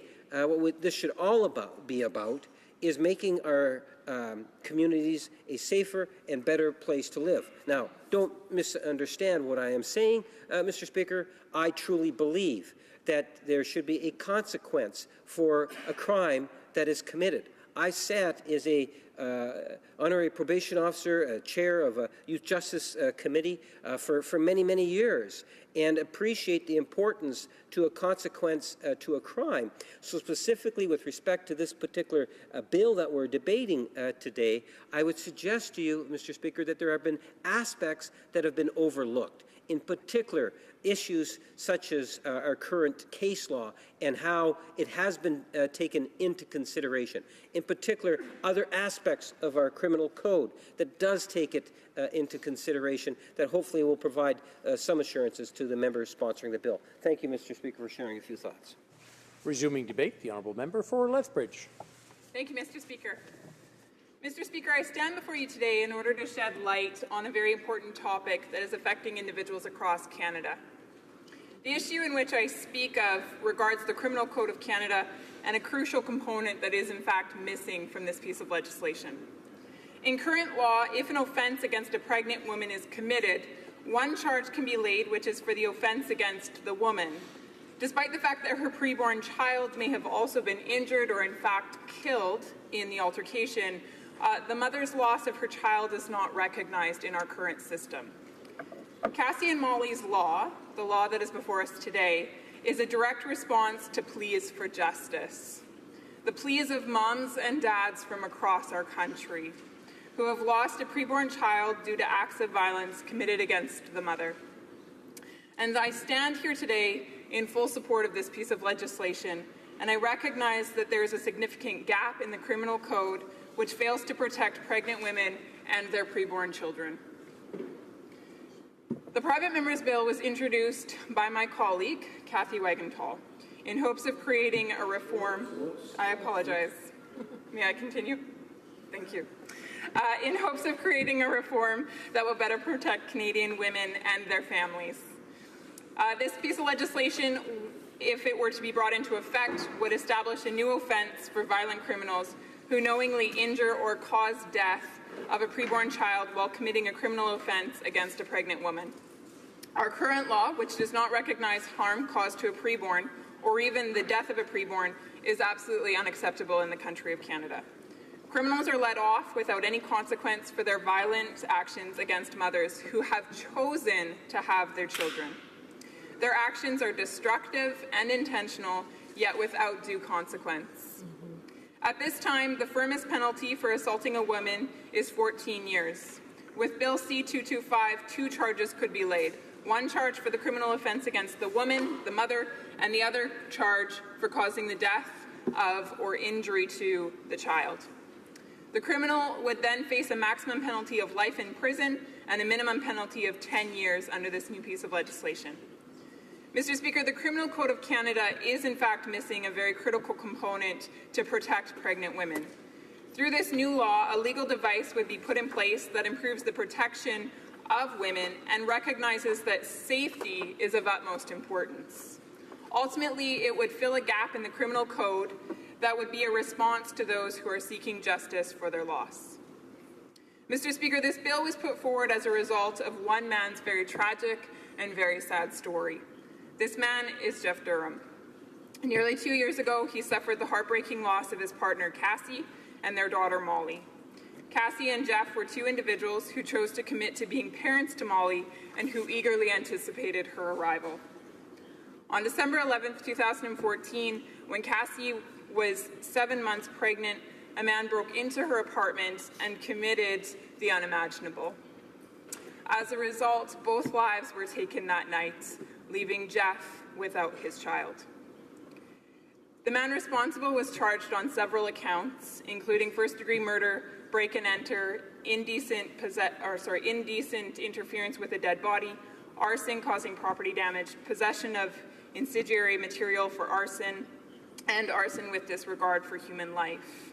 His crimes are absolutely disgraceful, and no person should ever have to hear of their loved one facing this type of reality.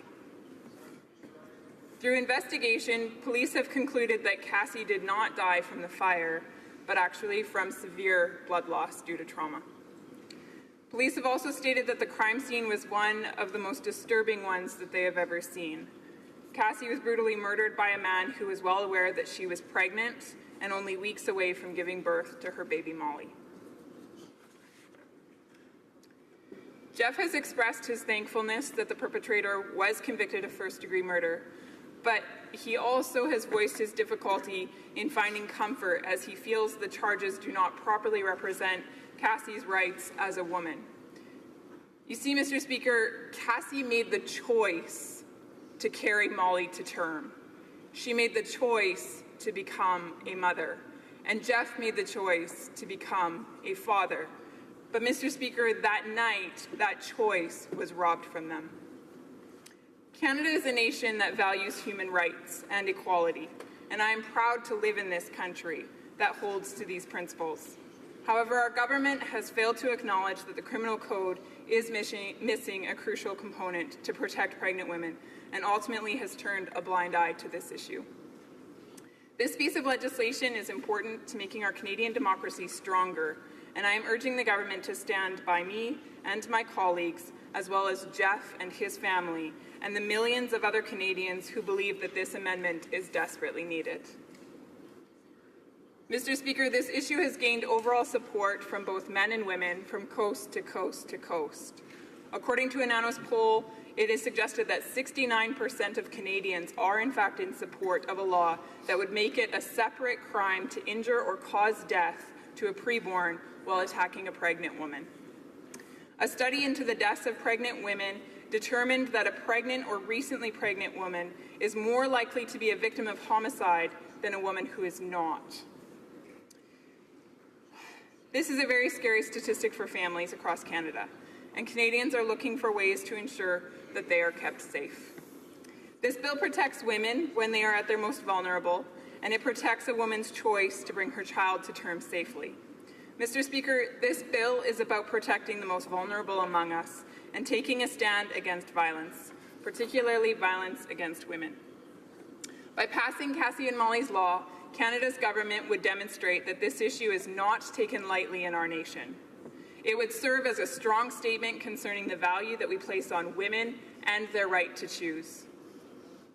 This bill is about protecting families, it's about standing up for the rights of women, and it's about taking a stand against violence.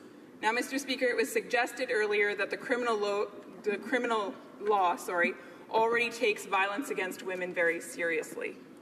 But, Mr. Speaker, the problem that C-225 seeks to address is not that the criminal code fails to take violence against women seriously. Rather, it's that the criminal law does not take certain forms of violence perpetrated against her seriously enough. Specifically, Mr. Speaker, I am talking about these crimes that are committed against pregnant women, thus preventing their choice from becoming reality. Mr. Speaker, that is unacceptable in the country of Canada, and it's time for us to take a stand. Because, Mr. Speaker, Canada is a country that continually seeks to uphold the fundamental principle of justice. We value human beings and their lives, and we recognize that it is vital to continue striving to defend the people who live within our borders. Part of this is defending their freedom of choice. It is time for us to take a stand for pregnant women who have chosen to carry the beautiful hope that lies within them, and that is carrying a child to full term. So in closing, Mr. Speaker, the charges that have been laid on the accused are insufficient and an absolute injustice to Jeff, who is left without ever knowing his daughter Molly. Unfortunately, he will never be able to hold or rock her to sleep or tell her that he loves her. What he is left knowing, however, is that Molly had a loving and caring family that was anxiously awaiting her arrival, but unfortunately that day did not come. It is extremely shameful that Molly's life is not accounted for in the charges against the accused. Sadly, Jeff's story is one of many. He speaks on behalf of those who have experienced similar tragedy and injustice. And going forward, we absolutely need this piece of legislation. We can no longer stand idle to the fact that there are no consequences in place when a criminal knowingly injures or causes the death of a preborn while committing a criminal offense against a pregnant woman. This cannot be tolerated any longer. Canadians are looking to us in this place to take leadership with regards to this issue. They are looking to us to amend this gap. They are looking to us to make the tough call to protect freedom of choice and the well-being of humanity. They are looking to us to contend for Canadian families. Canadians seek a safer environment for pregnant women and their preborn who are susceptible to the same kind of harm and violence that Cassie and Molly tragically endured. Mr. Speaker, I'm calling on this House to support this piece of legislation on behalf of nearly 70% of Canadians that agree we need this change. Thank you. Resuming debate, the honourable member for Carleton Trail, Eagle Creek. Thank you very much, Mr. Speaker. I am honoured to rise today in this place and speak to Bill C-225, Protection of Pregnant Women and Their Preborn Children Act, Cassie and Molly's Law. To begin, I want to recognize and thank my friend and colleague, the member for Yorkton Melville, for the good work that she has undertaken in introducing this bill and for the passion that she brings to this important debate. As I have shared in this place before, Mr. Speaker, I am the mother of 4 wonderful children, 3 of whom are married. I am also the grandmother of 7 beautiful grandchildren, 3 of whom I haven't met yet.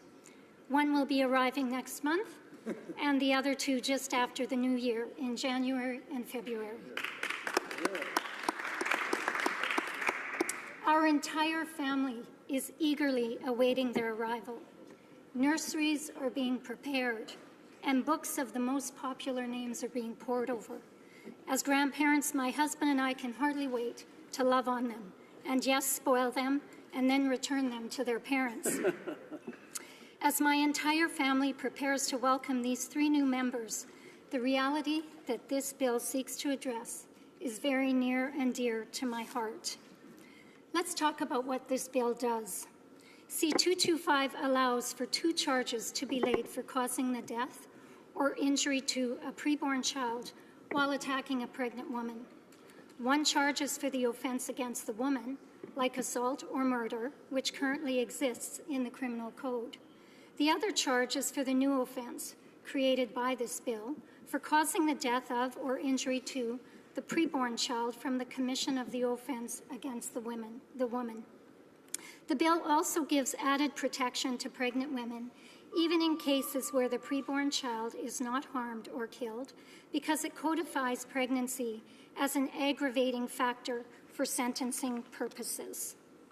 While judges can already treat pregnancy as an aggravating factor in sentencing, codifying it in criminal law requires a judge to always consider this factor in sentencing.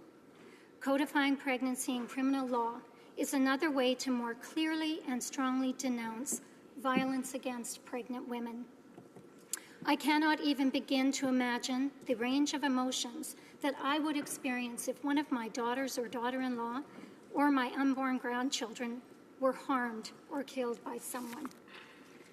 If a woman has chosen to have a baby, should she not be entitled to justice if her unborn child is harmed or killed? This bill would provide some justice. How does this bill do this? Mr. Speaker, justice isn't served when a person doesn't face any consequences for intentionally causing the death of or injury to a preborn child while attacking a pregnant woman.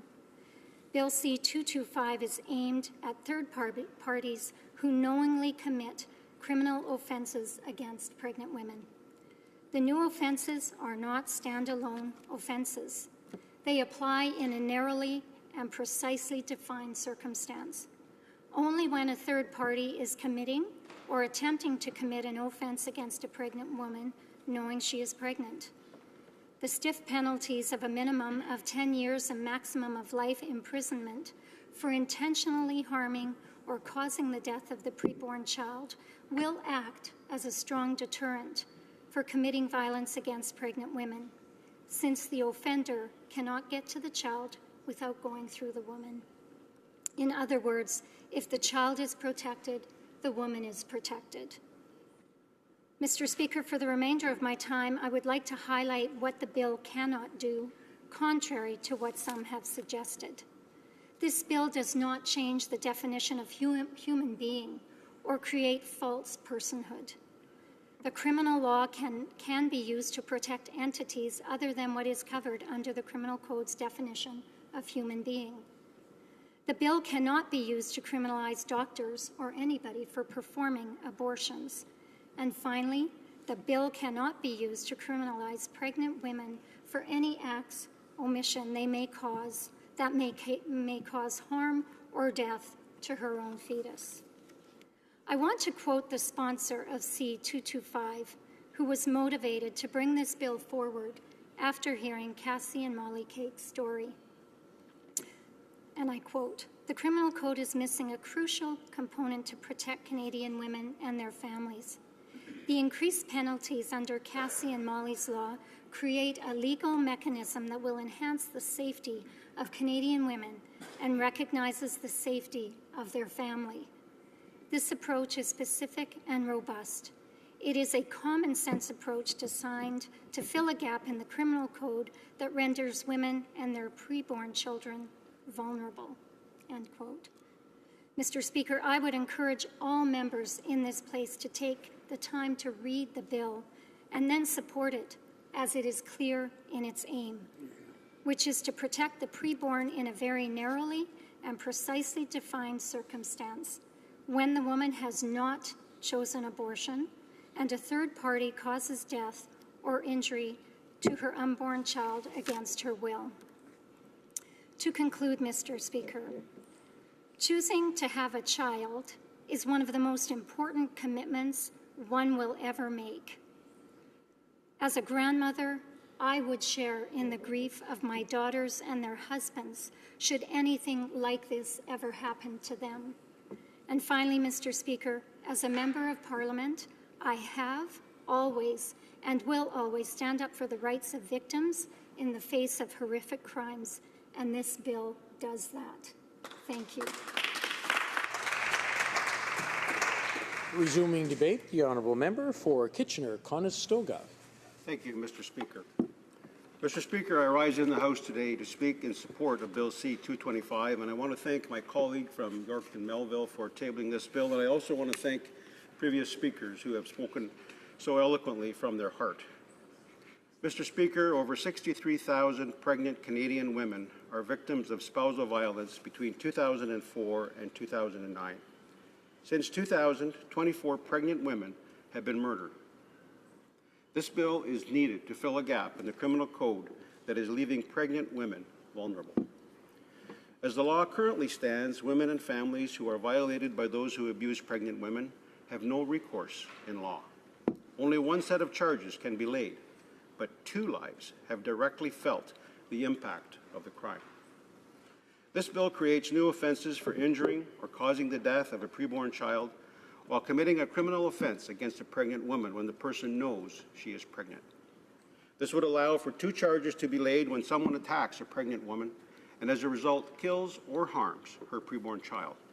In current law, only 1 charge can be laid, and that is for the offense against the woman, because injury or death of the child is not recognized. When an individual receives no punishment for knowingly harming or killing a preborn child through an intentional act of violence against the child's mother, justice has not been served. Bill C-225, Protection of Pregnant Women and Their Preborn Children Act, allows 2 charges to be laid under such circumstances and includes an amendment to paragraph 718.2a of the Criminal Code, which requires the courts to consider pregnancy as an aggravating factor when sentencing those convicted of violence against women. Cassie and Molly are remembered together. Their names have become known in households across Canada.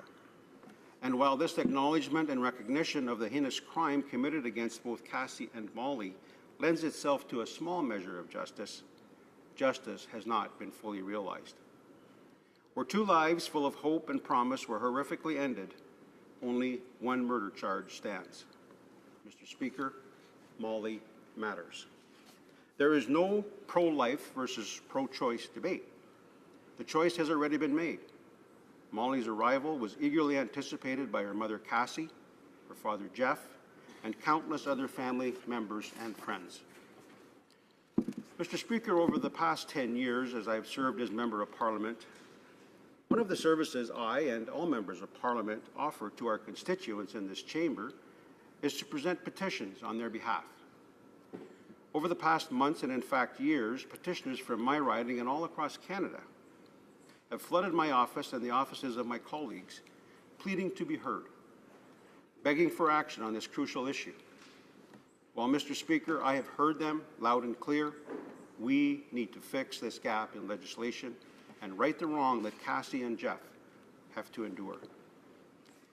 It is true that nothing will bring back the lives of Cassie and Molly, but we can take a stand for parents who have made the choice to welcome a baby into their family and have that choice taken away by violence. The large majority of Canadians agree with the intent of Bill C-225. In fact, Mr. Speaker, a Nanos poll commissioned by the creator of this legislation found that 69% support or somewhat support a law that would make it a separate crime to harm or cause death of a preborn child while attacking a pregnant woman, versus 21% who oppose or somewhat oppose such legislation. Mr. Speaker, the Prime Minister himself has on several occasions labeled himself a feminist. Well, if that is true, I look forward to his support of this legislation, as over 70% of women support these protections. This bill directly acts as a deterrent against the abuse of women and their preborn children. This bill would add pregnancy to the list of aggravating factors for sentencing purposes. Although judges can already treat pregnancy as an aggravating factor, codifying it in the criminal law is a way to more clearly and strongly denounce violence against pregnant women. We know from researching case law that it is often unclear to what extent a woman's pregnancy is considered in sentencing. This bill would send a strong message to the courts that pregnancy must now be considered in the sentencing hearing.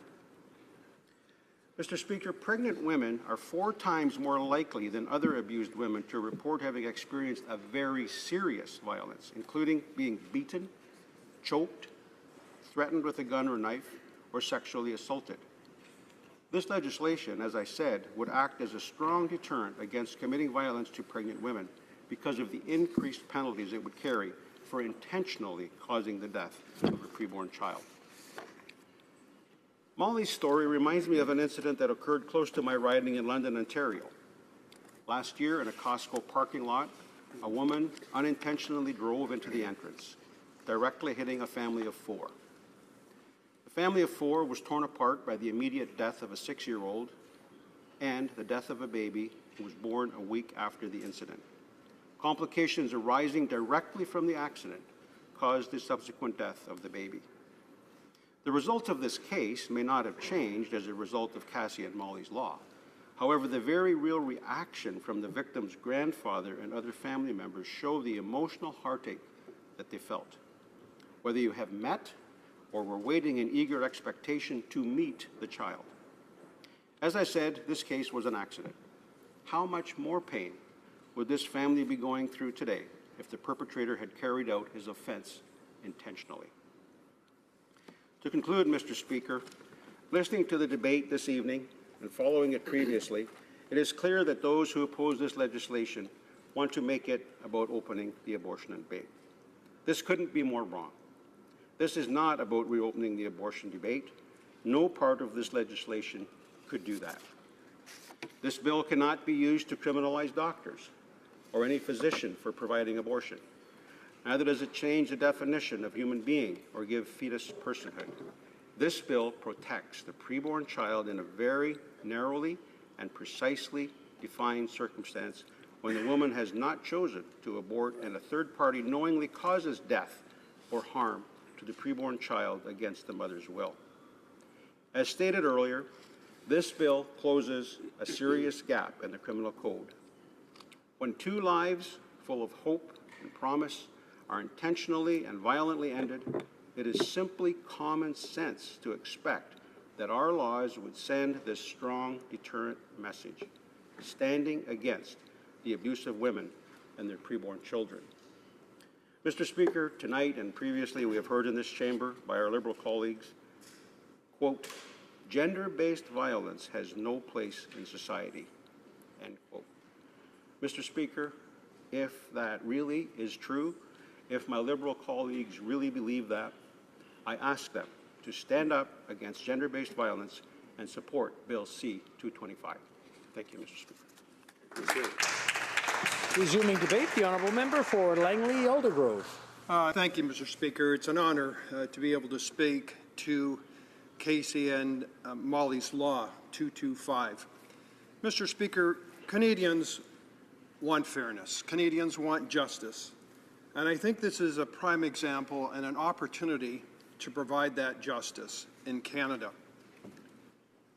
We are in a situation where a piece of legislation called the Unborn Victims of Crime was presented to a previous parliament, and that parliament decided that yes, this is worthy to be debated, and there was a vote to, at second reading, for it to go on to committee. Unfortunately, time ran out and that parliament ended, and that was a former member of parliament, Ken Epp. So we now have a new law, and it's similar, but it's been refined to clarify that this is not about the issue of abortion. This is about justice. And Mr. Speaker, what I think and I believe strongly is that Canadians would like this to at least be sent to committee, to the Justice Committee. For clarity, in this House, it is a rarity that a member of Parliament would be given a number at the beginning of Parliament, and that number is the order of precedence. And the member that has introduced this bill was given that unique opportunity of a low number. And there's that connect, too, and she had respected the former minister, our member Ken Epp, and remembered that time where that bill had been sent to committee. And now here she finds herself representing her community and given that opportunity with a private member's bill. And that's an honor, it's a privilege, and it was laid on her heart, and she heard the story about Jeff Durham and the tragic loss where his partner was carrying their 7-month-old preborn child. And they were excited, and then for him to lose both his wife, his partner, and his little girl that was yet to be born, who was already named Molly, 7 months old, so just a couple of months and Molly would have been born.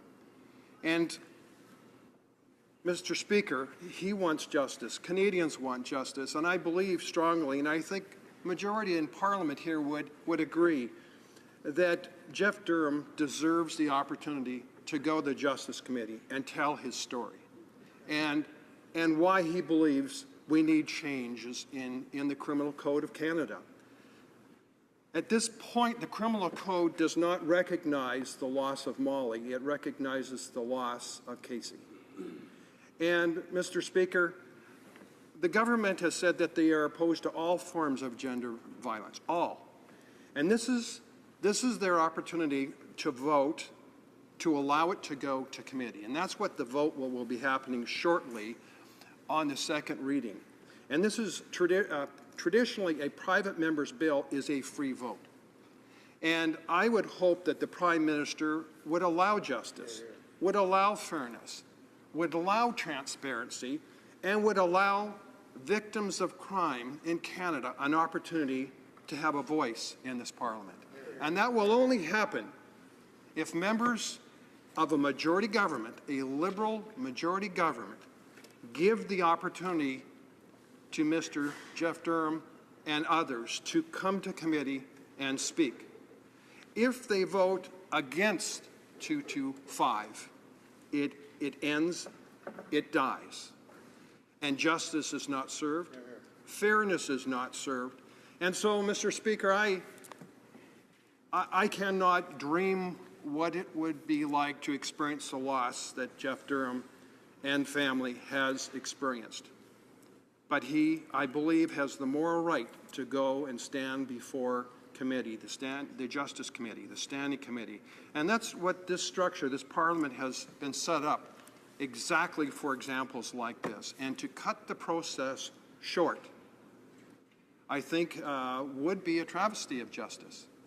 Mr. Speaker, if after hearing from a victim and the government still considers that 225 should not be supported, that would be their opportunity after this has been sent to committee. But to cut it short before the victim has a chance to speak and present their loss and why they strongly believe that the criminal code needs to be changed and improved is not transparent, is not open, is not inclusive. So this is an opportunity to really, it's a test for this Parliament. Is this Parliament a majority Parliament where the Liberal Party of Canada and the Prime Minister have a majority in this House? This is their opportunity to do the right thing. And, Mr. Speaker, I trust that they will. They've said that they're not going to support this, but I believe that there should have a second thought, an opportunity to reconsider and an opportunity to allow Jeff Durham and others to come to the Standing Committee of Justice. By removing that opportunity, I think would leave a very unfortunate message that only certain people, only certain issues will have an opportunity for justice.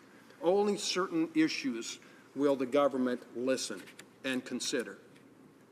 Is this an opportunity where we should listen, should allow a victim to have a voice? I believe so. This is a prime example. And so I count on the government. I ask the government, and particularly every member in this House, to allow Jeff Durham and family to have a voice to call for justice, a voice to call for an amendment. Please allow, Mr. Speaker, I ask this House to please allow justice to prevail in this land. Canada is known as a country where you can be treated fair. You can accomplish whatever you want with hard work and commitment. And, Mr. Speaker, this is that opportunity for this House to show its true colors of justice, fairness, respect for law, respect for justice. And, Mr. Speaker, the world watches things like this. And it also, our children look at things like this. And this is a political house, a partisan house at times. But this is also an opportunity to lay aside partisan issues and to do the right thing. Each of us are here for a short period of time. Each of us will look back at our time here, and we will do some soul searching and think, did I do the right thing on that? And maybe at all times we don't do the right thing. But this is an issue of conscience, Mr. Speaker. It's been clearly made very clear that this is not reopening the issue of abortion. It's should the victim have the right to share their experience, the travesty that they went through. Would that be part of a healing process? I hope so. And hopefully this House will not deny justice to be done. And so I thank you very much, Mr. Speaker.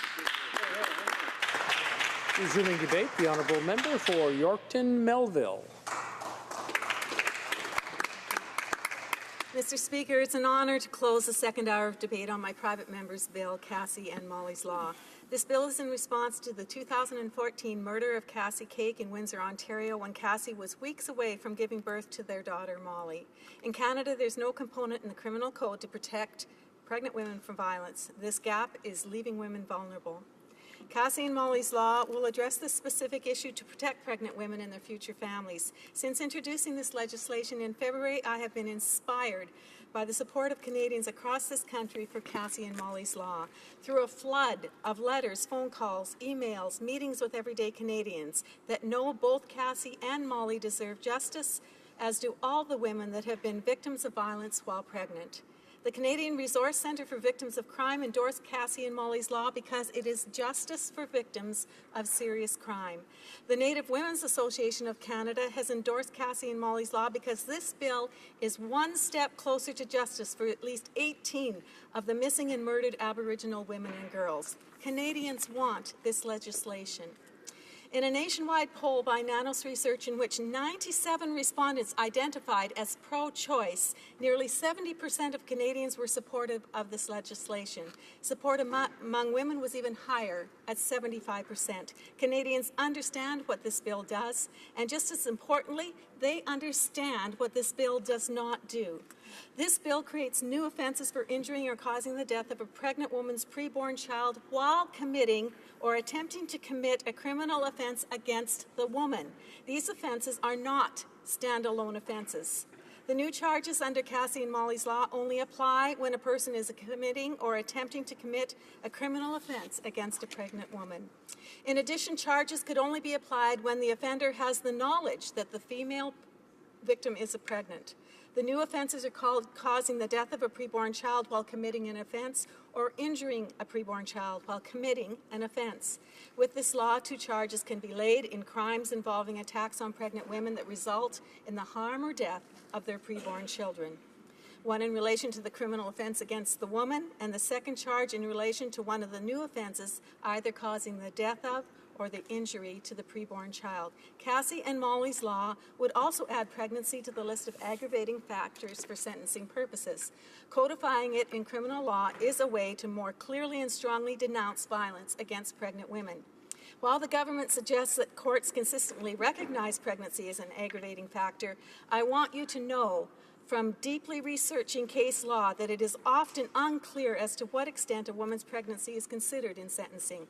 And Mr. Speaker, opponents of Cassie and Molly's Law claim that this bill could be a backdoor to limit a woman's access to abortion services.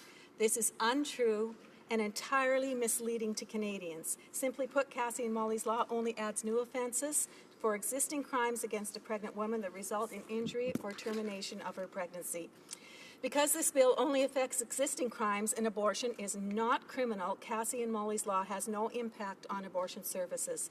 The bill does not change the legal definition of a human being or create fetal personhood, as some critics have tried to claim. The constitutional experts at the leading firm, Supreme Advocacy, which this government highly respects, confirms that Cassie and Molly's Law has no impact on abortion laws. In fact, I would challenge the Justice Minister or the minister's representatives in the House of Commons right now, today, to present legal arguments that refute the expertise of these lawyers. Addressing violence against pregnant women is the strict and sole objective of this bill. Mr. Speaker, the government promised a strategy to combat gender-based violence. We're still waiting. Yet right here, right now, we have an opportunity for Liberal government and every member of Parliament to take a step towards reducing gender-based violence in Canada. Mr. Speaker, Member of Parliaments are here to serve Canadians, and Canadians have made their voices heard loud and clear. They support this bill. Proof an e-petition with 6,100 signatures, paper petitions over 20,000 plus, letters, emails, phone calls, reflecting all ages, men, women, expectant mothers, pro-choice supporters, victims, and those left to mourn. The Nanos Research poll confirming 70% of Canadians cannot be denied. Mr. Speaker, Canadians across this great country support Cassie and Molly's law, and they expect this House to do the same.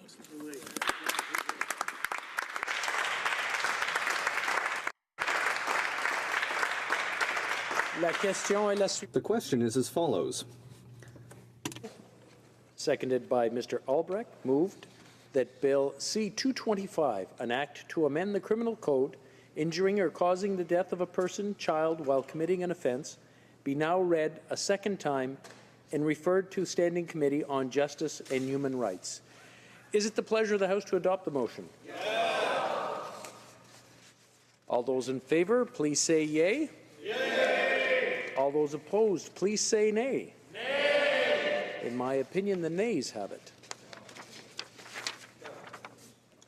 Pursuant to Standing Order 93, the Recorded Division stands deferred until Wednesday, October 19th, 2016, immediately before the time provided for a private member's business.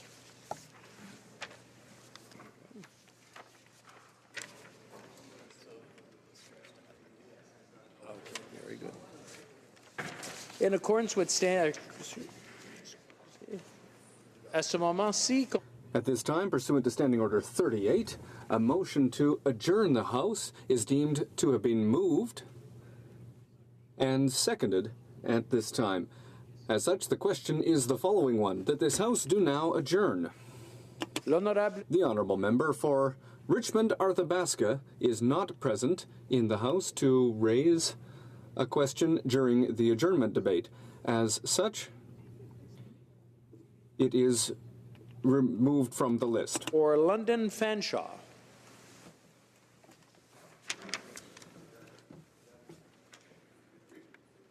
Mr. Speaker, veterans signing up to serve our country before Canada entered the Afghanistan mission signed up with the understanding that they should they become injured during their service, they would be able to rely on a lifetime pension to ensure they and their families would be taken care of by their country.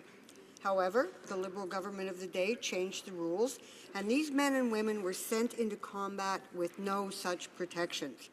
Some of those veterans took the government to court, calling on the sacred obligation we owe to veterans to underscore the promises made by many governments to our men and women in the Canadian Armed Forces. This includes a financial obligation of a lifetime pension. The previous Conservative government callously decided to fight those veterans in court, denying their rights and costing taxpayers hundreds of thousands of dollars in an effort to refute the idea that we owe our veterans a sacred obligation for putting their lives on the line in defense of our country and the missions we ask them to undertake. Mr. Speaker, in 2015, the House of Commons unanimously passed an NDP motion that recognizes Canada's covenant of moral, social, legal, and financial obligations to all veterans. Every member of the House agreed that we did indeed owe this sacred obligation to our veterans. Many of those members still serve in this place. Yet, Mr. Speaker, here we stand today in the same place as we were in 2012, with the current Liberal government back in court fighting with those we pledged to protect, our veterans and their families. And veterans are begging the government to recognize the sacred obligation they are owed. To add insult to injury, the Liberals even hired the same lawyer, Paul Vickery, who was contracted by the Conservatives to fight this case.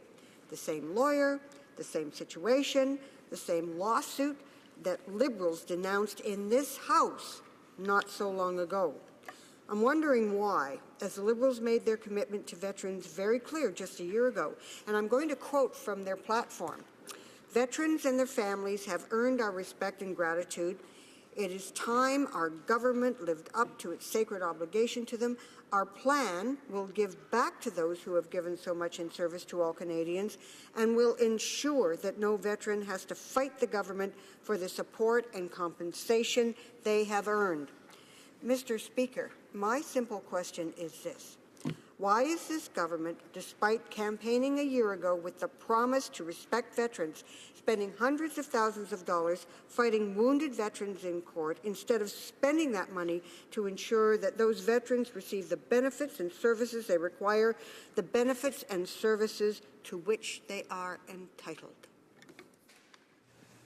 The Honourable Parliamentary Secretary to the Government House Leader. Yes, thank you, Mr. Speaker. And you know, it was with great pride that I had the privilege of serving in the regular forces for a number of years and had the opportunity to march with many of the veterans on many different special occasions, and very happy with the way in which and the manner in which this government has been addressing this very important file.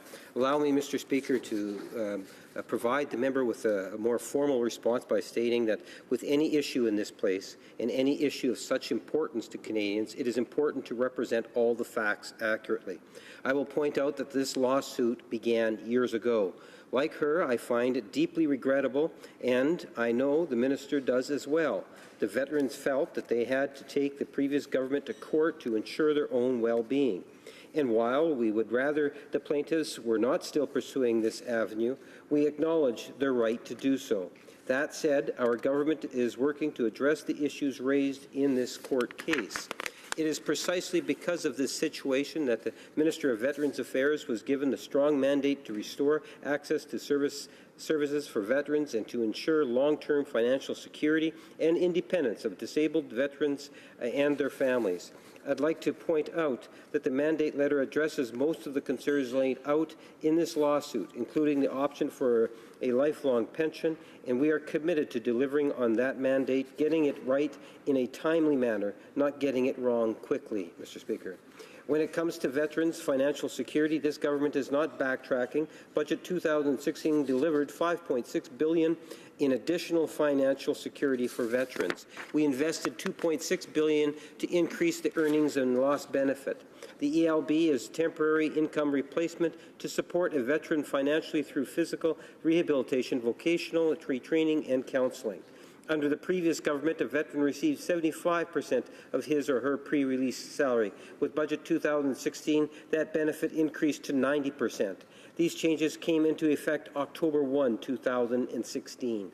In addition, the permanent impairment allowance was changed to better address veterans' individual needs. Renamed the Career Impact Allowance, it will see each veteran's injury or impairment assessed individually, instead of trying to fit their situation into a predefined category. This will better determine the impact that the impairment might have on a veteran's career advancement opportunities. These changes come into effect next April 1, Mr. Speaker. The third benefit to be improved and enhanced in the Budget 2016 is the Disability Award, a tax-free payment that recognizes the pain and suffering a service-related disability has on one's life. As of April 1, 2017, the maximum disability award payment will rise from $310 to $360,000. Those already receiving a disability award will receive a top-up backdated to April 1, 2006. We deliberately packaged these improvements together to help veterans and their families get ahead by putting money in their pockets now and ensuring no one falls through the cracks.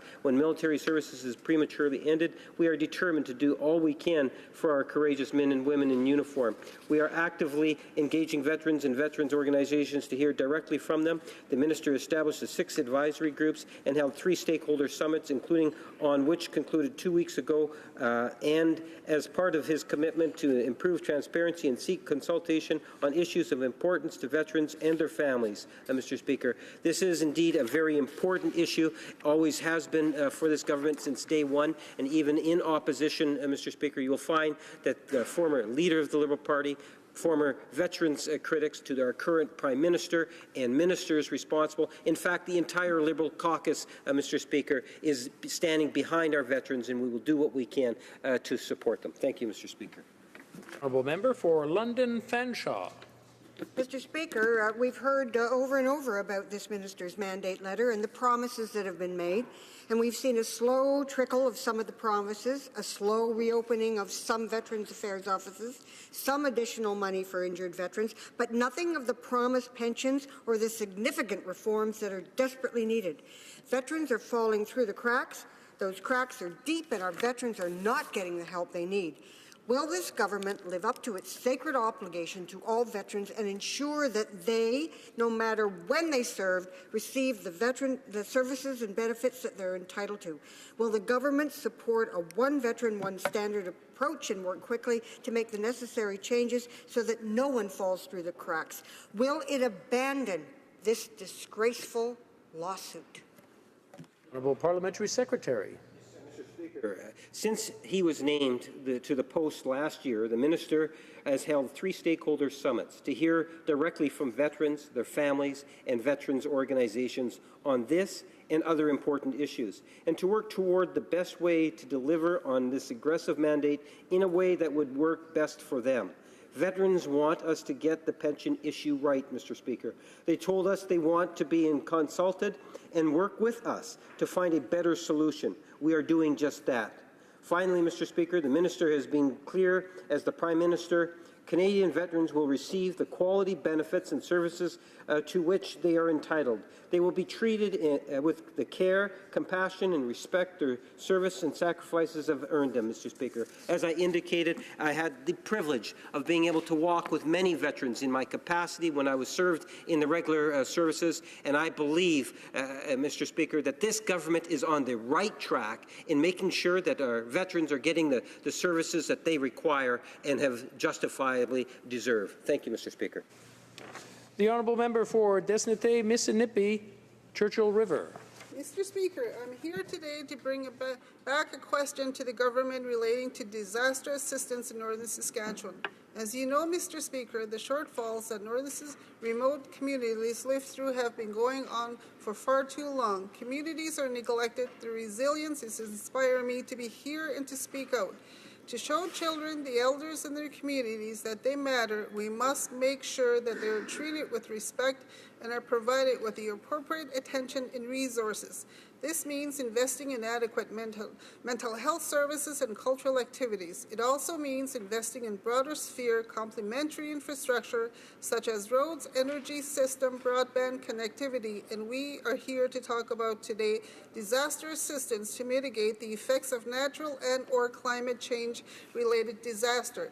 I stood in the House a few months ago as a fire was inching its way into Saskatchewan from Fort McMurray. I asked the government about the kind of support they have offered to communities like Buffalo River, Clearwater River, and La Loche, to name a few. These communities were being affected by low air quality and were increasingly concerned about the spread of the fire in Saskatchewan. I unfortunately have not received a reassuring response from the government. Maybe not many people know this, but northern Saskatchewan is a region where the effects of global warming stand out all too often. Northern trappers, hunters, fishermen, farmers, and harvesters are well aware of climate change and are very concerned of the effects it brings. They should also be part of the solution. One major example among many others is the increase in wildfires. Climate change is leading to higher temperatures and more dry conditions, which make the sky ripe for dry lightning.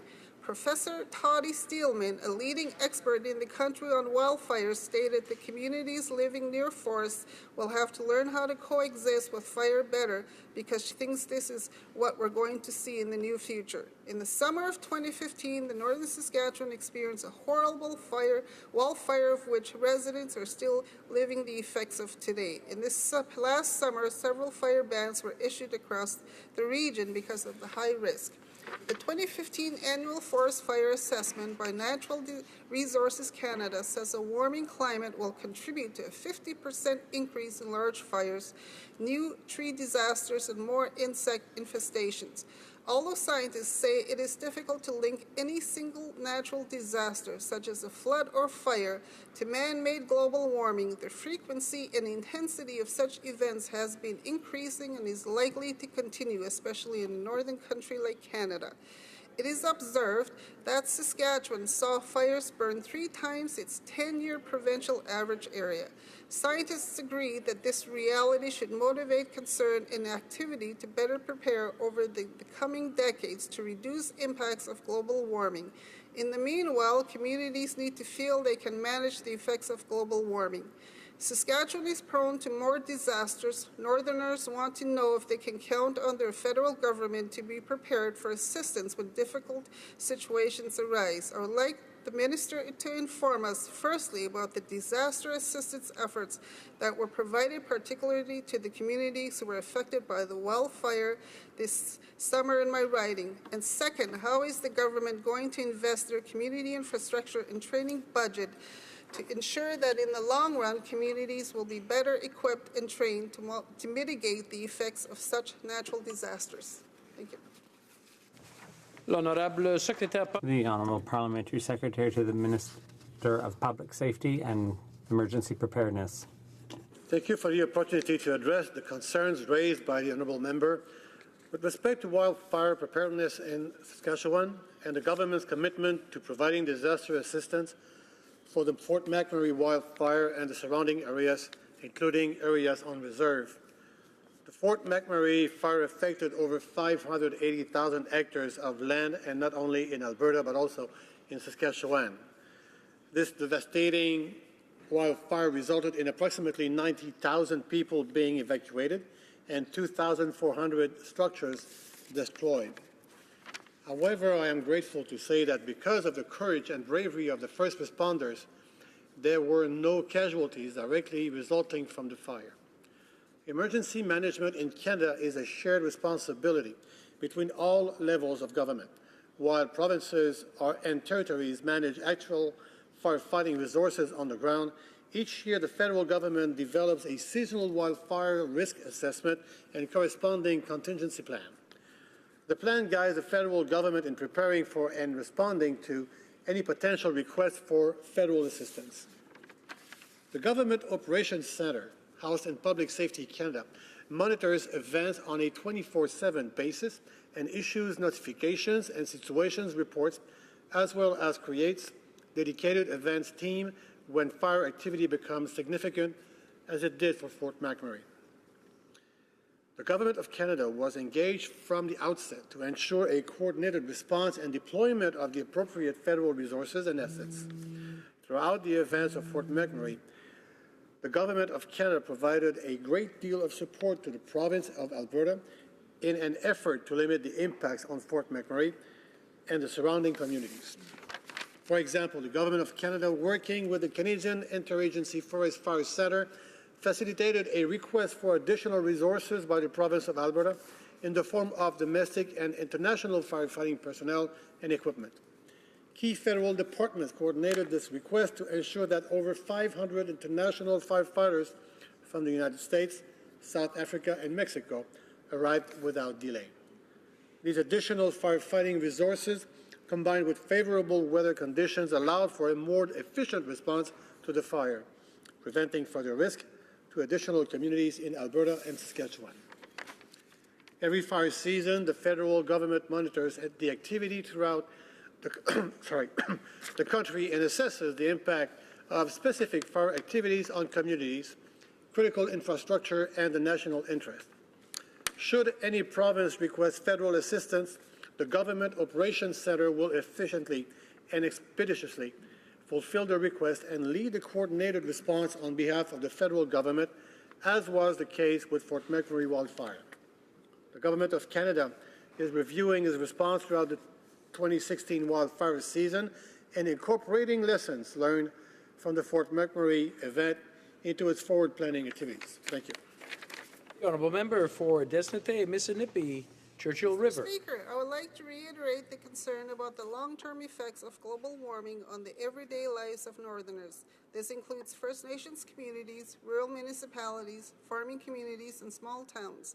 Scientists are warning us about the future holds for us. While efforts to mitigate local warming are necessary, the government must also be ready to assist residents in remote communities by providing them with the appropriate disaster assistance, training, and infrastructure. My constituents are counting on their government to meet their needs to mitigate the effects of wildfires and other natural disasters. Our elders, knowledge keepers, and communities are eager to provide their suggestions to reduce the negative impact of global warming. Thank you. The Honourable Parliamentary Secretary. Monsieur le Président, soutenir les...